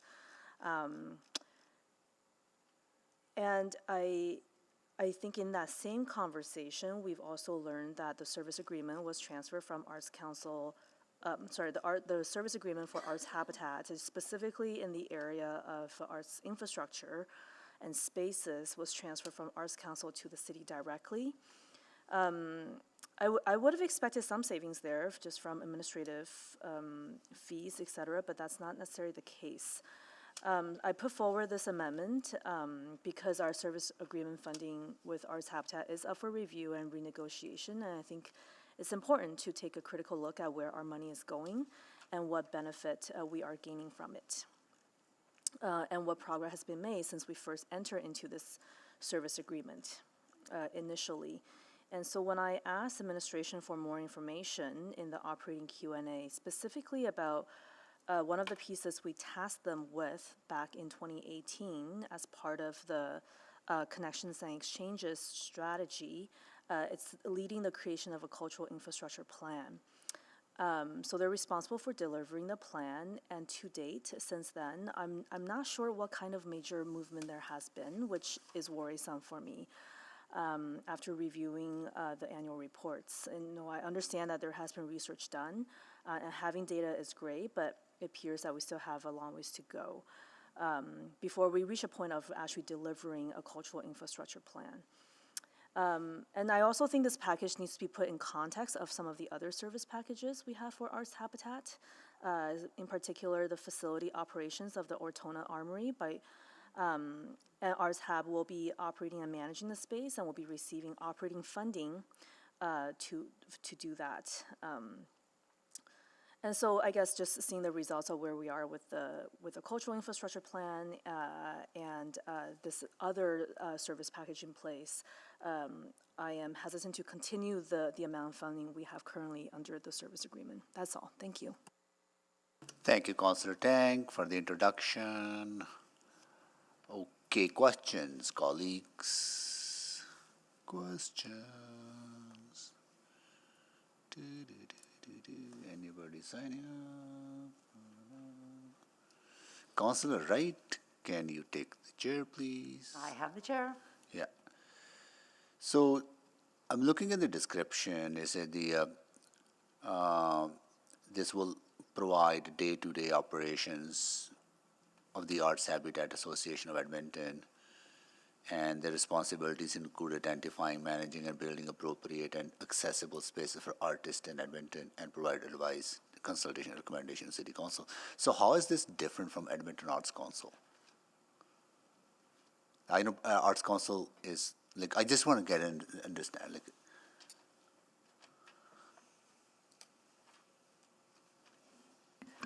Is Julian on the call? I am. Would you be prepared to respond, please? Absolutely. Thank you very much. The difference, Mayor Sohi, is that Arts Habitat is entirely focused on infrastructure. Okay. The Edmonton Arts Council is focused on programming. Okay. So what goes into the buildings and onto the stages and into the studios. We are focused on creating affordable facilities for the arts in Edmonton. This is not a growth item. We have not asked for an increase. This is our ongoing operational that we've received over the last many, many years under the Edmonton Arts Council. And we've moved up from under the Edmonton Arts Council and now have a direct service agreement. Got it. And what impact will this reduction have on your day-to-day operations? Yes, thank you.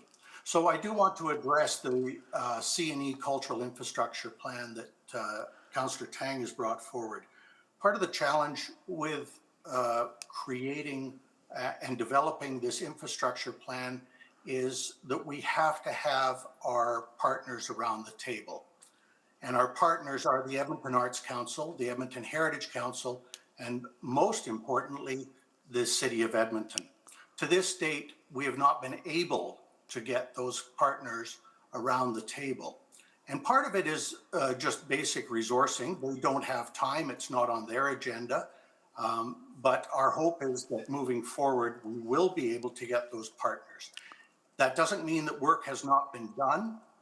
A lot of work has been done, a lot of data has been collected, and we continue to do that. We've just recently had a comprehensive report to our board on the data that's collected, and I'm happy to share that. So all of this is building a foundation for this. So if we do not receive this funding, we cannot proceed with the cultural infrastructure plan. Until the funding is restored. We received no extra funding at all when the Edmonton Arts Council received over $1 million to execute C&E. We received nothing. Okay. The other two items that are very important that council needs to understand at the loss of this is that our operations is integral to the leasing and the operations of the Ortona Armory.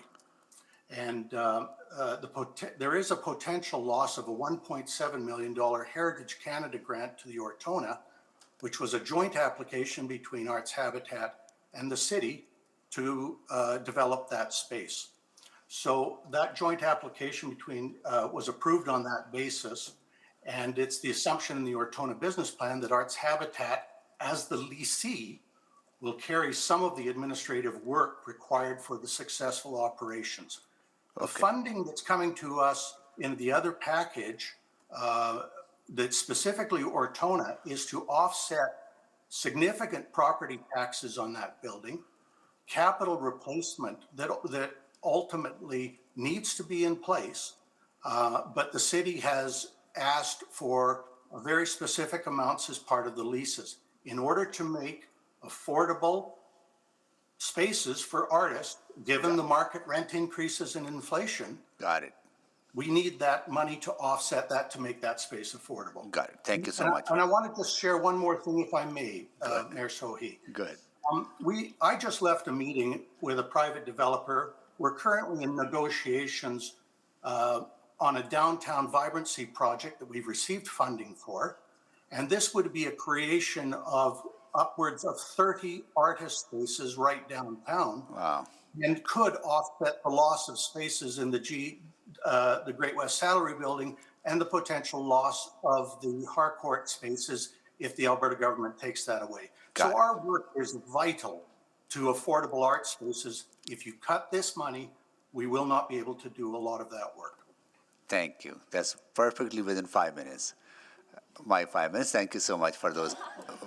Thank you so much for those answers. Actually, they're very good clarifications to help me make up my mind on this. Thank you so much for that. Councillor Hamilton? I had questions, but Mr. Main was so thorough in his answers that I know that it helped me clarify what the impact of this decrease would be on an ongoing basis. So thank you for that, Mr. Main. Thank you. So that concludes the questions. Now to speak. Anyone to speak? Sorry. Okay, Councillor Principe? Thank you, Mr. Mayor. Yeah, I just want to say thank you to Councillor Tang for bringing this forward, because I know it's difficult. I know it's hard. And I see that you're trying to find ways to save money, and so I just wanted to say thank you, and I'll be supporting it. Thank you, Councillor Principe. Councillor Hamilton? To that end, you know, I recognize that Councillor Tang is putting forward difficult decreases here. However, I'm concerned about the loss of, as Mr. Main described it, some of the, there seems to be some intricacies in the operating of Ortona armory, and I know it was a lot to get that project off the ground, and that it's one of the key projects in revitalizing that part of the Rossdale area. I think it's Rossdale. It's in that space, just as you're going up the hill. So I don't want to see momentum decrease for Arts Hab. I also note that, as I recall, Arts Hab continues to operate not just work spaces, studios, and theaters, but live workspaces. And I'm not sure if they still do, but I know that that's been a consideration at one time, and it's really hard for a lot of practicing creatives to find live workspaces, which is why Arts Hub, I think one of the founding reasons Arts Hub exists.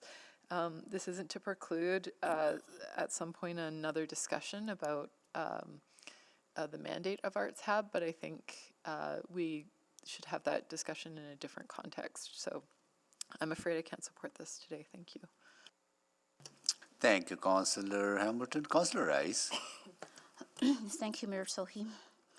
I really want to say appreciate Councillor Tan's great efforts, and because she does put lots of work to bring some challenge and difficult reduction, and for us to find the opportunity and to identify what's available funding could be released and to the tax levy. So I just want to say that, and I really admire that encouragement, and because it's not easy.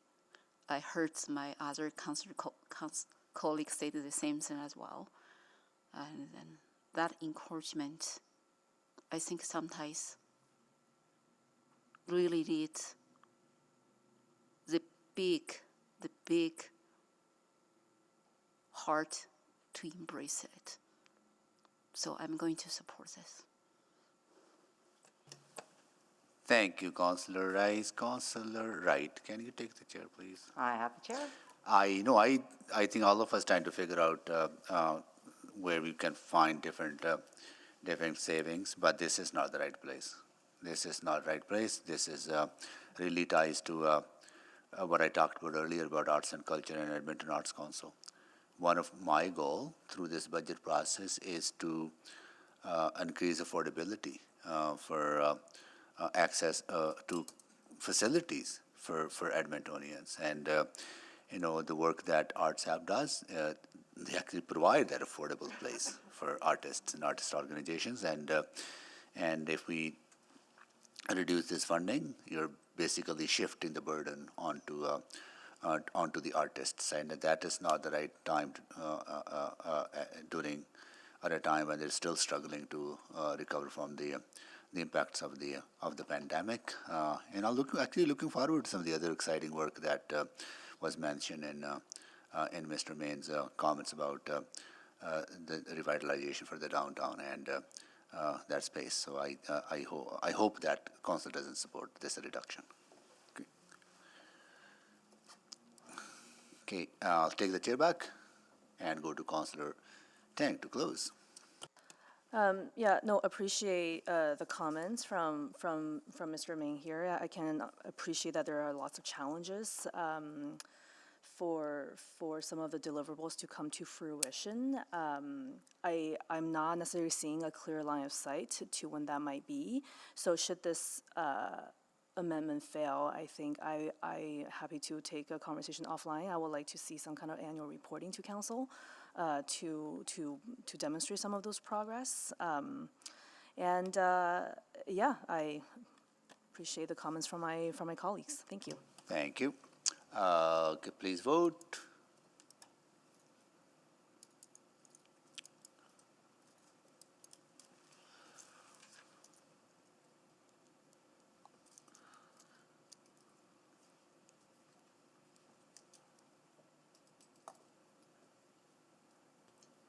We are waiting on one vote. We have all the votes. Display the votes, please. That is defeated. Carrying on, Councillor Stevenson.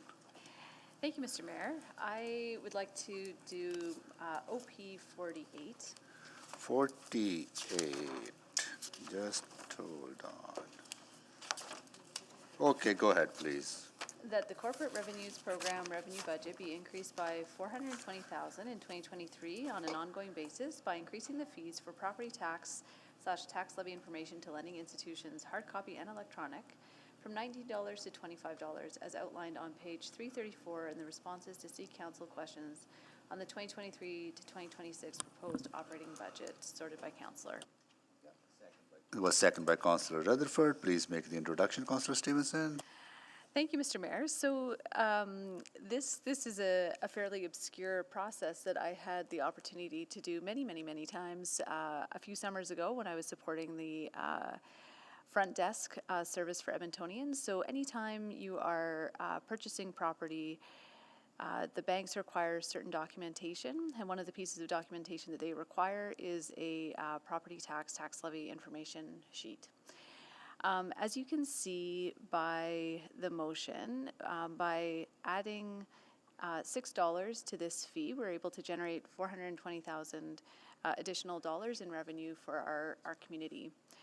I know how essential it is that we reduce red tape, that we reduce barriers to doing business in Edmonton.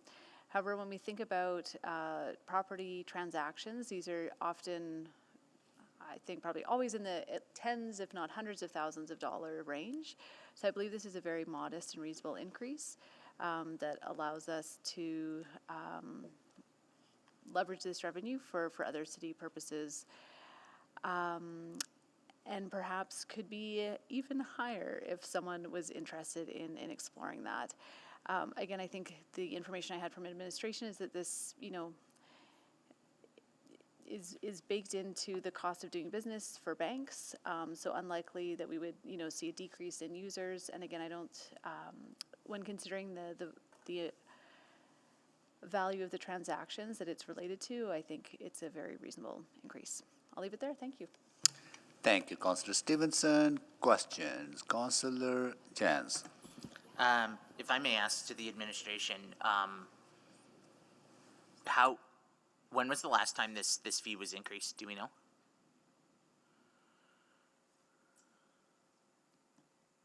I think Ms. Watt is just in the process of joining.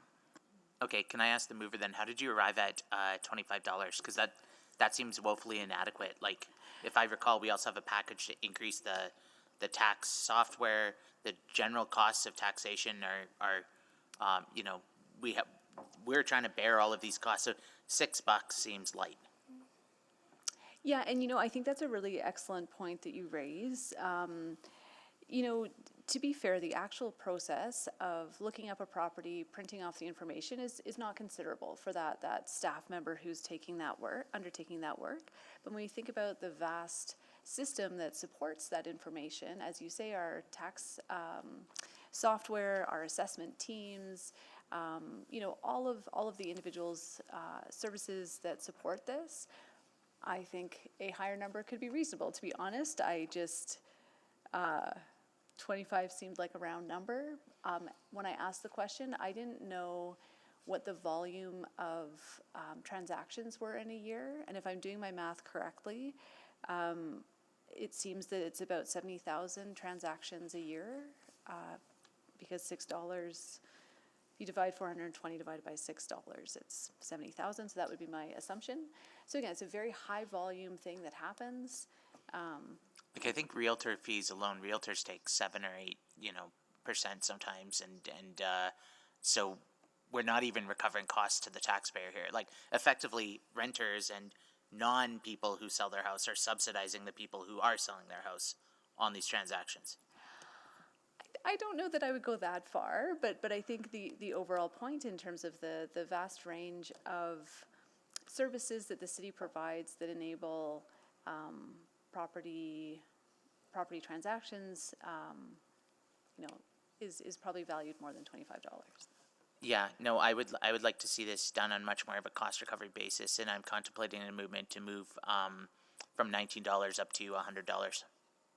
So I do have the answer to your question. The last fee increase was actually in 2022 where we went from $10.50 to $19. Maybe I'll just stop there because I'm not sure that next question was. No, please, please, Ms. Padbury, if there's more you wanted to share. I think Ms. Watt is now here, so I can, I think what I heard was your question was, would this be cost recovery? Yeah. Hello, Councillor Jans. This would be slightly more than cost recovery for us for these. These are charges that we would put on each individual transaction that we would have with mortgage companies. They are managed by our internal team, and we do an approximation of how much that costs for us. The increase would probably generate more revenue. We put that revenue into corporate revenue at the present time, so it's a little bit hard to pass out how much actual time and labor it costs in terms of the revenue we receive. So I hope that question somewhat answers your question. Very helpful. I understand we're being asked to spend millions on upgrading our tax software.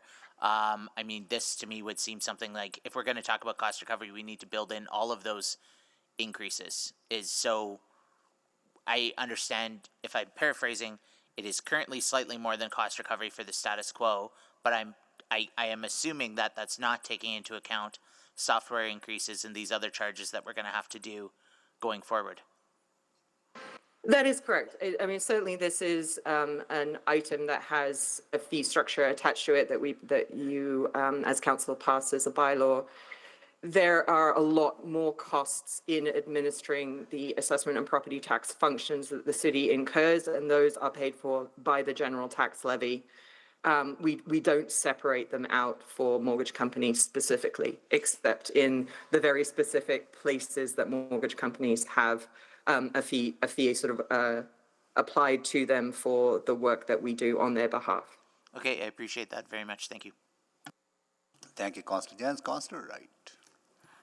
Thank you. I did notice on the fees and fines report that we received that there's some other items that are either online or staff assisted that there's a $10 difference for. And I'm just wondering, like, would that be reasonable to increase this fee from $19 to $29 and increase revenue that way, just slightly? We could increase these fees, Councillor Wright, to whatever level council would like. We would just need to rewrite that bylaw. Okay, so I can't speak for banks, but just one thing to be mindful of is that fees may also ultimately be passed on to the mortgage holder. Yes, and having worked in the bank, I know that does happen. Or they can absorb it. So with the increase that went from the 1050 to the 19, I mean, that's almost doubled. Is there any knowledge that has been passed on to the customers? No, we increased those fees to be in alignment with other major municipalities in Alberta who also charge for a similar fee. Notably, the City of Calgary, I believe, does not. That was the impetus for the suggested increase, and also because there is some considerable work that our taxation team has to engage in order to sort of process wire transfers and so on. So that was the impetus, rather than whether or not it gets passed along. Okay. So Councillor Stevenson has suggested she would welcome an increase. Okay. If it's a friendly amendment to go to the 29? No? Okay, then we'll just leave it as is. Councillor Hamilton. I withdraw. Councillor Rice. Thank you, Mayor Sohi. Thank you. 2000, for next budget cycle, right now, our revenue budgets as user fees, so this is one of them, the topic, is 10.7%. And so compared to the last budget cycle, what's the difference? And to this question to administration. So the percentage of user fees, I think, has been going down slightly. I'd need to pull up what the actual difference in the percentage is. I think we had in a presentation that we gave, so I just need a couple minutes to find that. Okay. Then my next question is, do we have a specific bylaw or recreation and to provide that guiding principle how we increase the user fees? Or is it just based on what's the financial situation and all for city to decide it what we want to increase? So you have a fiscal policy for revenue generation, which is a very high-level policy that talks about who should pay for what and how should it be paid for, where we differentiate that user fees are appropriate when there's a private benefit for the service being offered. There are also a number of user fee policies throughout the corporation. There's an individual one for transit and I believe an individual one for rec facilities. And if I could, Councillor, just again, as it relates to OP12, we have been directed to conduct a thorough review of potential new revenue areas throughout the city, and that they brought back to council in Q2. So that is again work we've been directed to do under OP12, which we'll bring forward. So this would be one piece of that. Correct. Okay. Mr. Rai has the percentages. Yeah, so Council Rights, for in 2022, based on the budget, the user fees were 12.3% of our total revenue budget. And for 2023, it's the $10 million number, 10% number that you were quoting, 10.7%. Okay. So they've gone down, as Stacy said. About 2%. About that. Yeah. Yeah. Thank you. That's my question. Thank you, Councillor Rice. Okay, that concludes the questions. No? That concludes the questions. Oh, sorry, Councillor Salvador. I need to confirm Councillor Jantz did not move an amendment to this amendment, correct? I'd like to move an amendment to this amendment to $50. It's 1 point.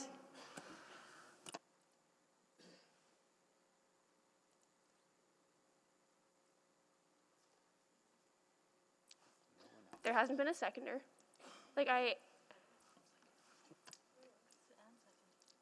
Okay. Oh, you and seconded. Okay. Sorry, can you just say that so that we can all?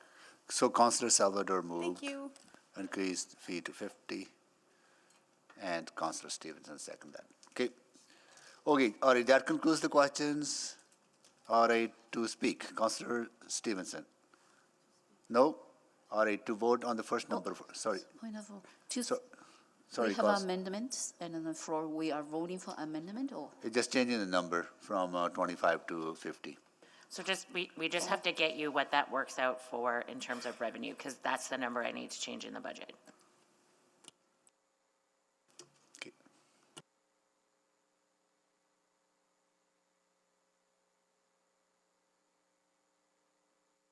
Go ahead. So just with this amendment to the amendment, if this is edited this way, if we approve this amendment, we change the original amendment, even though we've been doing the tallest to smallest, like wouldn't this just be, would we not vote on the 50 and then the 25? Okay, so we don't lose the 25. No, we will go to the 50 first. Okay. We just need to know, I don't know if going from 19 to 25 is 420. I don't want to assume it's 840. Yeah, I guess, I know. And then I guess my other question to taxation then just quickly is I know you said that you did a kind of a comparison in Alberta. Did you do a Canadian comparison with like the top, like the major cities in Canada for this fee? No, we did not. Okay, thank you. Appreciate it.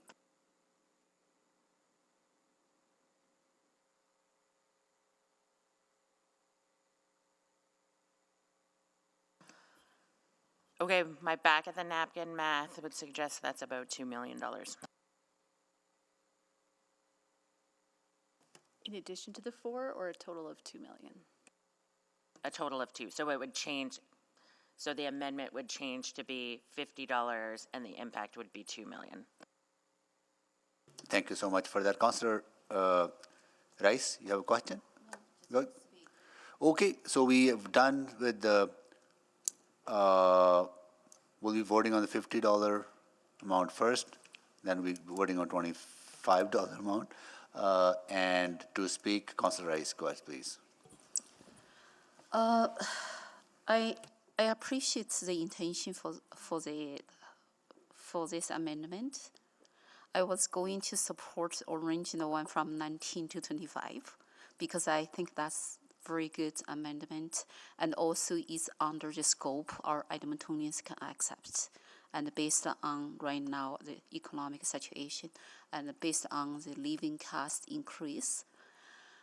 So right now, if we change this 25 to $50, I cannot support this because this increase is lots, and for certain Edmontonians. If our city is to serve for all Edmontonians, we need to consider the different group and the different level of income and the different leads. But of course, the original one is totally makes sense, and $25. And also another thing I would like to say, from what I heard from my constituents, by increase the user fees, yes, will increase our city's revenue. However, this should not be the way as a public services to focus certain revenue by increase the user fees, because we are providing services to the people. And that is why I asked a question earlier, do we have that specific bylaw or guidance principle, and then what is scope or range we can increase? So I know it's challenge, it's tough decision. I really appreciate my colleagues' effort and try to find all the possibility and for identify additional financial resources. But I cannot support 250. But I will support 25. Thank you, Councillor Rice. Councillor Paquette. Yeah, just really quickly, I agree with Councillor Rice, just for the fact that it's a big jump really quick, and it just doesn't seem like we can get there, but we don't have to do it right now. I love the fact that we're examining the minutia of absolutely everything, but let's put on our maybe some different hats for this one. I'm ready to vote. Thank you, Councillor Paquette. Please vote.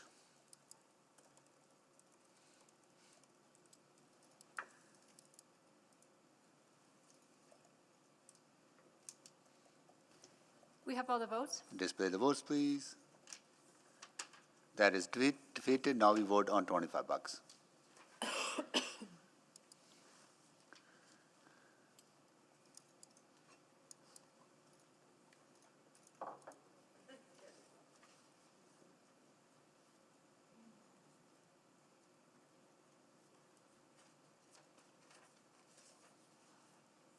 Apologies, we have all the votes. Display the votes, please.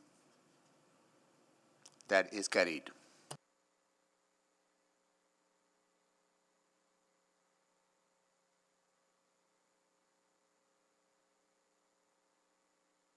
Councillor Paquette. Yeah, thank you, Mr. Mayor. This is OP 88. Sorry, can I just interrupt? I apologize. I think we do have an amendment of Councillor Tang's that we need to address because there is a decrease in it. So that's... Yeah, we're still on decreases. Yeah, we're still on decreases. We're still on reductions. Oh, yeah, we're still on reductions. Apologies, okay. Okay. And I think I'm Just on hold on. round 3. So Councillor Paquette doesn't have any reductions. I thought we were moving faster than we were. No, just hold on.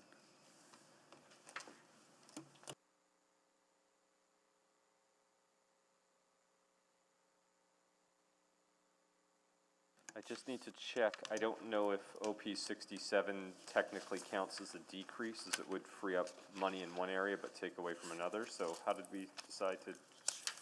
I think when we, yeah, you're not supposed to do, so there's two that have been presented as decreasing. The one that we were just referring to from Councillor Tang is decreasing and then increasing, so those have to be split because that was the direction from council. Yep. So yours is just to change a funding source. That still presumes that the project is going to be funded, so I'd say that goes on the other side. Fantastic, then I'll wait yeah, till then. Thank you. Yeah, we had to walk ourselves through that Yeah, one. no problem. Thank you. That's great. Okay, then I'll continue to follow the list. Councillor Rutherford. Yeah, I would just like to withdraw my OP 87, please. OP 87.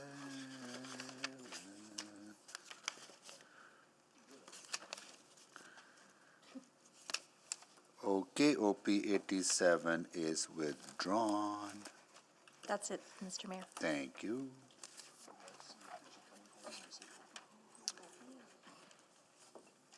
Councillor Jans, you have anything? I'm good on rejections. Okay, got it.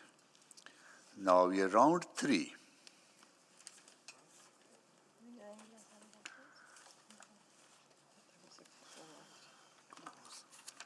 Councillor Tang. Yeah, okay, so I will put the reduction on this one first, and I'll come back and put the addition later. So it's OP 86, the first portion, right? Am I looking at the wrong? Oh, sorry, it's, no, that's, yeah, 86. First portion, that the social development operating expenditure budget be reduced by 700,000 in 2023 on a multi-year basis ending in 2020. Sorry, actually, I need to restate that, don't I? Sorry, Councillor Tang, can you restate that? Yes, I apologize. Misread. I will restate. Thank you. That the social development operating expenditure budget be reduced by 700,000 in 2023 on an ongoing basis ending in 2026 to reduce the funded service package for anti-racism grants as outlined on page 129 in attachment 2 of the November 14th, 2022 Financial and Corporate Services Report, FCS 0139, with a funding released to Community Safety and Wellbeing Fund. So those are two changes you're making? Yes. Yes, so it should be ongoing. It doesn't need to say ending in 2026. Oh, okay. So ongoing is ongoing. Gotcha. And yes, replacing tax levy with community safety well-being, because that was the original funding source. That's right. Yep, we're just going to update the tracker, and then our clerk friends are going to be able to post it if they just give us a couple seconds.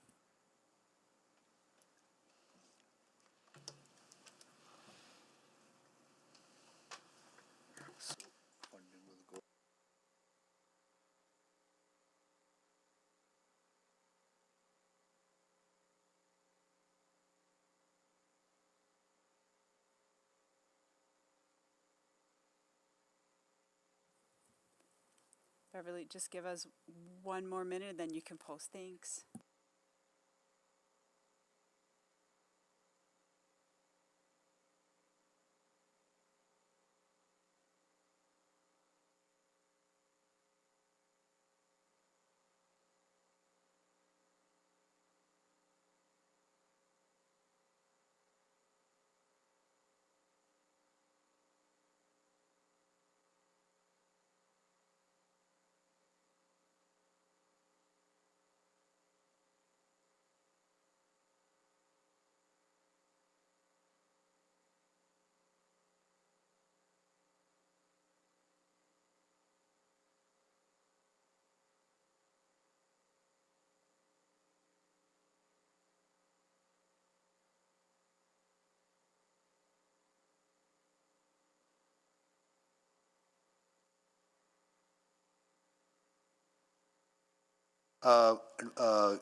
Okay. to City Clerk. Councillor Tang is going to withdraw both motions. We just rewrote it. Yeah, sorry. Yeah. I think my intent would be challenged with this piece of the process. If they have to separate it, it really was meant as a package. And if I can't do that, I'm happy to withdraw at this point. Yeah. Okey dokes. Okay. All right.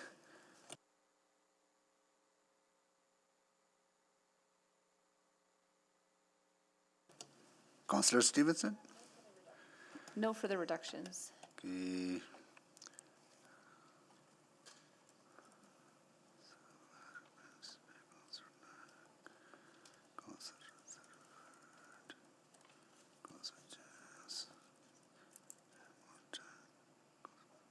Councillor Wright? No further reduction. Councillor Rice? No Nope, further. got it. Okay. We're done with the reductions. We are at 4:53. Why don't we take a break here? We'll be back at 6, and probably at that time we'll get a sense where we are from the administration. We'll be able to, I'm pretty sure you're keeping track of all the little changes that we have made. Good. Thank you.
Good evening. We are now live from council chambers.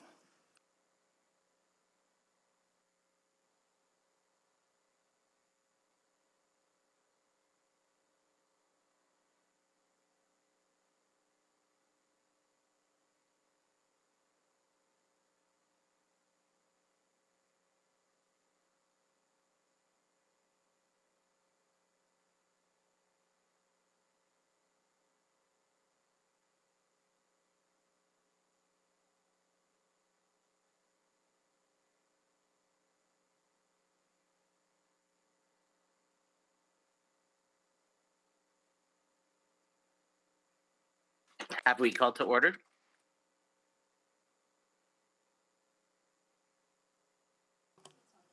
Not yet. Not quite yet.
Okay, I would like to call this meeting back to order.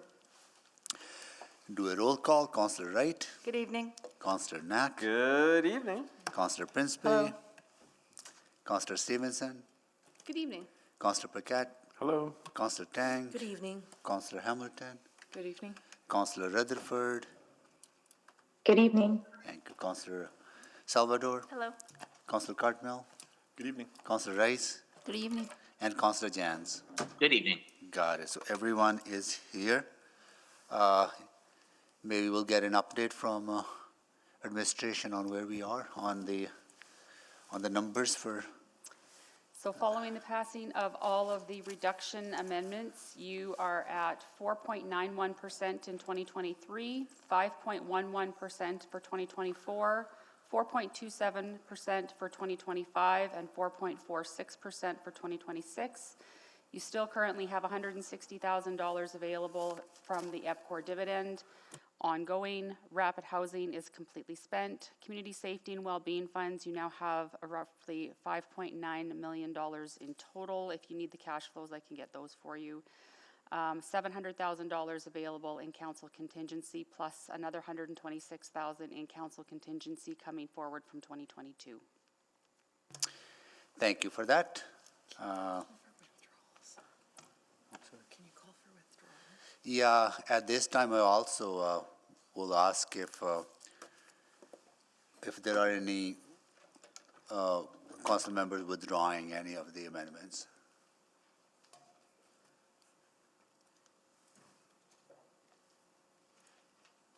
Nope. Oh, sorry, Councillor Tang, go ahead. I think, at this time, I'll just withdraw that second part of OP 86. OP, The just, community safety and well-being grants. So I wasn't sure the last time if I withdrew. I think I only withdrew both of them. The first one. While I understand the second piece can still be in order, but I decided to withdraw that too. so you're drawing the complete OP 86, right? Okay, got it.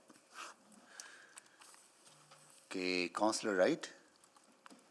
I'll withdraw my number 54 for the traffic enforcement. Just hold on.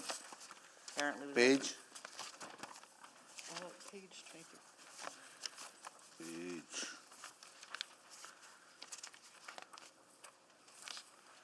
Okay, page 23. Okay, And also 59 parks and open spaces. 59. Okay, Okay, thank you. any more? Counselor Stevenson, Yeah, I'll withdraw 50, please. 50.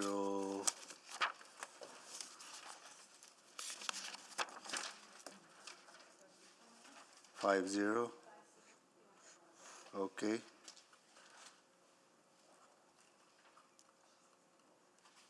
Sorry, Councillor Stevenson, can you just clarify which amendment number you're withdrawing again? 50. 50. Okay, thank Okay, you. 50. Any more? No? Okay. Mr. Mayor, there was just a quick question that we received that I just wanted to confirm the answer to, because it's really should come from finance, is that if there was any money left in the EPCOR dividend, I'll just pass that over to finance to say the answer into the mic, if that's okay. $160,000 available ongoing. Okay. Thank you. All right. We'll carry on with the roster. Councillor Stevenson, you are next. Thank you, Mr. Mayor. I'd like to move item 52, OP 52, 22. Oh, I'm using an old one, I don't know. And that is that the Social Development 2023 to 2026 operating expenditure budget be increased by $500,000 in 2023 on an ongoing basis to fund building costs at the Bissell Center with funding from community safety and well-being funds held within financial strategies if available and tax levy. So this was second by Councillor Knack. So Councillor Stevenson, can you please make the introduction? Yes, thank you so much. I think we are, absolutely facing a housing and mental health crisis in our community that has some spillover safety impacts in our neighborhoods as well. We've recognized the critical importance of there being places for people to be during the day.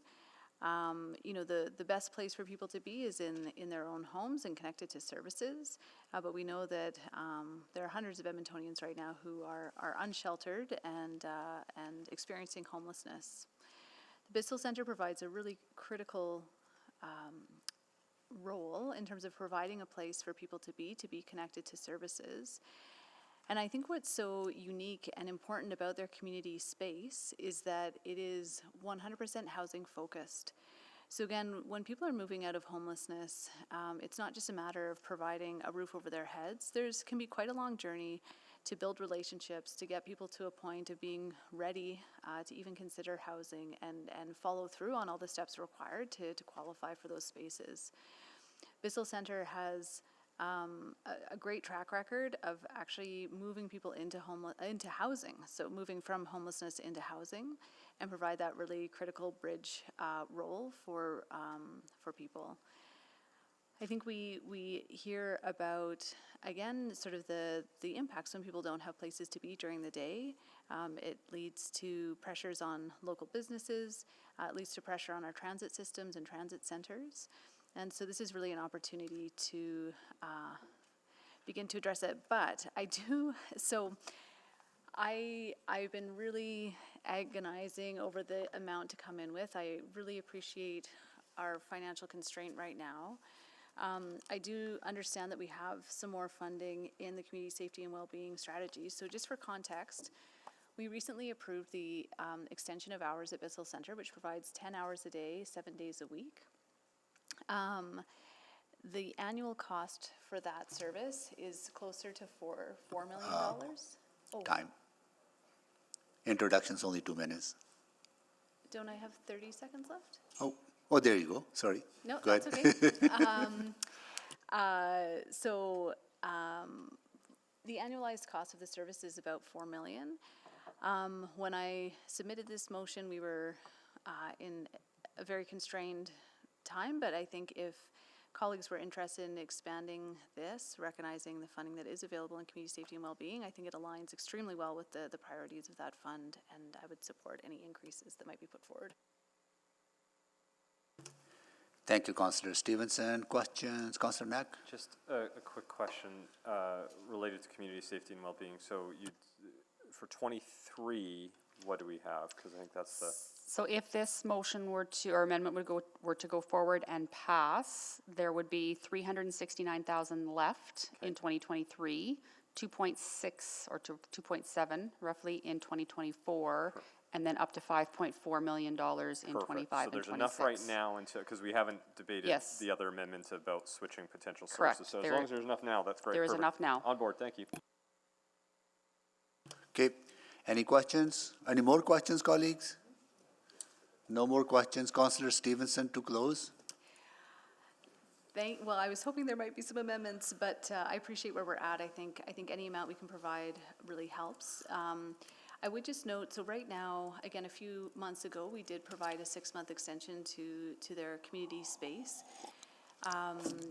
That will expire in May. A challenge that they're facing right now is that about 15% of the funding that we're able to provide, I don't think in this case, so I should clarify too, $500,000 is the cost of maintaining their building. So this provides a base level to cover some of those operational impacts. A challenge with the short-term increases they've been getting for the community space is that they have to do a lot of hiring and rehiring, laying off, causing a lot of disruption and adding to the administrative fees. So I'm very hopeful that my colleagues will support this amount for now and provide some level of certainty, but I do hope that we can potentially look for additional opportunities in the spring when we have greater clarity on our financial position. Thank you all so much. That's all. Thank you. Please vote.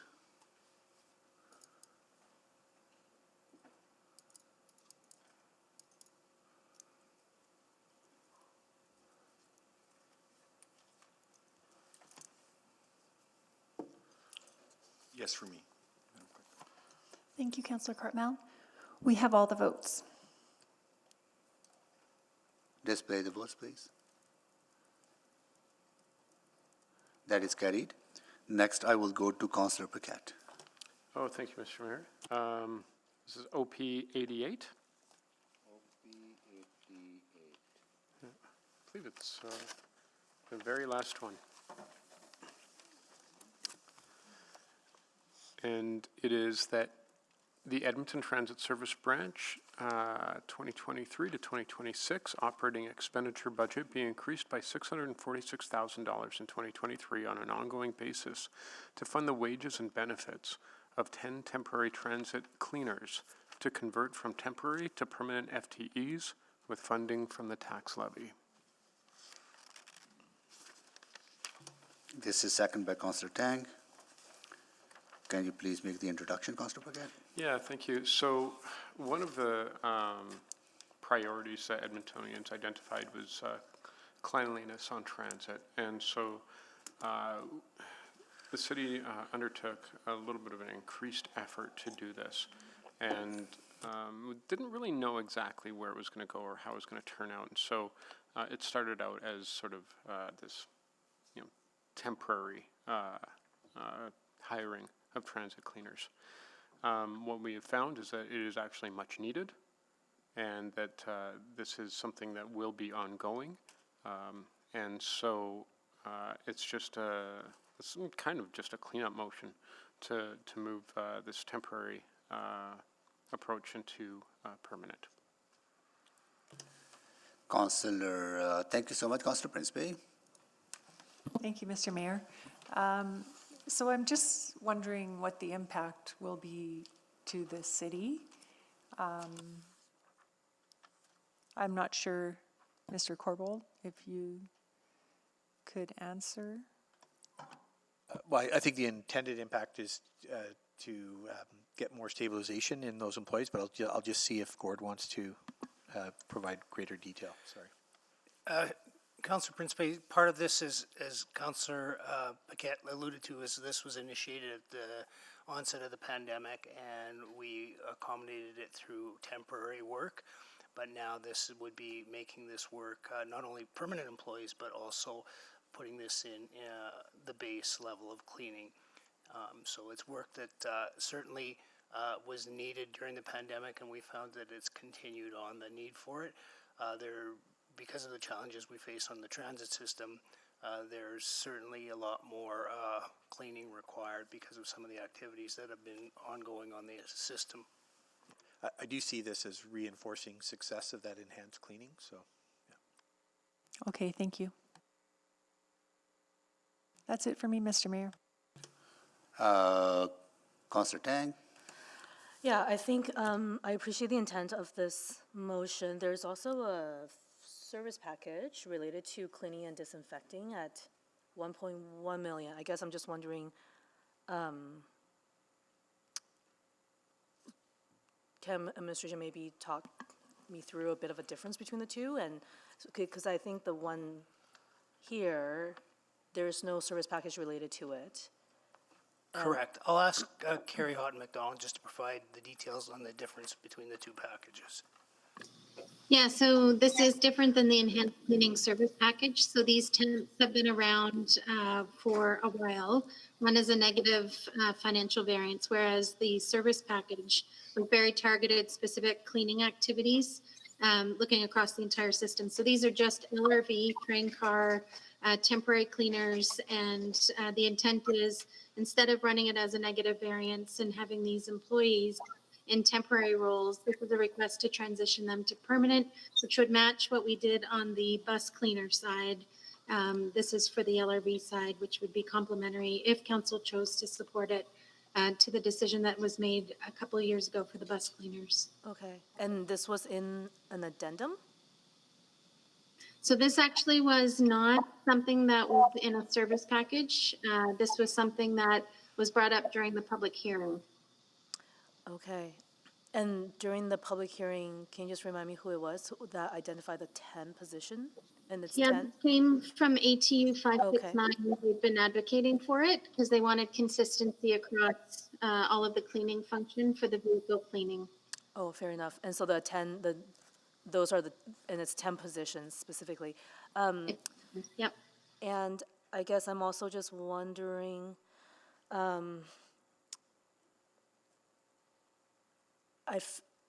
I guess, Mr. Corbel, then, can you talk me through a little bit about the overall effort within the corporation to convert temporary positions into permanent positions?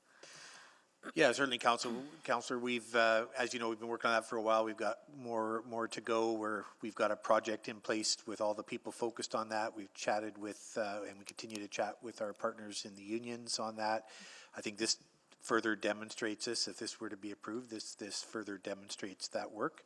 I don't think this will dislocate that work in any way. I think it's a natural progression. We just hadn't quite got there in the contract to consider these 10, but given that it's on the table, I think it contributes to that project. Okay, so the 10 here aren't under consideration now. And I guess I'm just wondering, if not passed, would this conversation signal that we will like them to be up for conversation at some point? Yes, if this is not passed, I can guarantee they'll be considered in the greater project at a later time for sure. Yeah. And maybe if you can also just clarify my understanding too, in the work of OP 12, maybe I'm just completely wrong here, but is there anything related to, I guess, for workforce adjustments, as you know, kind of making positions permanent for things like keeping our RVs clean, part of that core service component? Yeah, I think that'll be within scope for the work we have to do for sure. Yeah. Interesting. Thank you very much. Appreciate it. Thank you, Councillor Tang. Councillor Wright? Hi, thank you. So what happens with the funding that's been being used for the temporary workers? So they haven't actually been funded. So it's been run as a negative financial variance for quite some time. This predated me coming to ETS. And it's unfortunate. They've been just kept on as temporary staff running as a variance as opposed to having it funded and budgeted. Okay, thank you very much. Councillor Cartwell? Thank you. there's a number of changes coming in our LRT system and systems. There's going to be, at some point, a new operator operating, a number of new LRVs. I'm wondering if there's a right sizing or a correction that happens with that as we expand our LRT operating. So on our end, this is for the high floor LRT that ETS directly supports. Wouldn't be part of our responsibilities with the LRT expansion. Through that P3 model, they would look after the cleaning requirements for the lines that they're operating as a third party. And this is, I'm just repeating what you've just said, that this is operating as a negative variance, so that's showing up on our actuals, essentially on our financial results. It's not showing up in our budget. Is that Absolutely correct, yes. right? Right, so this would budget what we see in our actual results anyway. Correct. More or less, is that fair to say? It essentially reduces the surplus that gets recorded every year. Every year, because we're burying presumably we have a surplus, but this is a negative entry to the surplus calculation. It offsets. And it was reasonable given the COVID when this started to run it as a variance, but now people are getting used to it, and we're trying to put it into the base. There's a bit more certainty about how much cleaning effort we need. Correct. Yeah, okay, thank you. Thank you, Councillor Cardinal. Councillor Rice. Thank you, Mayor Sohi. And so, question to administration. I heard because OP12, so we're going to do review for some core services. So if this one is not passed, but we still get opportunity to review and this service needs, and then bring back the package and for city to for council to reconsider, or just based on city managers, your mandate or your authority, you can do this automatically. So I'd say, Councillor, that if this is not passed, it'll likely be considered in the review, but more importantly, I can guarantee it'll be considered in the project we have under evaluation for changing temporary to permanent employees. So it's kind of two places where it could be seen again. So two places, we say again. Okay. Thank you. That's my question. Thank you, Councillor Rice. Councillor Wright, can you take the chair, please? I have the chair. Thank you. So there are other paths that you identified. Comprehensive comprehensive review, as well as your attempts to make evaluation of positions, whether they need to be permanent, full time, right? So I think that's good. But I do have another concern that I want to raise with you and ask your perspective on it, is that this is whether to keep a position temporary, full-time, or permanent. It is administration's decision. Just want to get a clarity on, are we stepping through this process into an area that is delegated to you, right? I just want to get that perspective. I think that decision is in fact an administration decision, but I see this as a budget decision to enable that. Okay. So and I'll just check to see if Michelle has any flags, but I think what I hear is in this motion, and the reason it's in order is because you're talking about a budget adjustment that would make that change. I don't think there's any disagreement on it. We're not pushing back on this because you want to do it too, I think it's likelihood something that would fall under the project anyways. Yeah, so you want to explore this as well, right? Yeah. Okay, so okay. And I don't see it taking away freedom of action, because it's less about the review. Okay. It's more about the project we have ongoing, and so if council decides they want to fund this ahead of that, I think we could do it. But I also don't think it'll be that long before we review the rest of the project. So. Okay. So I would say, Mr. Mayor, under CAB, so this would absolutely be under the city manager's delegated authority, but council has the ability to change that authority for a very specific purpose, very specific time, and very specific positions, which is what the councillors do. Got it. So okay. I think That's a very good clarity for me. Okay. Maybe I'll just add one thing, because Stacy just confirmed what this helps us do for that project. because I don't have the budget for this now. Yeah. At this point in time, we weren't able to fit it in. So if council decides to increase our budget for this, that does accelerate that, at least 10 positions within that project. Yeah, I understand that. Okay, good. But this does add to 2023 tax levy. It does indeed. And we are at almost 5% in 2023. Okay, got it. Yeah. Okay, okay. I'll speak to it when my turn comes. Okay. Okay. Is that, Councilor Rice, you have more questions? No. Okay. To speak?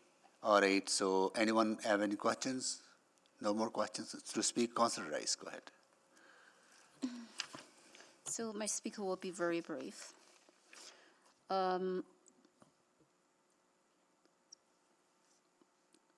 Public transit service is one of our city's core services. It means lots for many working families or students and young adults. And then right now we heard over and over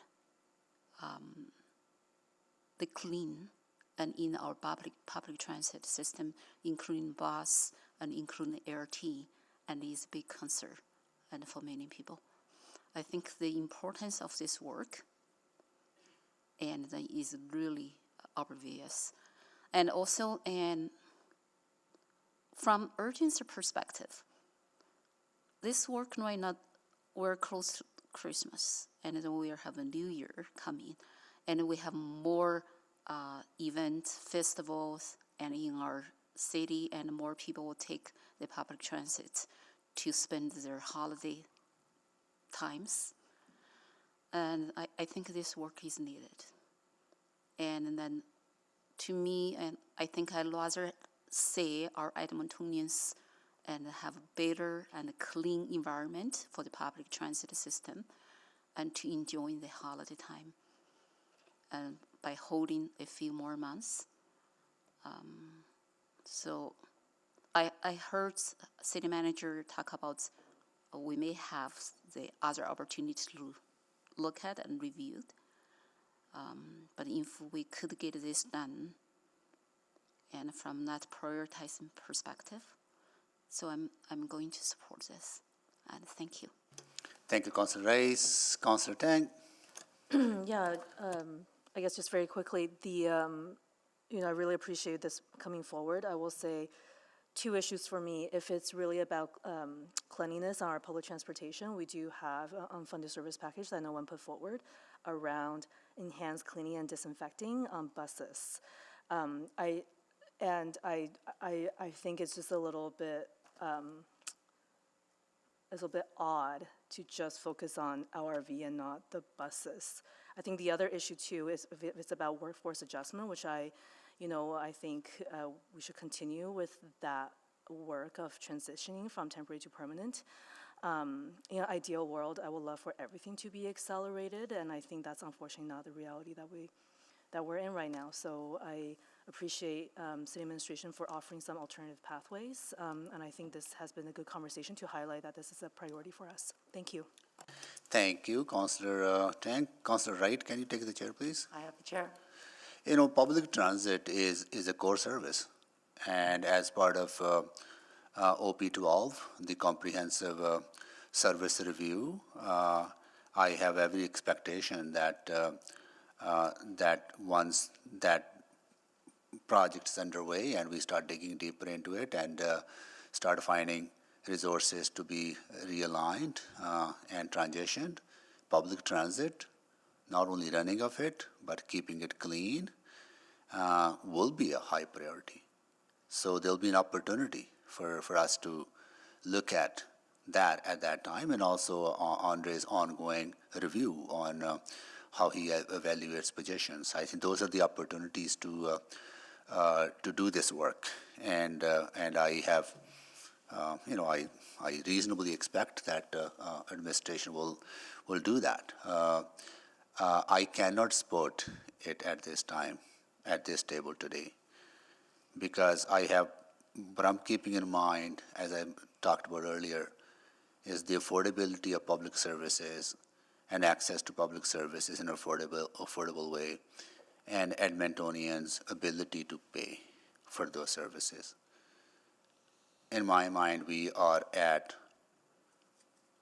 a little bit over, I would say, at a point. I just cannot justify adding more to the tax levy. We have tried to find money anywhere we could. We have tried to extend things where possible. We have done all those things. I cannot support further addition to property taxes. It'll be very difficult, very, very difficult to justify to Edmontonians if we add more. I will look for opportunity to maybe find a little bit more reduction somewhere. I don't know how, but so that's the reason. We cannot afford it anymore. I mean, this time. But having said that, I come from that background. In my early days, I swept floors. I cleaned buildings. I know how valuable that work is. And I appreciate the work that workers do, and they deserve to be permanent if they are full-time. They are required to be full-time, and they deserve to get the benefits, right? And I see a path forward that they will get there, right? But we can do that without raising property taxes. So that's my point. We can do that without raising property taxes through the service review that administration will undertake. So I cannot support this. Yeah. And I'll take the chair back.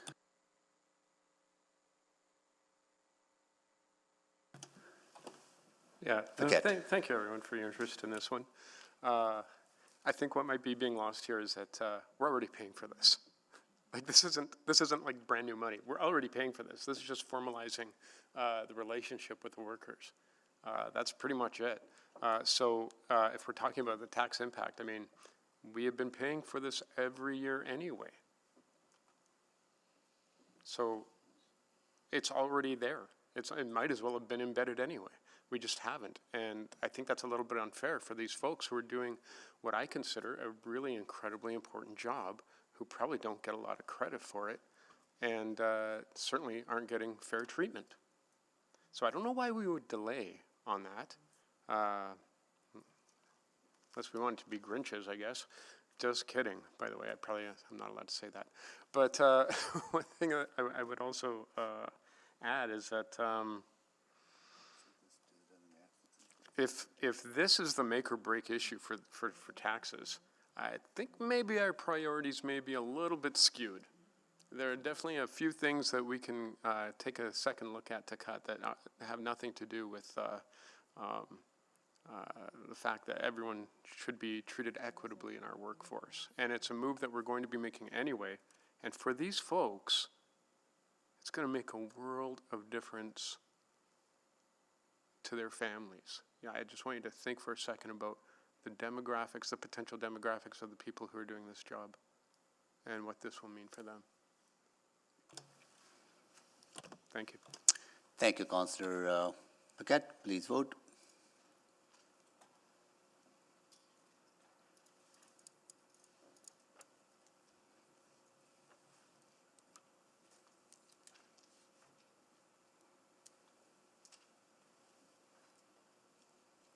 Apologies, I did that wrong. I'm a yes. Okay. Can you correct that?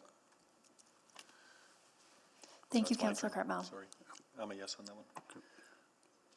We have all the votes. Display the votes, please. That is defeated. Okay.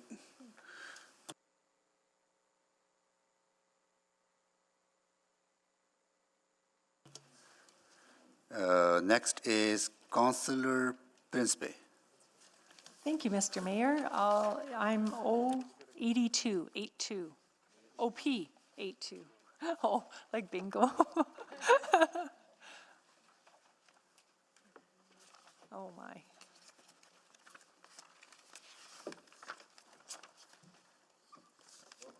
Okay. OP 82. Go ahead. Shall I read it in? Yep, Okay, thank please. you.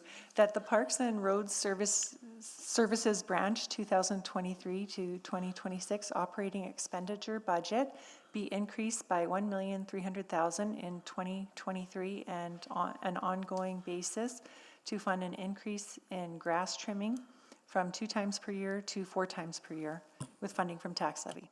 Thank you, Councillor Principe. This was seconded by Councillor Knack. Can you please make the introduction? Does it really need an introduction? As a chair, I have to ask. No, I know. Yeah. So this was the reason that I was looking for the decrease with the Edmonton Arts Council is just that I was trying to fund this project here. This was one of the major concerns that I heard from residents over the summer, and that's why I've decided to bring this forward as a package. So thank you.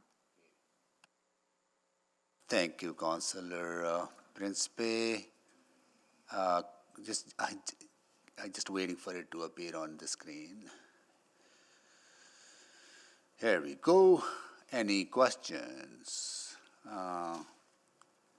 If not, can I ask Councillor Wright to take the chair, please? I have the chair.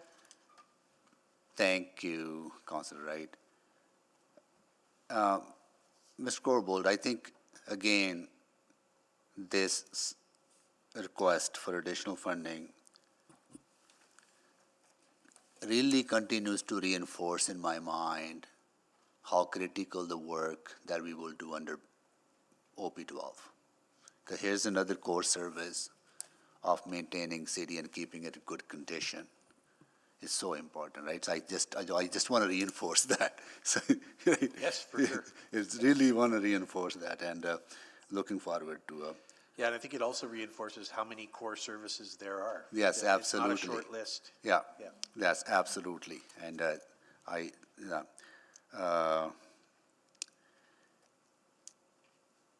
okay, I'll speak to it when it comes, right? But I just want to reinforce that. Councillor Rice, I'll take the chair back. Councillor Rice. Thank you, Ms. Mayor. So the scope of this work, yes, this is essential core services, and we heard lots of our Edmontonians want to see the improvement, and for the grass trimming, and then this is cross-city services. So, can you give me a little bit detail for the scope of this work? What type of area and we are covering and from this amendment? So, Councillor, you're referring to the scope of the actual trimming program. So that covers basically all of the trimming that is associated and accompanies the turf mowing. So all of the trimming around any vertical elements. So if there's fences, trees, railings, on the boulevards around trees, everywhere that there has to be the weed trimming that takes place that accompanies the mowing. So currently now it's 2 cycles per year. This motion would increase it to 4, and that would be citywide. Does the program including the area in the community and besides sidewalks? It's basically any areas that we do mowing, and there are vertical elements, then we would do the trimming around that. So if it's in a green space that we are mowing, we would come in and we would also do the trimming around, whether it's a post or a tree or whatever that looks like. Yes, for the green spaces is clear, and that's no problem. And for me, why I'm asking this question, because I received many complaints regarding the grass cut, and then in the 2 areas specifically. One area is in the neighborhood, and besides main road and sidewalk. And so right now it's become the property owners, and then they ask me, this is the city's responsibility or is a property owner responsibility? So right now it ends up many property owners do their own, and then they're doing, say, we're doing this for city. So I just want to clarify. So that. Counselor, this is in areas where we cut the grass, but Yeah. in residential areas where property owners are responsible for trimming the boulevard themselves, that wouldn't include that. So will not include that. Okay, and then another area is dry pond. The dry pond area and then in the neighborhood. So if it's one of the areas that receives the mowing, then that would be, if it's an area that's naturalized, no, then it wouldn't be. So is the city our own team doing this work, or is it we contract This the is outsource? city forces that do this work. City forces do this work. Okay, thank you. That's my question. Thank you, Councillor Rice. Councillor Jans? Thank you. Can I ask the mover what the tax increase is sitting at right now? She probably wouldn't know. I think You could ask administration. Yeah, we can ask but administration about that. I will tell you that, again, as I said in my introduction, the reason that I did put forward the decrease is so that to offset the increase I was requesting. Okay, but given that the fact it didn't pass, are you still comfortable raising taxes to support this ask? I'm in support of speaking for the residents who have mentioned, I've received many emails over the summer requesting extra trimmings, so I do feel comfortable speaking for the residents, yes. So you're okay increasing taxes to pay for this item? Probably not. I think we're just going too specific on item to item. Michael? I guess I'm just trying to get a sense of like how critical this item is to the mover, if they would be willing to support the main budget or not. Because I know last year they didn't support the main budget. I'm just worried we're adding and adding and adding to the tax levy, but if no one's actually going to vote for the main budget, it's going to be for nothing, and we're going to be here till Christmas. I think that is a good observation, right? That we all need to reflect on as we go through this process, but I don't think it's at this point appropriate to be asking individual council members whether they're going to be supporting the main budget or not, because there's a lot to go through yet, and we have a number of amendments that have not been gone through it yet. Okay, can I ask the mover then what amount this amount would equate to in a tax increase? I think it's 1%. I could be wrong. I'm sure it's not. And administration can probably give you the sense of it's 1.3 million 2023. It's about 0.7%. 0.7%. Or 0.07. 0.07. Sorry, that's an important number. Okay, yeah, thank you. I was trying to read it. I couldn't tell if it was 13 million or 1.3 million. So it was a sincere question. Thank you. Thank you, Councillor Jans.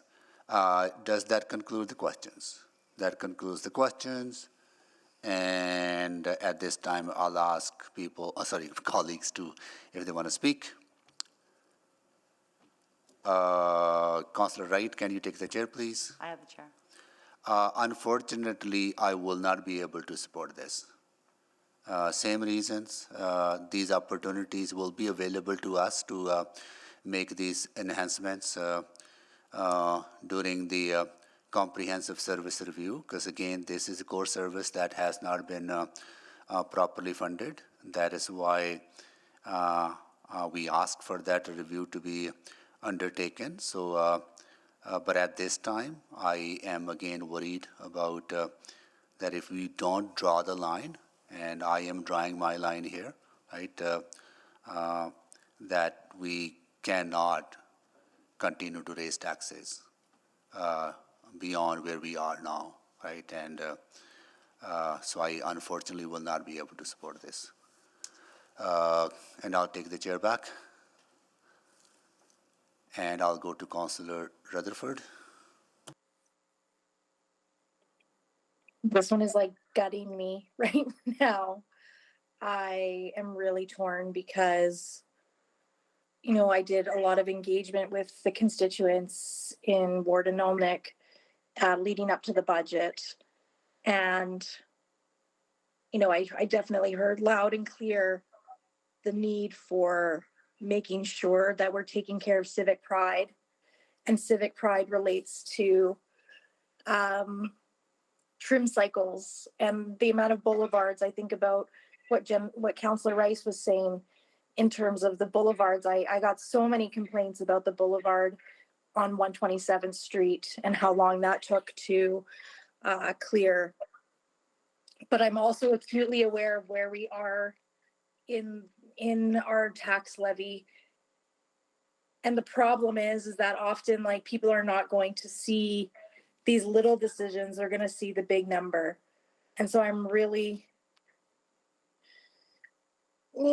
torn. So I'm going to trust and have faith that that will be discussed as part of OP 12, and I won't be supporting this motion.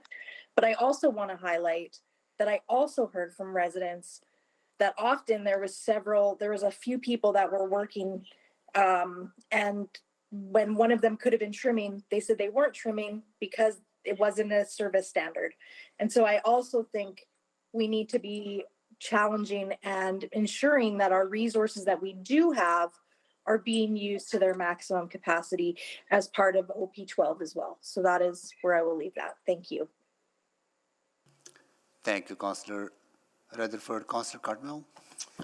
Thank you, Mayor Sohi. So, you know, I don't play this card very often, but I did a survey through my website before we got into budget deliberations, and I asked specifically if it meant a 1% tax increase, do you want more trim cycles? And the answer came back pretty resoundingly, no. And that was on, you know, in reaction to all of the emails and complaints that we all got, and that I certainly got.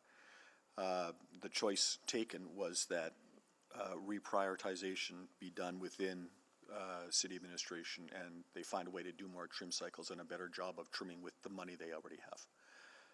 In other words, there's enough money in the system, figure it out. And that was the message I took from that feedback. And I want to reference some of the conversations that I've, not in detail, but that I've had with some of the operations group where they've taken a good hard look at snow and ice and given us what I'm going to characterize as a pretty real report on how that was being done. And I said that when we talked about this back in the spring, that I felt we were finally getting a reporting that reflected my observations. And what I've heard from that group is that more reporting is coming in the area of sweeping and in the area of mowing and trimming. Things like, why can't that person hop off the mower and run around with a whippersnipper for 5 minutes and get it all done at once, which sounds to me like an efficiency improvement that could be made, perhaps through Op 12, but perhaps you know, tomorrow or Tuesday at the lunch table in the workroom, just by figuring out how to do this just a little bit better. So I share all of the apprehensions that Councillor Principe has. I saw all those complaints. I was not happy with getting all those emails either, but there's better ways to crack this nut, and there's better ways to spend $1.1 million to get some work done. So with the greatest of appreciation, I won't be supporting this. Thank you.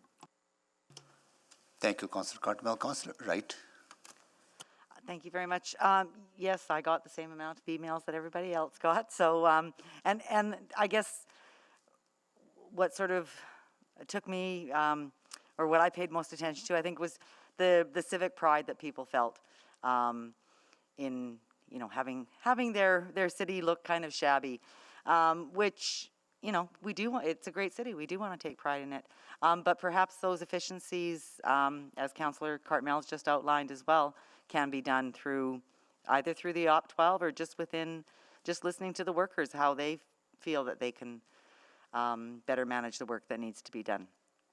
So I do hesitate with the tax levy increase on this, so I'm sorry, but I won't be supporting this either. Thank you, Councillor Wright. Councillor Paquette. Oh, thank you, Mr. Mayor. Just, you know, listening to this, it occurs to me that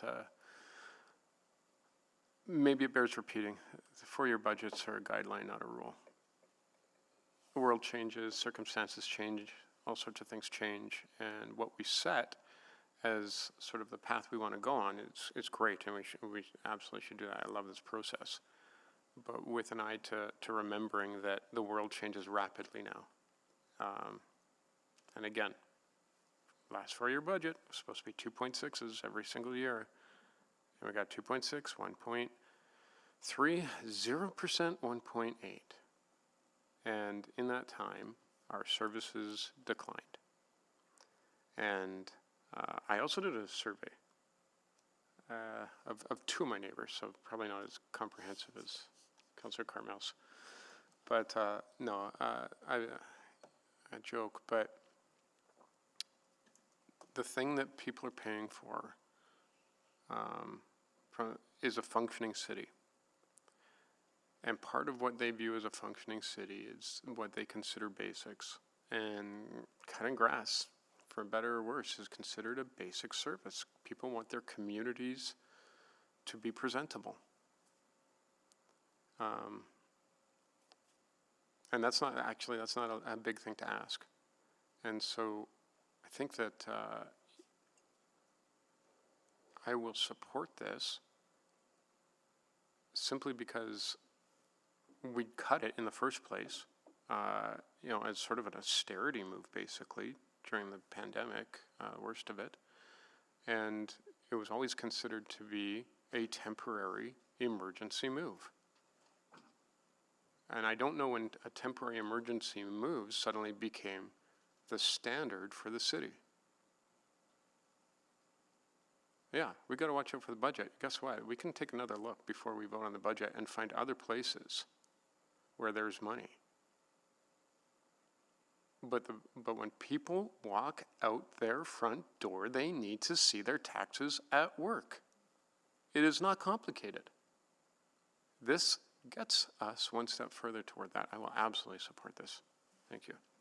Thank you, Councillor Paquette. Councillor Principe to close. Thank you, Mr. Mayor. So, yeah, I take it very seriously, trying to make sure that I'm balancing my requests with trying to find decreases. But I do hope that my colleagues support it. And if not, I do hope that through Op 12 or through efficiencies that we can increase the trimming cycle. Again, I was just being a voice for my constituents because it was just one of the main concerns that I heard. So I just wanted to bring that forward. Thank you. Thank you, Councillor Principe. Please vote.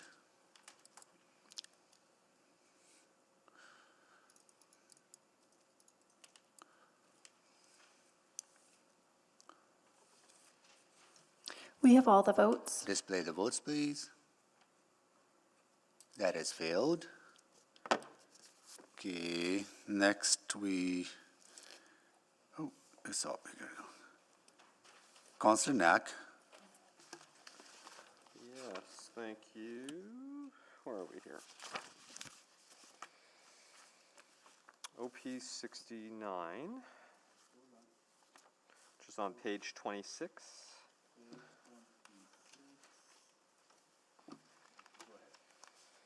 Thank you. So the motion is that the Edmonton Transit Service Branch operating expenditures budget be increased by $10,222,000 in 2023 and $2,870,000 in 2024 on an ongoing basis to fund the Edmonton Metropolitan Transit Services Commission Phase 1.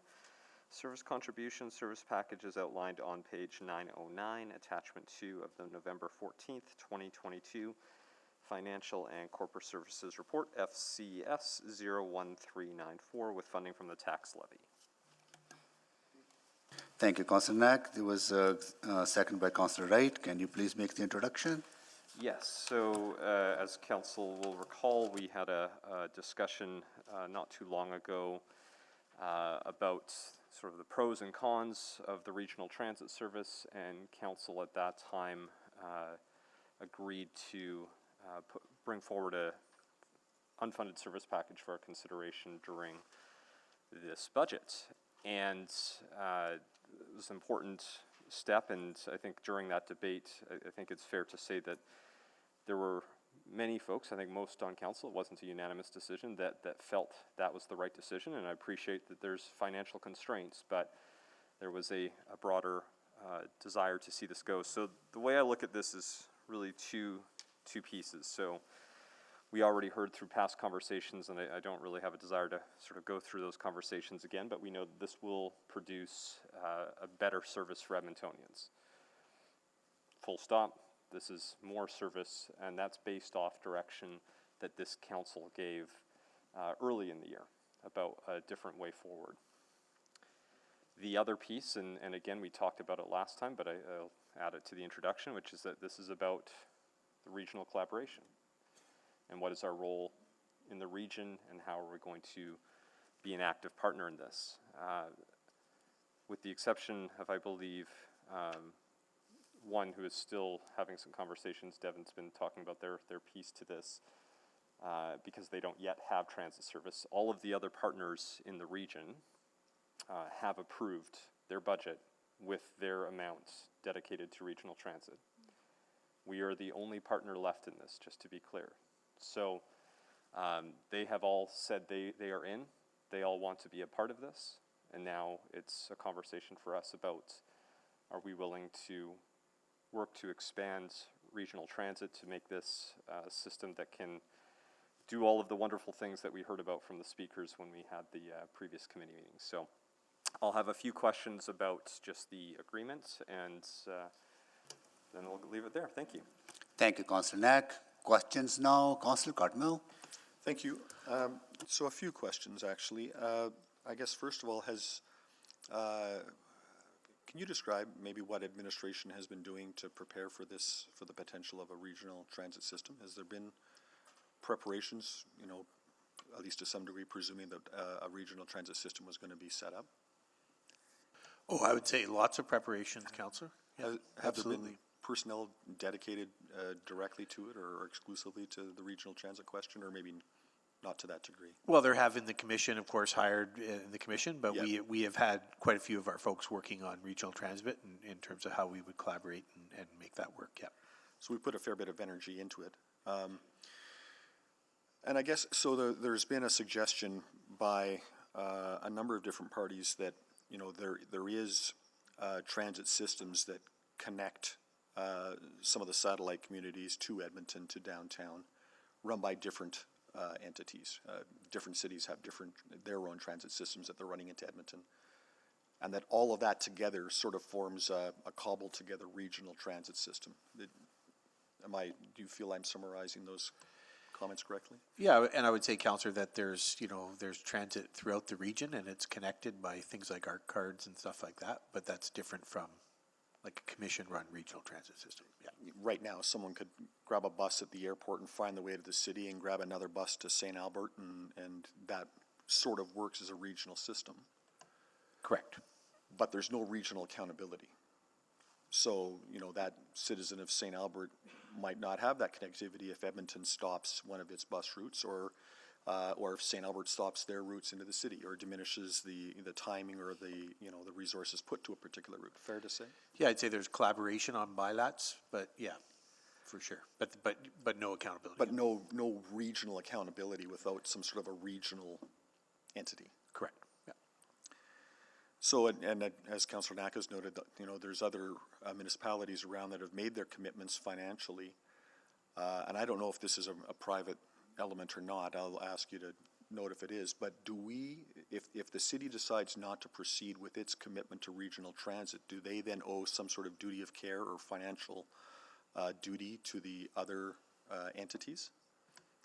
Yeah, there are some obligations that we must follow through on as part of signatory to the current regional transit. Financial commission. Obligations?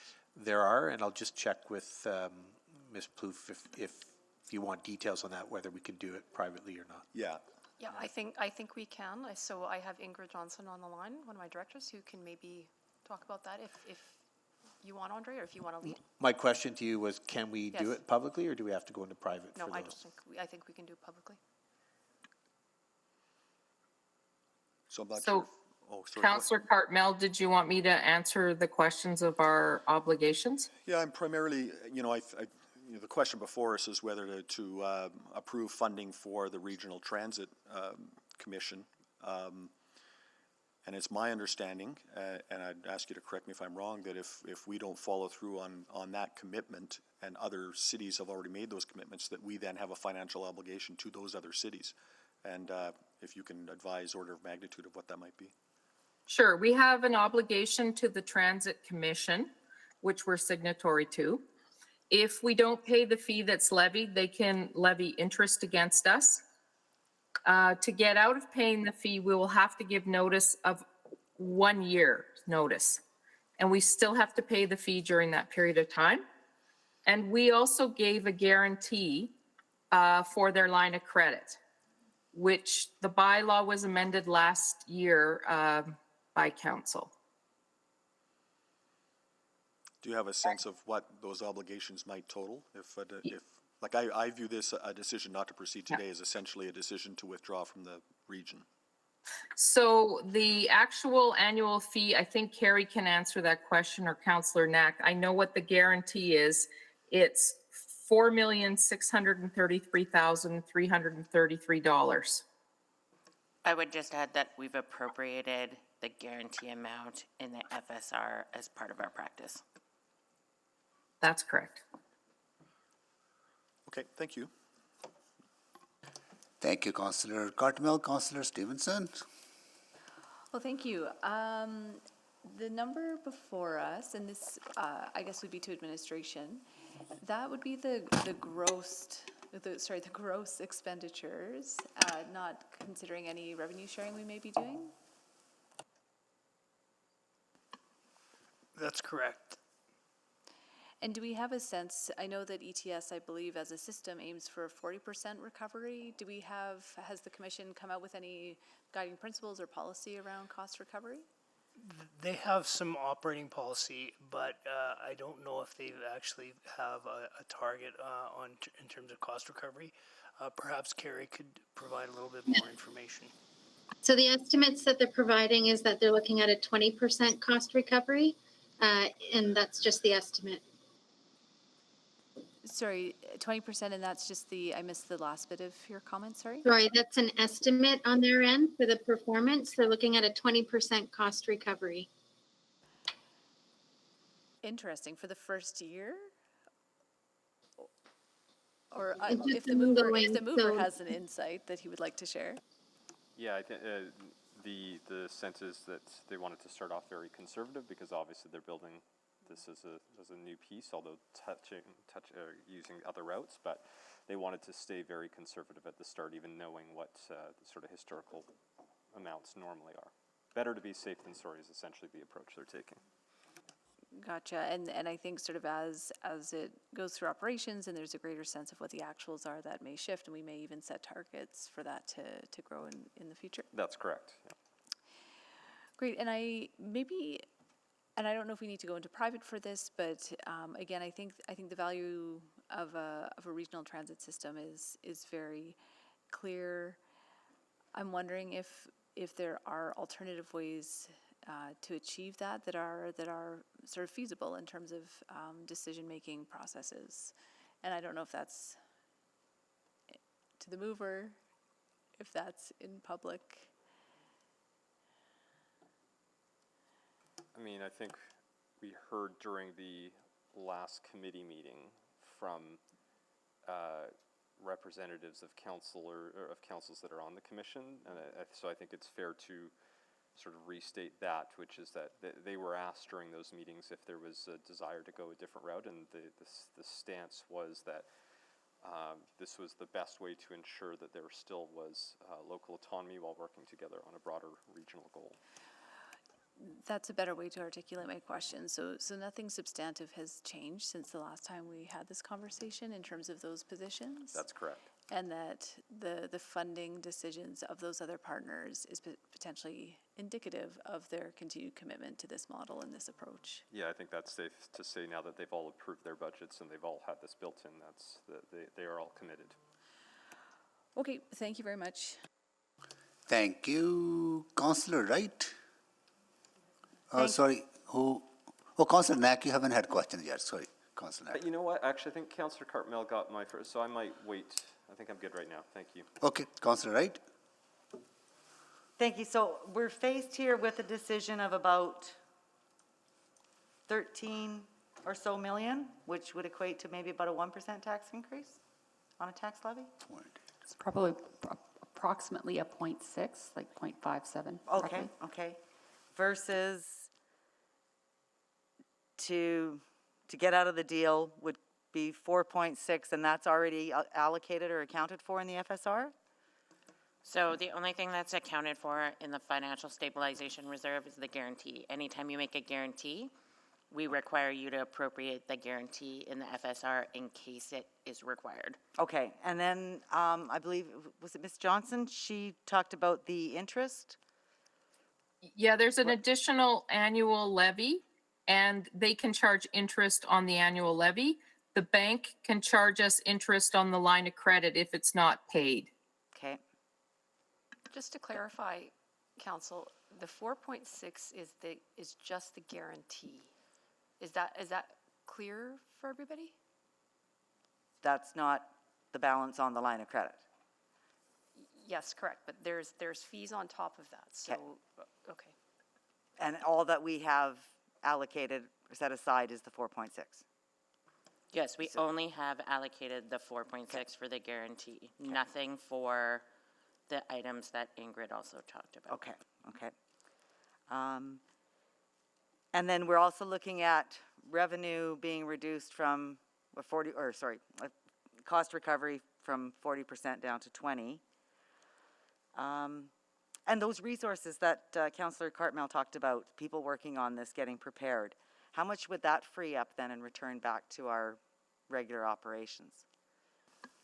So, Councillor, those resources are already embedded within Edmonton Transit, so they've been doing both the Edmonton Transit work as well as the work with the commission, so we haven't necessarily added any resources. We've been working within the existing resource complement we have, so it wouldn't necessarily free up any additional resources. But if they're not spending time working on the commission, then they could do other work within. They would be doing the work that they'd normally be doing within the Edmonton Transit system. So they added that commission work on top of it during this ramp-up period. So they've been getting overtime or just doing it out of the goodness of their hearts? Well, I think many of the positions are both union and non-union. So if there's non-union, they would be typically there would not be a lot of overtime involved in that.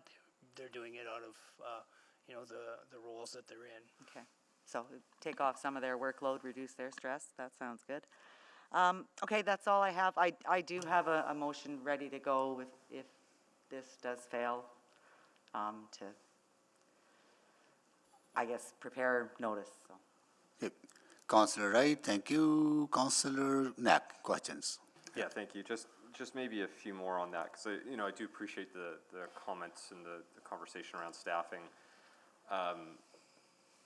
But again, I think maybe worth confirming that this is an increase to service within the city of Edmonton limits.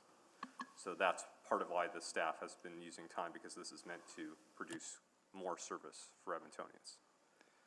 This is layered on top of the existing service, correct? Yeah, because that was, so that their time isn't sort of, because I can understand sort of that concern around, like, are they essentially just like, are we paying them to go do work for the benefit of others? And that's not really the case, because they're actually doing work to benefit Edmontonians through a different mechanism, but still to benefit Edmontonians and the region. Correct, from a different sort of perspective, but Yeah. it is work that would ultimately see the services provided to Edmontonians. Absolutely, okay. Maybe I do want to ask a few questions about the fees piece, because I think it's worth just making sure we do have a full understanding, because I actually don't know if I know the full number off the top of my head. I have it somewhere, so Ms. Plouffe, I would ask Ms. Hunt McDonald to weigh in on that. My apologies. Can you repeat which number you're looking for? Just wanted to get a further breakdown beyond the debt piece, the other fees. Also, I think there's if we were to not proceed, there's broader dissolution costs, if I remember correctly, and so I want to get a sense of scope and scale of all of that. So. Yep, so indirect costs are $5.24 million. The direct service costs, so if they were to deliver those routes for us next year, the direct service cost portion is 7.85 for a full year. In the event of exploring a dissolution, we would negotiate with them because we wouldn't be incurring the direct service cost. So for the prorated amount in 2023, the indirect cost is 4.96. The service-related hours was 5.26. So you would be looking at a 4.96 million in the indirect costs prorated for 2023. A full year's worth is 5.24 for the indirect costs, which covers the membership fee, it covers the overhead, staffing, any contracts they have, as well as the debt repayment portion. Okay, but not the debt repayment portion, but not the full debt amount, which would be a separate piece, which is the 4. That's right. We'd have to go through a process with them and have our lawyers obviously work together and determine what that debt portion is. I believe right now they've spent just a little over 5 million on the line of credit. So that would be distributed and there'd be a portion of that cost incurred to us. Is there any, and maybe this is more of a legal question, and well, I think I can ask it publicly, but I'll get a sense. Because all of the other municipalities, besides, again, I think Devon, which is having a separate conversation, have committed, if we were to exit, is there any risk that we would essentially be on the hook for everything, or is there, because essentially if we pulled out and everyone else was saying we were ready to go because we've made financial commitments, what does that mean for us, if anything? I don't know. I do think there is some risk, the degree to which that, I think we'd have to negotiate and have to fight maybe on some things, and I do want to be clear, Councillor, that because we've talked a lot of numbers, I think the higher, the risk of pulling out is, approximately 10 million, could be as high as that. Now, I would also say, reinforce that is one time. Exactly, yeah. As opposed to if we carry on, of course, we're paying that money every year. So that's right. There is a cost to get out of this, but it's a one-time cost. And so I just want to be super clear on that. Which is fair. And part of the reason it was set up that way is so that, it wasn't just, somebody could snap their fingers and sort of blow it up. It needed to be done in a thoughtful way. And everyone going in had to know that we were all sort of taking a bit of a leap of faith together, and that if anyone wanted to exit quickly, that there's a requirement or a potential cost to that. Correct, which is consistent with all of our other regional entities that we're members of. Fair enough. Yeah, exactly. That's probably close enough for my time. Thank you. Thank you, Councillor Knack. Councillor Paquette. Oh, thank you, Mr. Mayor. So if we're on the hook if this fails and we're on the hook for those payments, is that just payments free and clear, or does the commission still actually answer to us?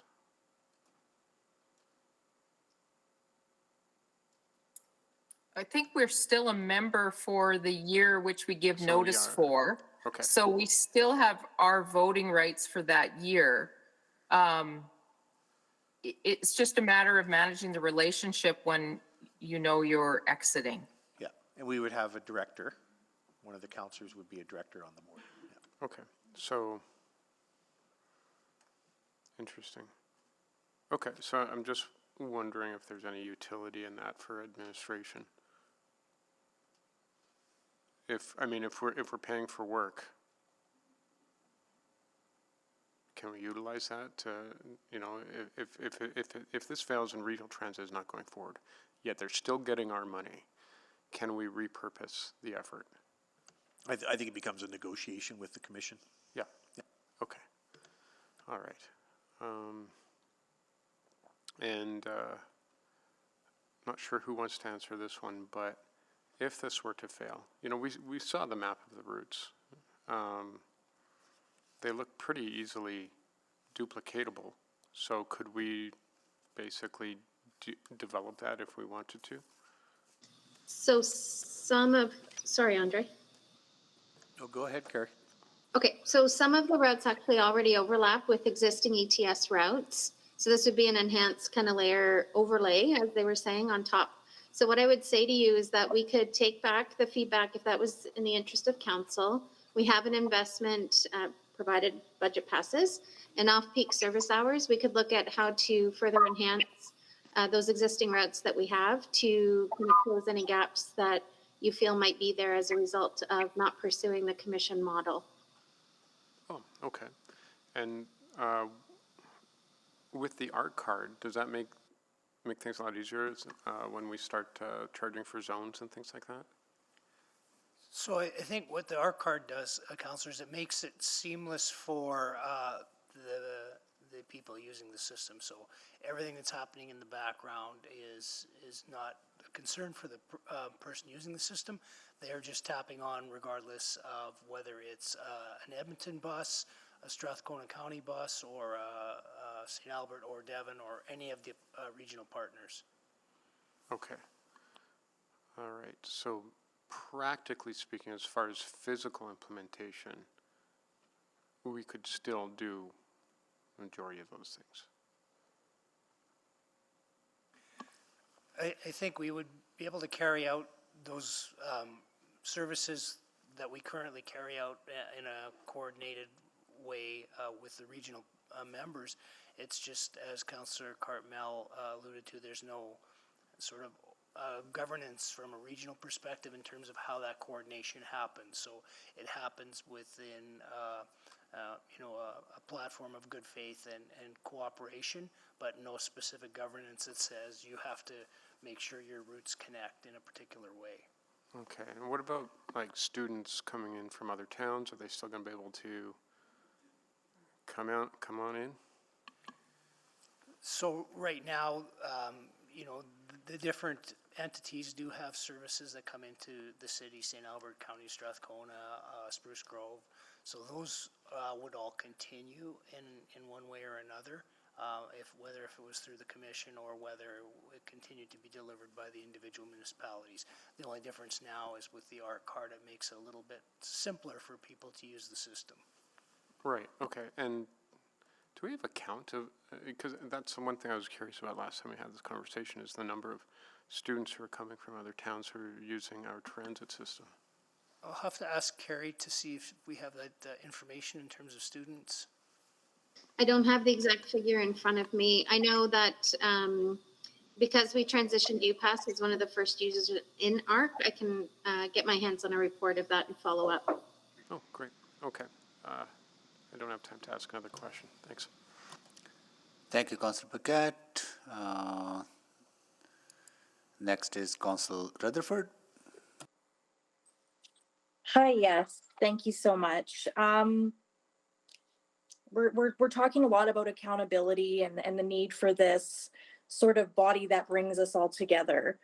But if I remember back to the Be Ready or Be Left Behind report, it was very explicit about the potential risks of having this kind of structure in place, and that's not what it was talking about when it was talking about regional transit collaboration. Am I understanding that correct? Like what did that original Be Ready or Left Behind contemplate? The original Be Ready or Left Behind report spoke about the importance of number of drivers for city regions and their competitiveness and how they work together. And there was three main components to that we worked together as a regional area on economic development, on public transit, and on land use and infrastructure development. But if I'm recalling correctly, that document did say that there would be inefficiencies and increased costs with a commission-like system. Am I recalling that correct, Miss? I'm not sure. I'm looking. I have the report in front of me right now. I'm not sure that usually it got that granular in terms of the actual delivery model. I think it did. I think it was very clear on that, but that's okay. I guess one of the things I'm concerned about is when we talked about this and the Transit Commission came before us, the discussion was around, well, we need to debate it at budget. So we, put the motion forward for an unfunded service package. What I'm concerned about is now, if we don't approve this amendment on the floor, does their day one service still start on April 1st? Like, if we're now in that 1 year red zone, I guess, let's say to withdraw from the commission, will they still start their April 1st service? Councillor, it's Andre Corbel here. I think that is the question we can't answer, because I think whatever decision is made here, I think others will react to that in the region. So I think it really depends on how the other members decide to go forward based on this. Yeah. So if we don't approve this amendment and other regional partners say, okay, well, then we don't want to be in the commission either, then the likelihood of an April 1st start would lessen as less, because they're supposed to all do a full upload. Is my understanding correct? Yeah, I think it would be a risk the commission would have to reevaluate based on this decision. And of course, if we did not fund this and then we decided to pull out, then there would be other decisions, I think, with the other partners. And then at some point the commission would say, well, would evaluate whether it's still worth standing up in the spring, I would suggest. Yeah, so, yeah. Okay, that's all my questions for now. Thank you. And I just for absolute clarity, I just want to confirm that the risks there's two categories of risks. It's the dissolution costs, and it's the requisition that we must and will pay, because even if we give a year's notice, that requisition for 2023 is essentially committed, because if we give a year's notice, we have to pay that first year. And can you just remind us, Carrie, what the requisition is for 2023? So 10 million of dissolution up to, depending on how that works, plus the 2023 requisition. I'll ask Ingrid to confirm if they're two separate things, because I thought they were also a bit intertwined. It's 10.22 million prorated requisition, assuming an April start. Yep. It's 5.26 million direct service hour costs, 4.96 indirect. Yep. Sorry, I had said I was done. I didn't need. The risks have been completely outlined. But again, I think that it's what Councillor Paquette said. Like, if we don't say no now, it's ongoing as opposed to one time. Absolutely. Yeah. Sorry, right? Councillor. Thank you. Yeah. Thank you, Councillor Rutherford. Councillor Salvador? Yeah, thank you.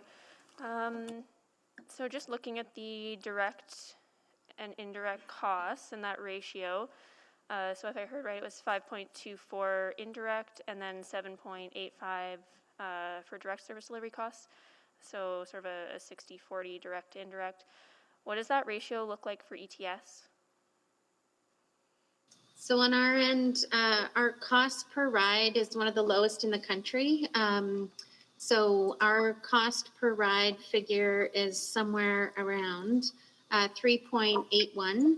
And in the country, some are as high as over $7. So we are pretty efficient in our service delivery. We wouldn't have the overhead costs that are described in the indirect costs. So you could deliver the service for less investment if you so chose to do so.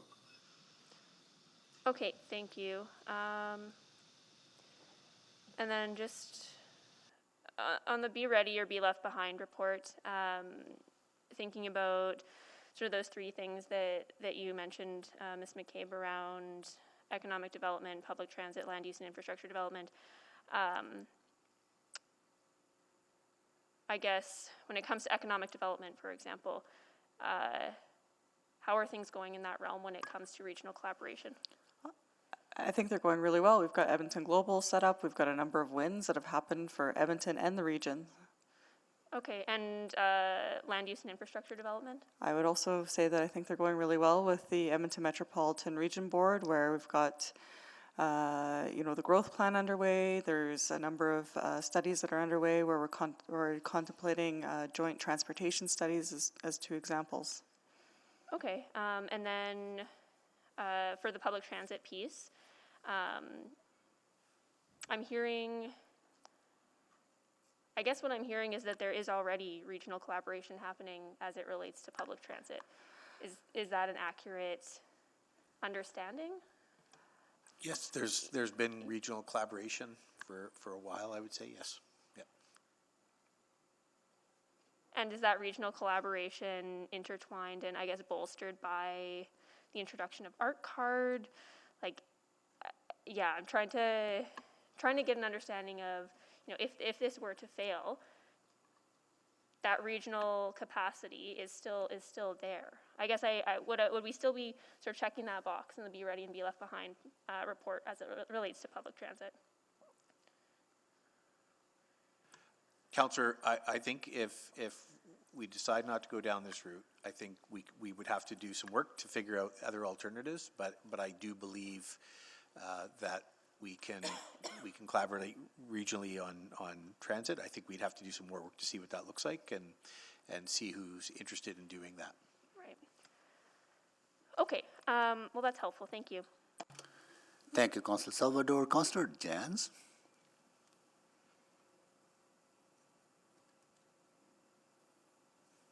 Thank you, Mr. Mayor. I was just wondering, can you hear me? Yes, we can. So I asked a couple questions to the commission through our board rep.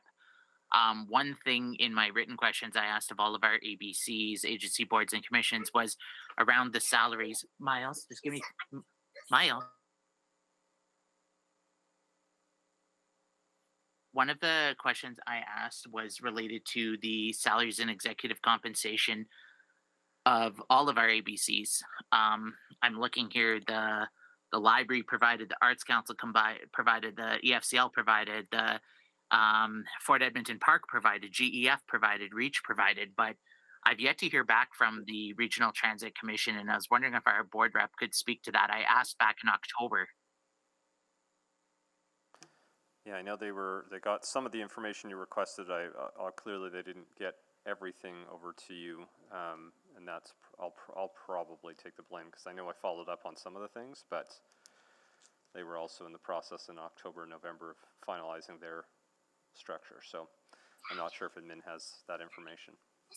And I also asked about some of the other expenses and what the money went to in the overhead over the $5 million. And I was hoping to get more information about that. I know Councillor Salvador put a written question in because this is an enormous amount of overhead, as we touched on. It's an enormous amount to be spending on consulting and other areas, and how much of this is just the ongoing costs of doing business, and how much can there, like, I'm just worried at high level that, this is a very expensive operation compared to other alternatives.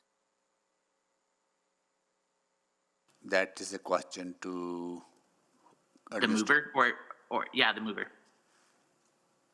Yeah, I mean, I think the best way I can describe some of it, because I think the document you referenced is circulated, so taking things like consultants and other pieces that they've hired on, a lot of what drove that was the fact that the organization was just starting up and they haven't filled all their permanent positions. And so they needed to use external support to do things that they would normally do internally. And once they filled more of those positions, that doesn't happen externally, it happens in-house. Right. And maybe if I can go to administration, just to clarify, so there's a cost to not proceeding and to terminating, but that would be a one-time cost, as opposed to if we do not cost, it's an ongoing cost of, is it 13 million a year? Councillor, I think that 13 that includes the service cost as well as the yearly annual fee that we would pay for the overheads.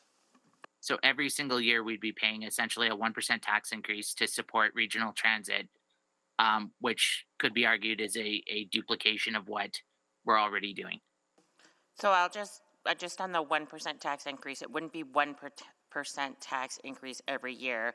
You have the tax increase and it's in the base. Yeah, sorry, the equivalent of what's our 1% tax increase is what, 16 million right now we're estimating? 18. 18, okay. Yeah, it still is a lot of money. It's 13 million, not 18, but yeah.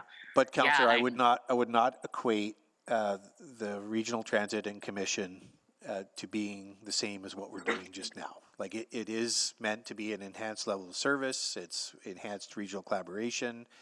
So it's not exactly as what it's a lot more than what we're doing right now. Okay. The last one. We still have bilateral agreements with Sherwood Park, and we've been growing those agreements. Is that correct? Even though they're not part of the commission.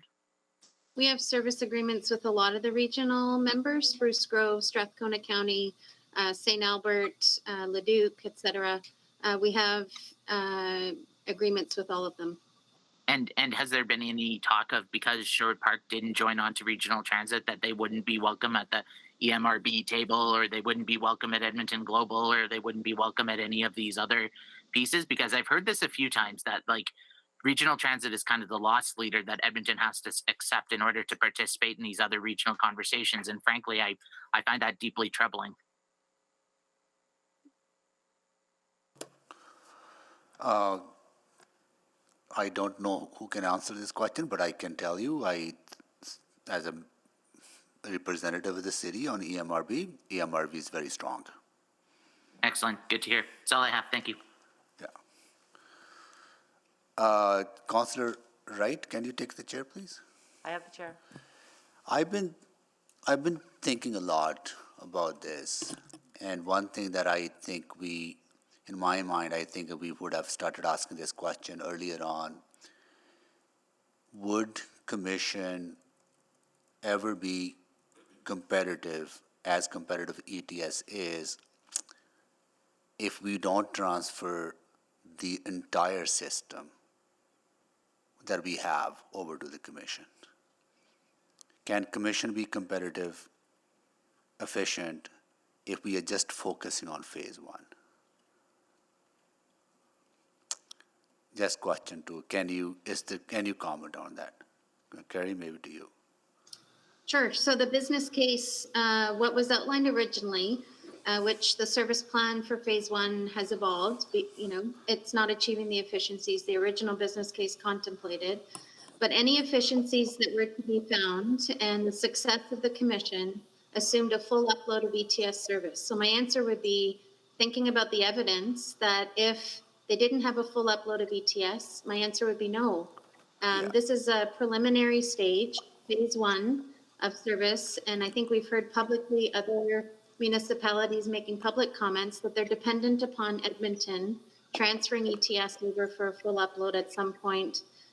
They had assumed, I believe it was year 5 of operation. So they have a line of credit operational funding model until they get to that year 5 with a full upload of ETS.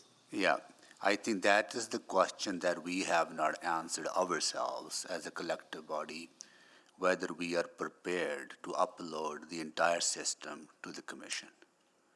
I don't hear that from this body, right? And I don't hear that from Edmontonians. I don't think that we have the mandate from Edmontonians to upload the entire system to the commission. So I'm really struggling that we need to figure that part out first, right?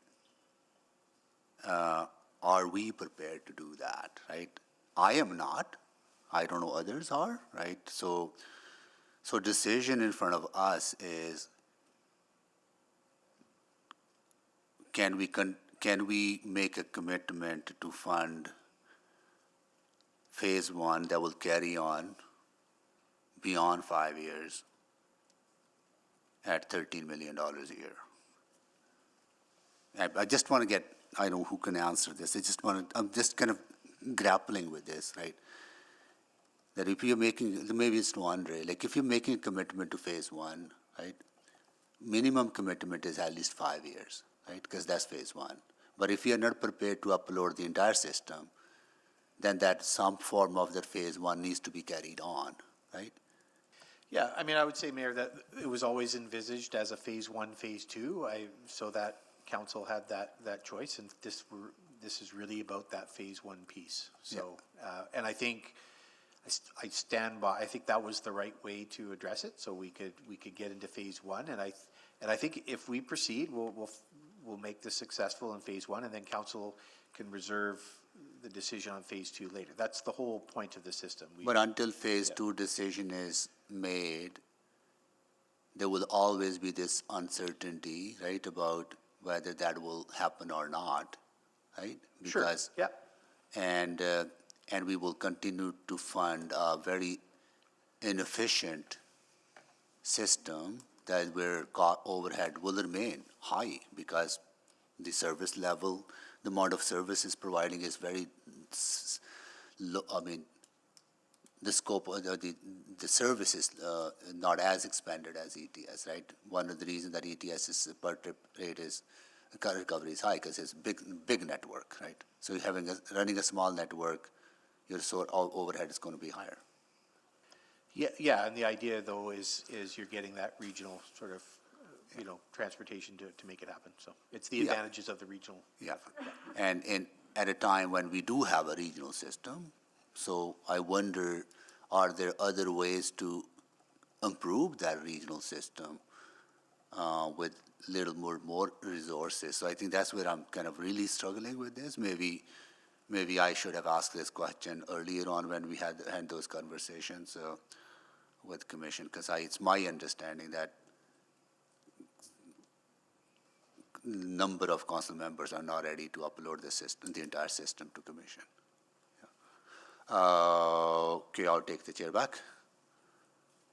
Go to Councillor Cotmell. Thank you. Trying to address a number of things at once. So maybe just very quickly, just confirming one final time, exit costs, if we decide not to proceed, is roughly $10 million order of magnitude, is our risk. Yeah, noting that also there's the service costs that we must be paid for 23 for that year. So that takes us to almost 15 million. Ballpark. Approximately, yes, Order of Councillor. magnitude. Yeah. And I guess to Ms. McCabe, first of all, I don't know if you had a chance to look at that report, but was a Transit Commission referenced in that? It was, Councillor, yes. So it's not like it wasn't considered. No, it was absolutely considered, and it suggested that a transit commission should be set up. And Councillor Salvador was speaking about some of the other collaborative pieces that are going on at the region, and while we've made progress in a number of things, I'll pick on one. The growth plan is currently under a review, and I guess do we have an apprehension that if Edmonton reconsiders its position on regional transit, that we begin to erode trust in the region generally, and so when we get to these collaborative pieces that other municipalities might take more of a municipality-centric position as opposed to a region position. I feel like it's probably a better question for council and your representatives on regional boards. This has been underway for quite some time. The Be Ready or Be Left Behind report goes back to 2018. And the work has been underway in the region for some time, and so that's maybe a perspective I would offer. One of the things that has grown out of the regional work is Edmonton Global, and I believe I heard them say this in their presentations to us, that table stakes when they look at foreign direct investment is a regional transit system. Have they ever offered commentary about whether this sort of the existing cobbled together regional systems or collection of systems meets that threshold when people are looking at for regional transit as when they're evaluating Edmonton as a potential investment site? I had the privilege of working on this report before I joined the city, and I think one thing that needs underscoring is that the group at the time believed those three ideas to be inextricable. It wasn't choose which one of the three you fancy, it was these three are the drivers of regional success. And it's not a regional system without regional accountability, in effect. Maybe going then just on the particular questions that Councillor Jans was asking about, compensation at the commission is a regional board question. City of Edmonton has a veto at the board. So if the City of Edmonton doesn't like what's being paid to executives, the City of Edmonton has the opportunity to be heard on that. Yes? Correct. Yeah. I suppose ultimately that I'm not presupposing anything, but the full load of ETS into the regional system would effectively turn the regional system into ETS plus the regional components. And while it sounds like we're giving up oversight over that regional system with that board structure that gives us the veto, have we really lost anything? Perhaps that's rhetorical, but maybe to Councillor Knack as the representative, does that, those constructs hold, do they not? That that we have a veto at the board? Correct, and there's another body of work that was to lead up to phase 2, and that there would be a full governance review, that again, we would have obviously clear say on how that goes forward. There's been some suggestion that this is not the most efficient thing, that this is essentially a layering on of service on top of the ETS service, that in some places it might look like it's redundant. But that was a choice that this council made, was it not? I guess maybe that's to Ms. Houghton McDonald, that it was the original intent when council entered into the regional transit agreement was to supplant ETS service with regional service so that we didn't have that redundancy, and it was this council that made that choice to change it. Do I have that right? So the original plan kind of blended and mixed up our local service and made an assumption that it would be regional, and then it got a bit cloudy. So my understanding is through their planning process, they had conversations with council to better understand the needs and desires, and then designed a plan that they felt kind of responded to the feedback they had received through those consultations. And I think perhaps it was the advice of this council to focus on phase 1 only and not really think about phase 2, and so that's the instruction that administration's been following. Yeah, absolutely, and I think it's fair to say that we have continued to operate under the instructions of doing everything we can to put this commission together, and this is where we are at this point. Yeah. Great. Thank you. Thank you, Councillor Cartmel. Councillor Hamilton. I'm hearing some maybe anxiety or consternation around if we're not going to do phase 2, or if we haven't decided we want to do phase 2, why even start with phase 1? But perhaps Ms. McCabe, you can remind me why this process is broken into 2 parts. Because we had to do work on our end, was my understanding in terms of the city's end, and doing an analysis of the understanding from a city perspective, what the full upload would mean for us as a city, and we haven't done that work yet. And then the second part was a governance review, was my understanding. Yeah, so to work out maybe some of those questions. So that's helpful. And the decision on the full upload would be in what year again? 5 years is, I think, what I heard Carrie suggest. That's correct. The original business case contemplated it for year 5, or in year 5. So is that would be 2028? It's a bit unclear. I think this is going to be, if council chooses to pursue this, something that we can get clarified and understanding their path that they're going to work towards. Okay, that's helpful. Ms. Padbury, I'm going to go on a bit of a rhetorical journey, and we're going to end up back at this subject. But when EPCOR takes out debt for infrastructure, does that debt get held within the city of Edmonton, or does it get held within EPCOR? So EPCOR debt is held within EPCOR. They're considered what's called a government business enterprise, so we don't consolidate them or their debt. When we've transferred portions of our operations to EPCOR, that debt stays on our books with an offset from the fact that we've, like an offsetting asset and liability for the debt that we've transferred. Mm-hmm. But it doesn't count against, for instance, our borrowing limit or the room we have, correct? Generally not, because it's utility. So for sure the government business enterprise debt does not count. Mm-hmm. And the legacy debt that is offset with an asset, it does count, but it's a small amount now. Okay, that's helpful context. So and it's self-liquidating. Sorry, so it's not tax-supported debt. Okay, that's helpful context. Remind me how much debt we have currently related to transit projects. So we're just looking for that number. Yeah.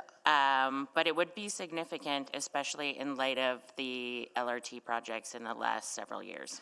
And remind me what year we could start borrowing against our debt limit again. I think you told us this yesterday.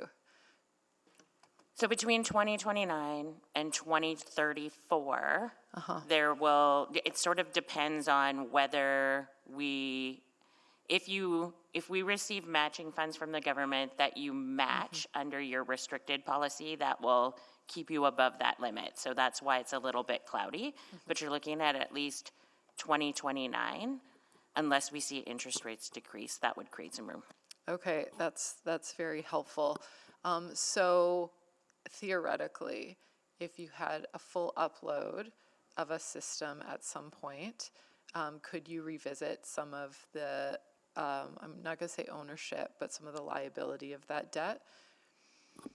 Yeah, so I think that would be some work that we would have to do as part of phase 2. We'd have to look at part of what determines whether the debt stays on our books or ultimately rolls into our books is the governance structure and how much control we have over an operation. So we'd have to do that as part of the phase 2 review to be really sure on what happens. And that's really helpful context. All right, thank you. Thank you, Councillor Hamilton. Councillor Wright? Thank you. I'm actually going to hold off my questions. No answer is going to change my mind for my vote. So, thank you. Okay, can you take the chair? Yeah, I have the chair. So just to follow up on Councillor Hamilton's questions, so is there a relationship like more control you give, the more of obligation liabilities you can transfer to the other entity, right? And more control you want to keep, more liabilities such as debt will remain with us, right? Is the relationship to that?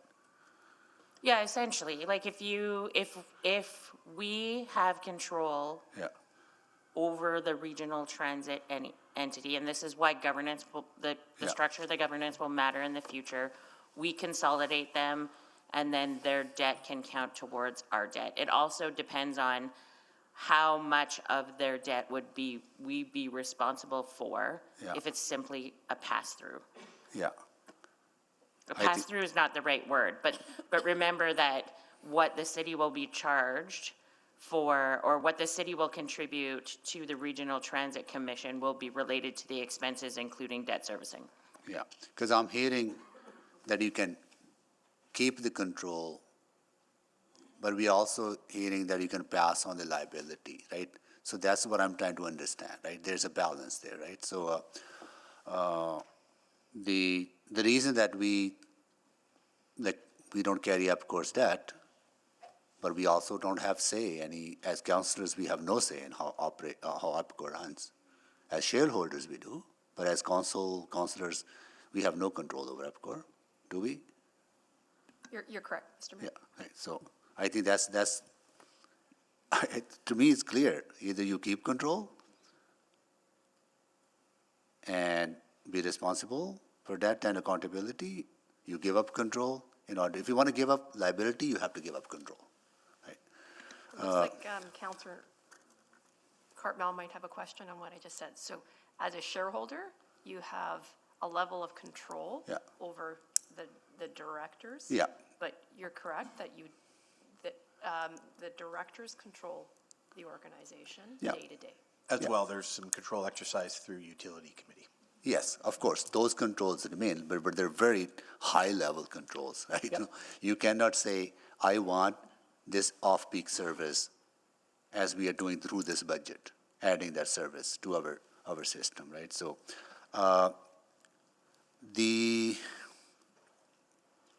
I want to say this publicly, and if anybody has any doubts, at the EMRB board, no one has ever told me that EMRB is at risk if we don't participate in the commission.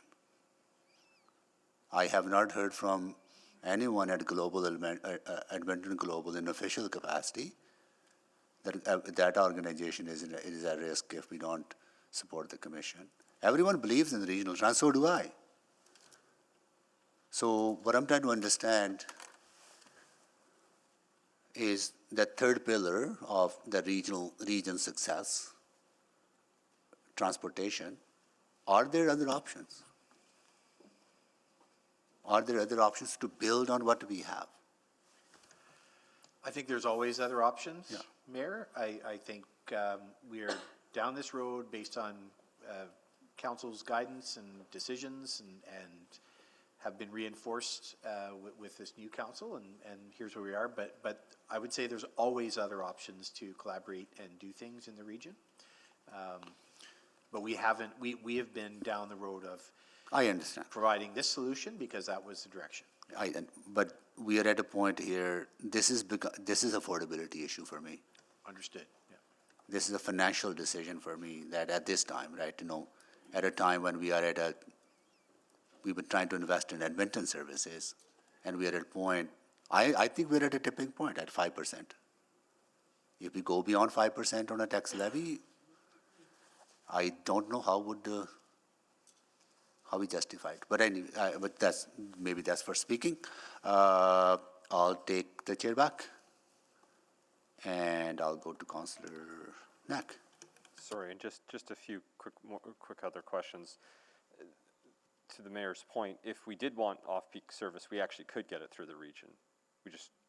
That's actually part of how the agreement's set up. If we wanted to get enhanced service at any point in time, that is within our right to ask that of the commission.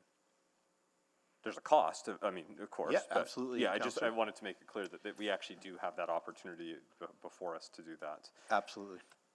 And I guess just one more piece on sort of the regional collaboration piece. This has been explored for a number of years, dating back to the original Edmonton-St. Albert discussion, and different models were looked at.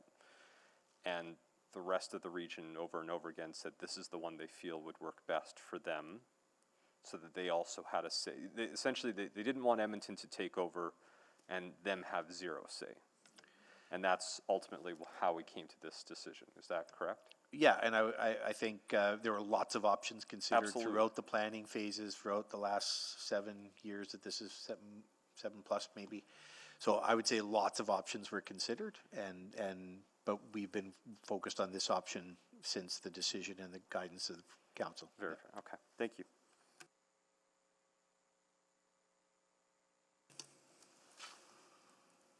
So, Councillor, I don't have any question, right? No. Okay, I have a few questions on the liability. Is there anything that we need to know that we need to go into private on the liabilities?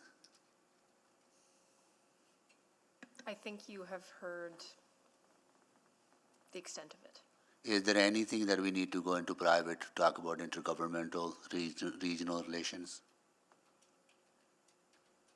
Anything that people think that they would like to discuss that cannot be discussed in public? I just want to make sure that I give that opportunity to everyone. Not from an administration perspective, okay, Mayor, but if you wanted to talk about it. Yeah.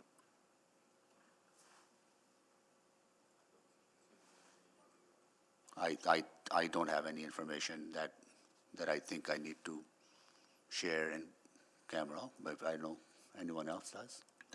I think, Mr. Mayor, the only one area, if council wants to talk about strategy, legal strategy, but I think when you talk about the liabilities and the risk, I think that has been laid out already. What do you mean by legal strategy? How you might want to negotiate, what your terms might be to negotiate in or out. So I think Andre talked at a very high level about how we might want to approach the discussions. If council wants to get into a more detailed discussion about that, that I would say you would go in. Like how would that happen, right? Okay. Councillor Hamilton, you have questions? Just a follow-up to Ms. Padbury, if you had the number for outstanding transit debt. Yeah, so outstanding transit infrastructure debt right now is roughly $1.7 billion. That is what is outstanding to date. It doesn't include what we've yet to borrow on projects that's already approved. Okay. Do you have the cumulative amount if you were to sort of with the I'm going to say draft capital budget from this one?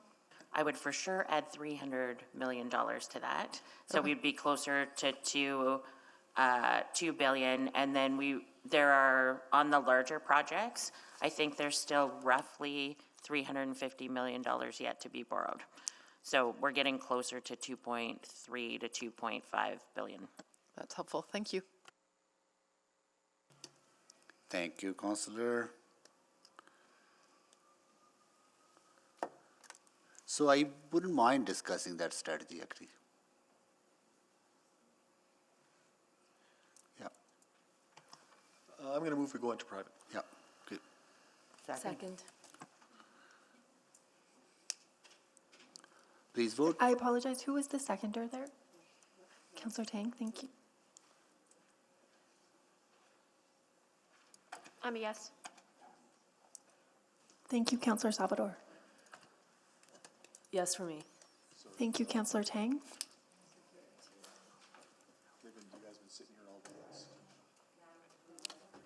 Yes. Thank you, Councillor Rice. Yes for Jans. Thank you, Councillor Jans.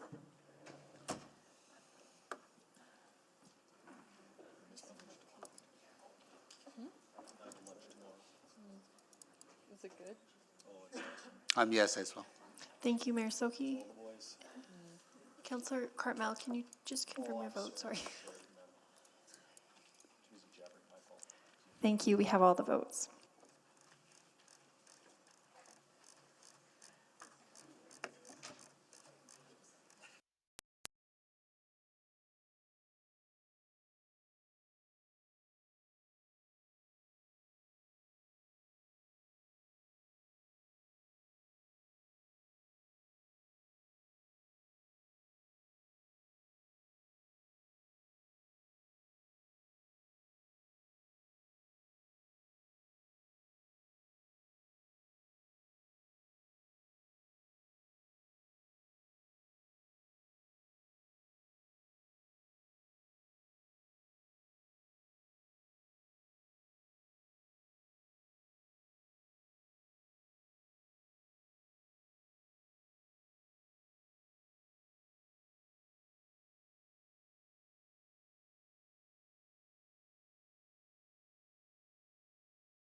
We're ready.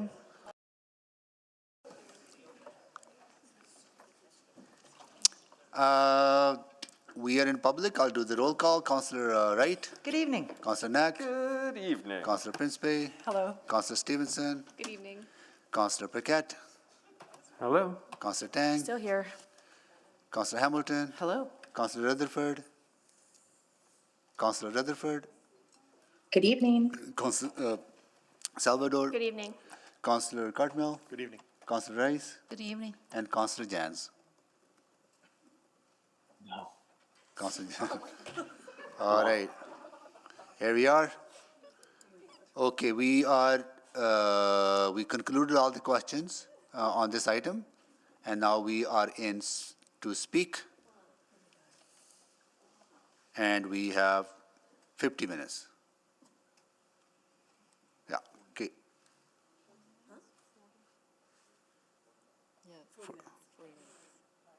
Oh, sorry, 40 minutes. Yeah, we have 40 minutes. Yeah, 40 minutes to go. So do we want to, we won't be able to complete by 9:30. And we have tomorrow booked for whole day. Maybe we could pause now, right? City clerk is looking at me.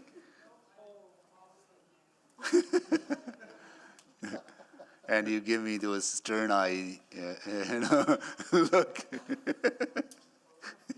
Sorry, Councillor, just hold on. Councillor Rutherford? I was just in line to speak to it before this discussion started. Yeah, because my worry is that we would not be able to complete by 9:30, right? So then we have to extend the order, and everyone is tired, right? So, yeah. Councillor Paquette? I was just going to say, if it helps, I am available until midnight. No, it's not just us, it's the. No? Okay. Okay, well, can someone move that we adjourn early? Do we need to adjourn, do you need a motion to adjourn early? Yep. Okay, can someone move that we adjourn now? Oh, sorry. Point of order. Yeah, yes, Councillor Rutherford? Is it just that we're tired? Because I'm just, like, should we table this one and just go to a smaller amendment that may not take so long so we get through those amendments?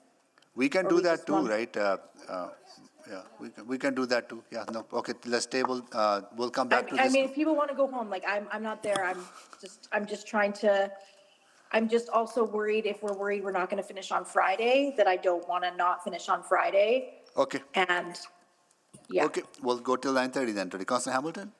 I'm just, like, I'm not clear on how many people wish to speak to this, because we have till 9:30, and I've heard every minute is of the essence, which is why we haven't deferred decisions on other items.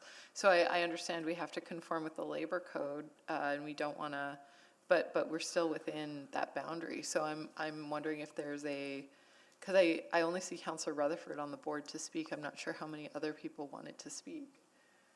I am just making assumption that it's very hard to predict, because when one person is speaking, it spurs thoughts in other people's mind, and then they sign up to speak.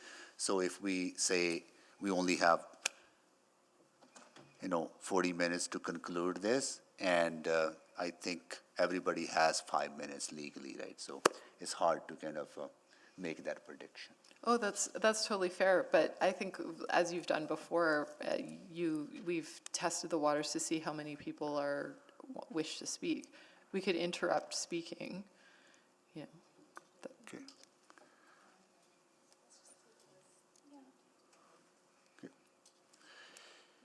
Okay. All right. Okay, let's, Councillor Rutherford, you have more questions? No. Okay. All right, so we're going to table this and go to the next item, which is who are on the.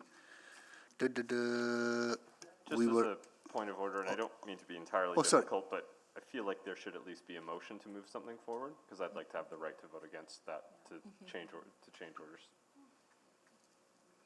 And I'm fine if that's what the majority of council wants to do. I just would like this.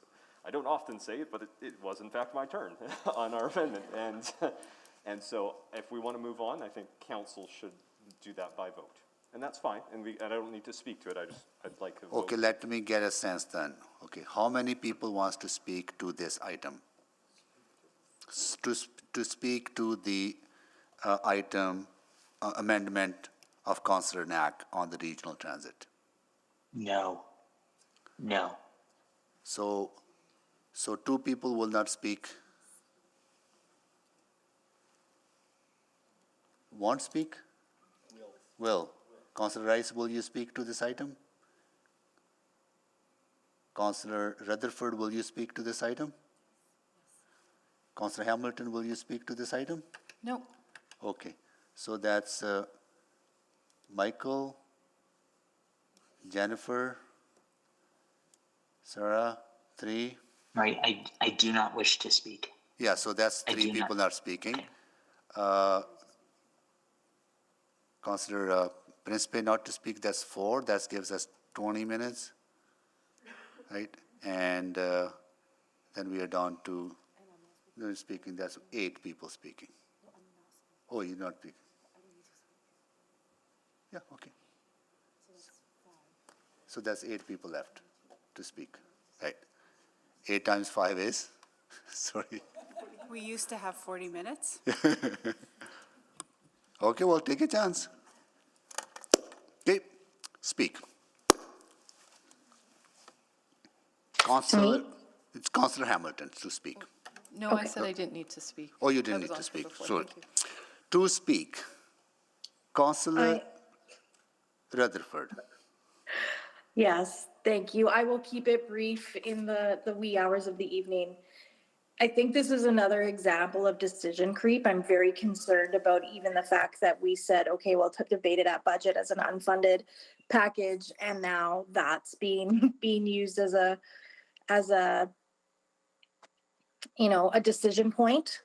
So I'm very, very concerned about this. The longer we get in it, the harder and more complex it's going to be to get out.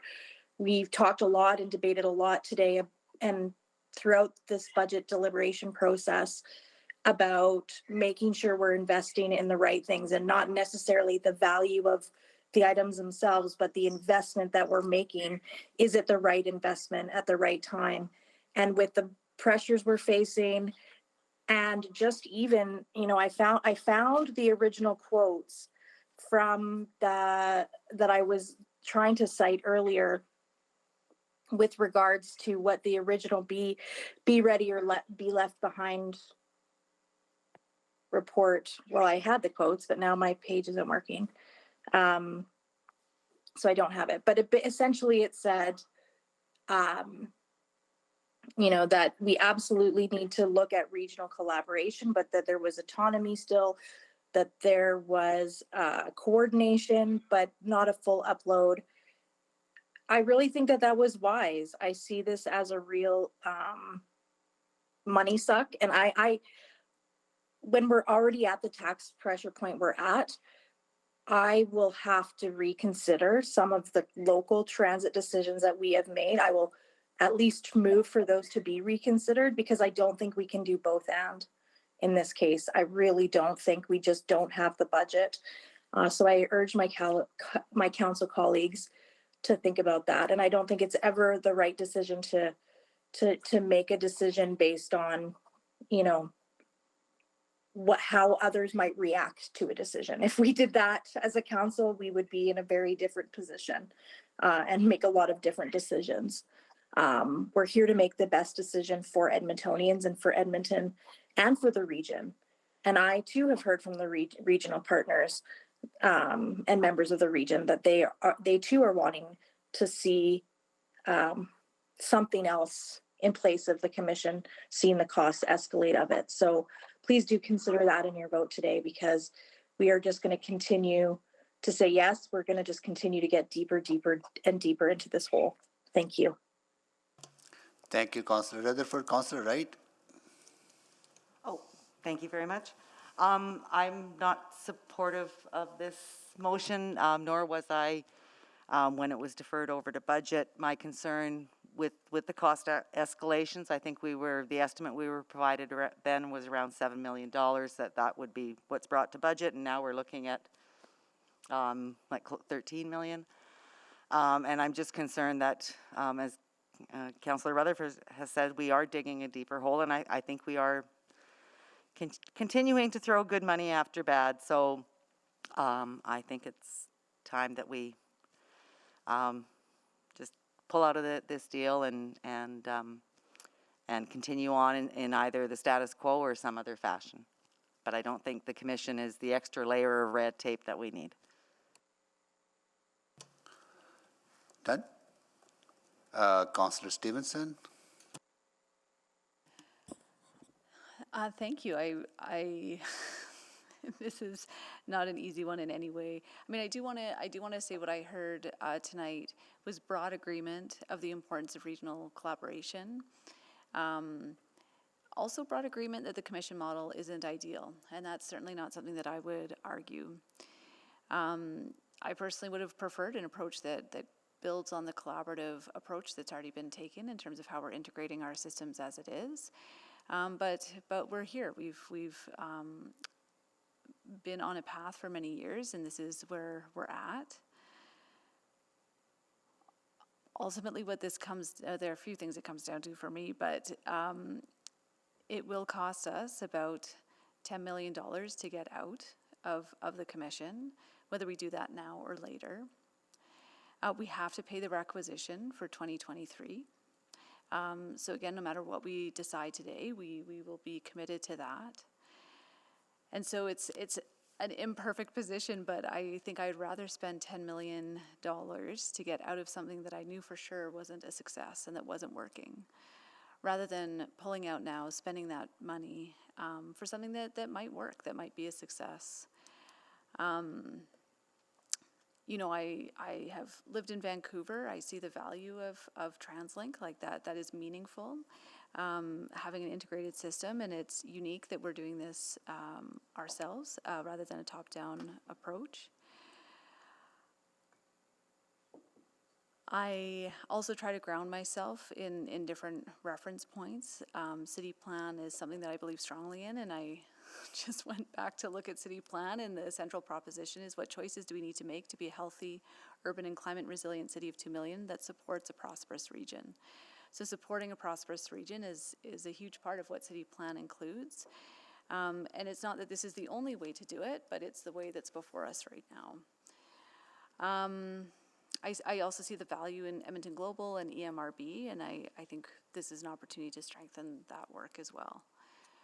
But there's no getting around the fact that it is expensive. I absolutely respect my colleagues who are raising that as a central concern, and I appreciate that there will be implications in our deliberations, and I know that it will have, if this passes, there'll be a cascading effect. We may need to revisit decisions that we've recently made. So it's in no way an easy one. I respect all the perspectives, and moreover, respect the deep thoughtfulness that everyone has brought to this conversation. Thank you. Thank you, Councillor Stevenson. Councillor Cardinal? Yeah, thank you, Mayor Sohi. So, you know, so the costs have been articulated. I'm not going to bother re-articulating them. Councillor Stevenson just did that. I just want to say, though, that a concern I have through the dialogue that's sort of evolving here tonight is that it's the next amendment that we discussed that has put us over whatever our individual thresholds might be for the property tax increase. It is the collective of approvals that has put us in this place. And you know, we randomized the order in which we spoke to these things. We considered other approaches that might have been, you know, should we talk about what we collectively think is the most important thing first, or what has the biggest impact first? And instead we chose styrofoam balls in a Santa sock. So that's the process we chose. You know, if a number of other amendments had been voted on a different way, we wouldn't be at this threshold. So this idea that the next one can't be approved because it's the one that puts us over, I think is something we really need to think about. And if that means going back and talking about some of the other ones, well then, maybe we should. I am concerned here again about making a commitment, whether it's to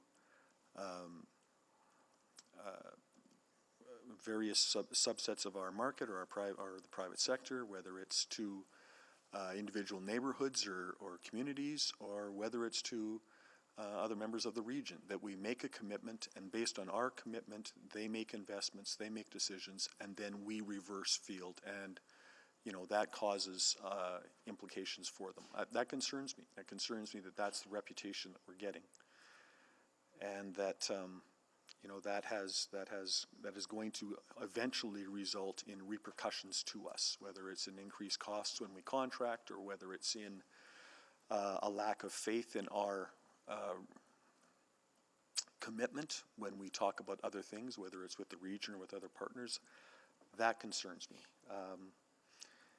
And so I think we should be supporting this. I too appreciate that, at this point there's an expensive cost, and that there's seemingly some redundancy in the system. That's a choice we made, and that is actually a choice that we could unmake, contrary to what I just said, that if we don't like the redundancy, then peel back some of the service within ETS and reassign it to places that have really popular on-demand, for instance, and put some fixed routes back there. So, I mean, those are choices we made, this council made, right, was to actually say, as a first step, the region should duplicate to some degree what we're already doing.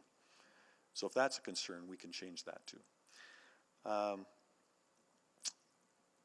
I think ultimately the goal here is a region-wide system that is one system, one card, be that the ARC card, one imperative, which is balancing all the needs across the region, one governor, so that it actually is a regional system and has regional accountability. And I think that ultimately the regional transit system would give us that. It might not be in the next year or two. There might be a cost to pay while this gets set up and fully reaches maturity to that level. But I think that's frankly the cost we pay for being a bad player in the region over the years and having to overcome that reputation. And there was choices that the city made going back many years, not in recent years, not during the last two terms where some very heavy lifting was done to try to repair those relationships based on past decisions. But those linger in the memory of our partners in the region. And so perhaps we're paying to some degree for past sins. But this is a good idea. It is ultimately going to lead to a much better system for our region. It is table stakes for attracting foreign investment, and that's all I get to say. I can take a hint. I'm done. I had enough hints from Aaron, but I can take this one. Yeah.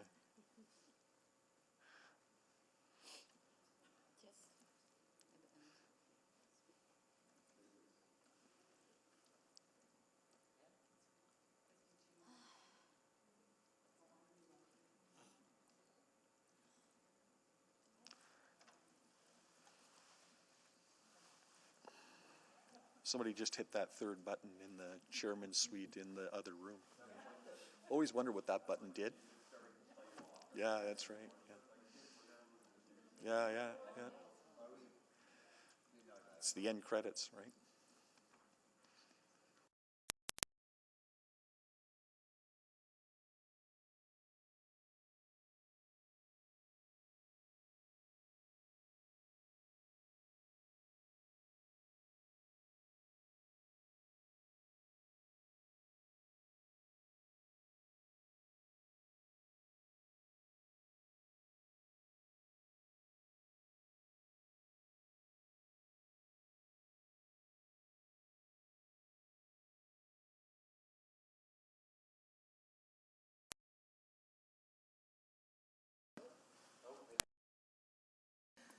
Yeah, I can hear you too, Counselor, but I can't hear anything from Chambers. Yeah, we're now live. We just lost our one of our Google Meets for a moment.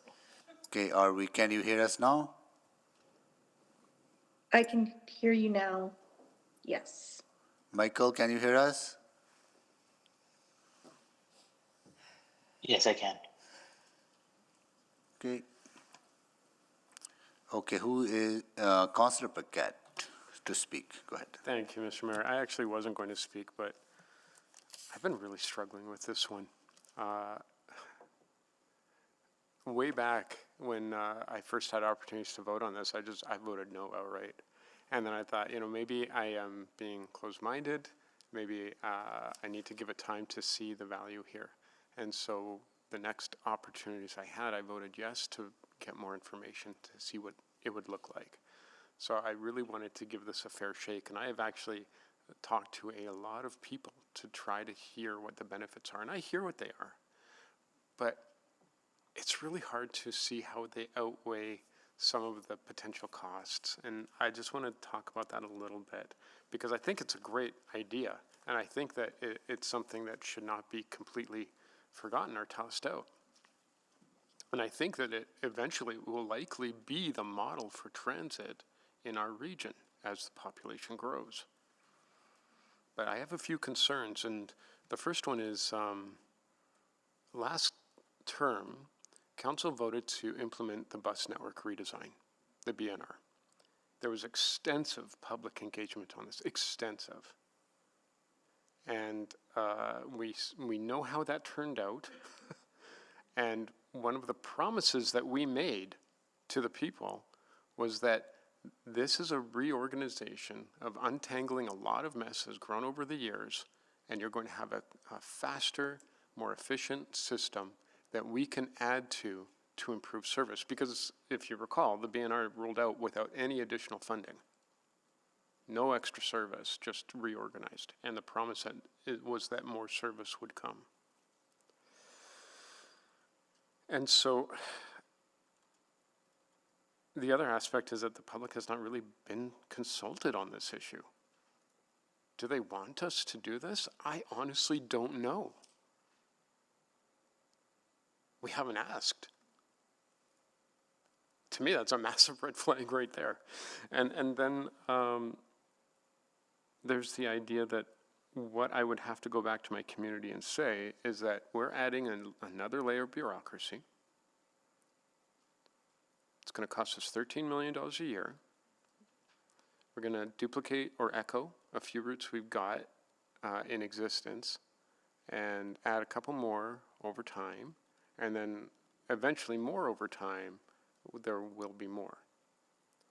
And they'll say, great, so does that mean I get improved service? No. But we're going to spend the money. That's going to be really hard for me to go back to my community and say, especially when I have a community that has zero service. None.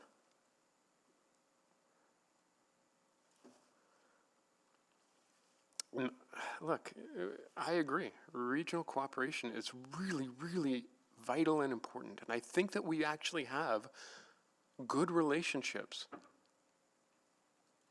I've served on regional boards. I talk to our regional partners regularly. And what I can say is the region isn't actually completely aligned on this. One of our biggest partners is out. We heard that another partner is out. And that one is considering. They haven't decided. They're going to wait till January. So, I came into this budget and my focus was on value for dollar. That was my focus. People pay their taxes regardless. They should be getting value for their dollar. And my votes have reflected that. I want more services for Edmontonians because that's what they want. And unfortunately, I just don't see that this delivers it for them. I would much sooner, if we were going to spend that money, spend it on improving service for Edmontonians right now, at a time of recovery and a time when they need it. And I love this regional model. It's aspirational and wonderful, but I'm just worried that in this current climate, and it seems that I'm not alone in this concern regionally, this may not be the time for it just yet. But I do believe that it probably and most likely will be the model for the future. Thank you, Mr. Mayor. Thank you, Councillor Paquette. Councillor Salvador? Yeah, thank you, Mr. Mayor. And thanks to everyone for the discussion this evening. This has been a very challenging series of conversations for me. I see the value in regional transit. I see the value in regional collaboration. And I think a false assertion has been put forward that regional transit in this particular form at this particular time is the linchpin. I believe that if our collaboration and relationship hinges on this specific decision, then our regional relationship is not particularly strong. But I'm hearing the contrary to that. I'm hearing that the relationship is strong from our representatives and from the mayor. Hearing that collaborations like EMRB and Edmonton Global are strong is really reassuring. And I share Mayor Sohi's concern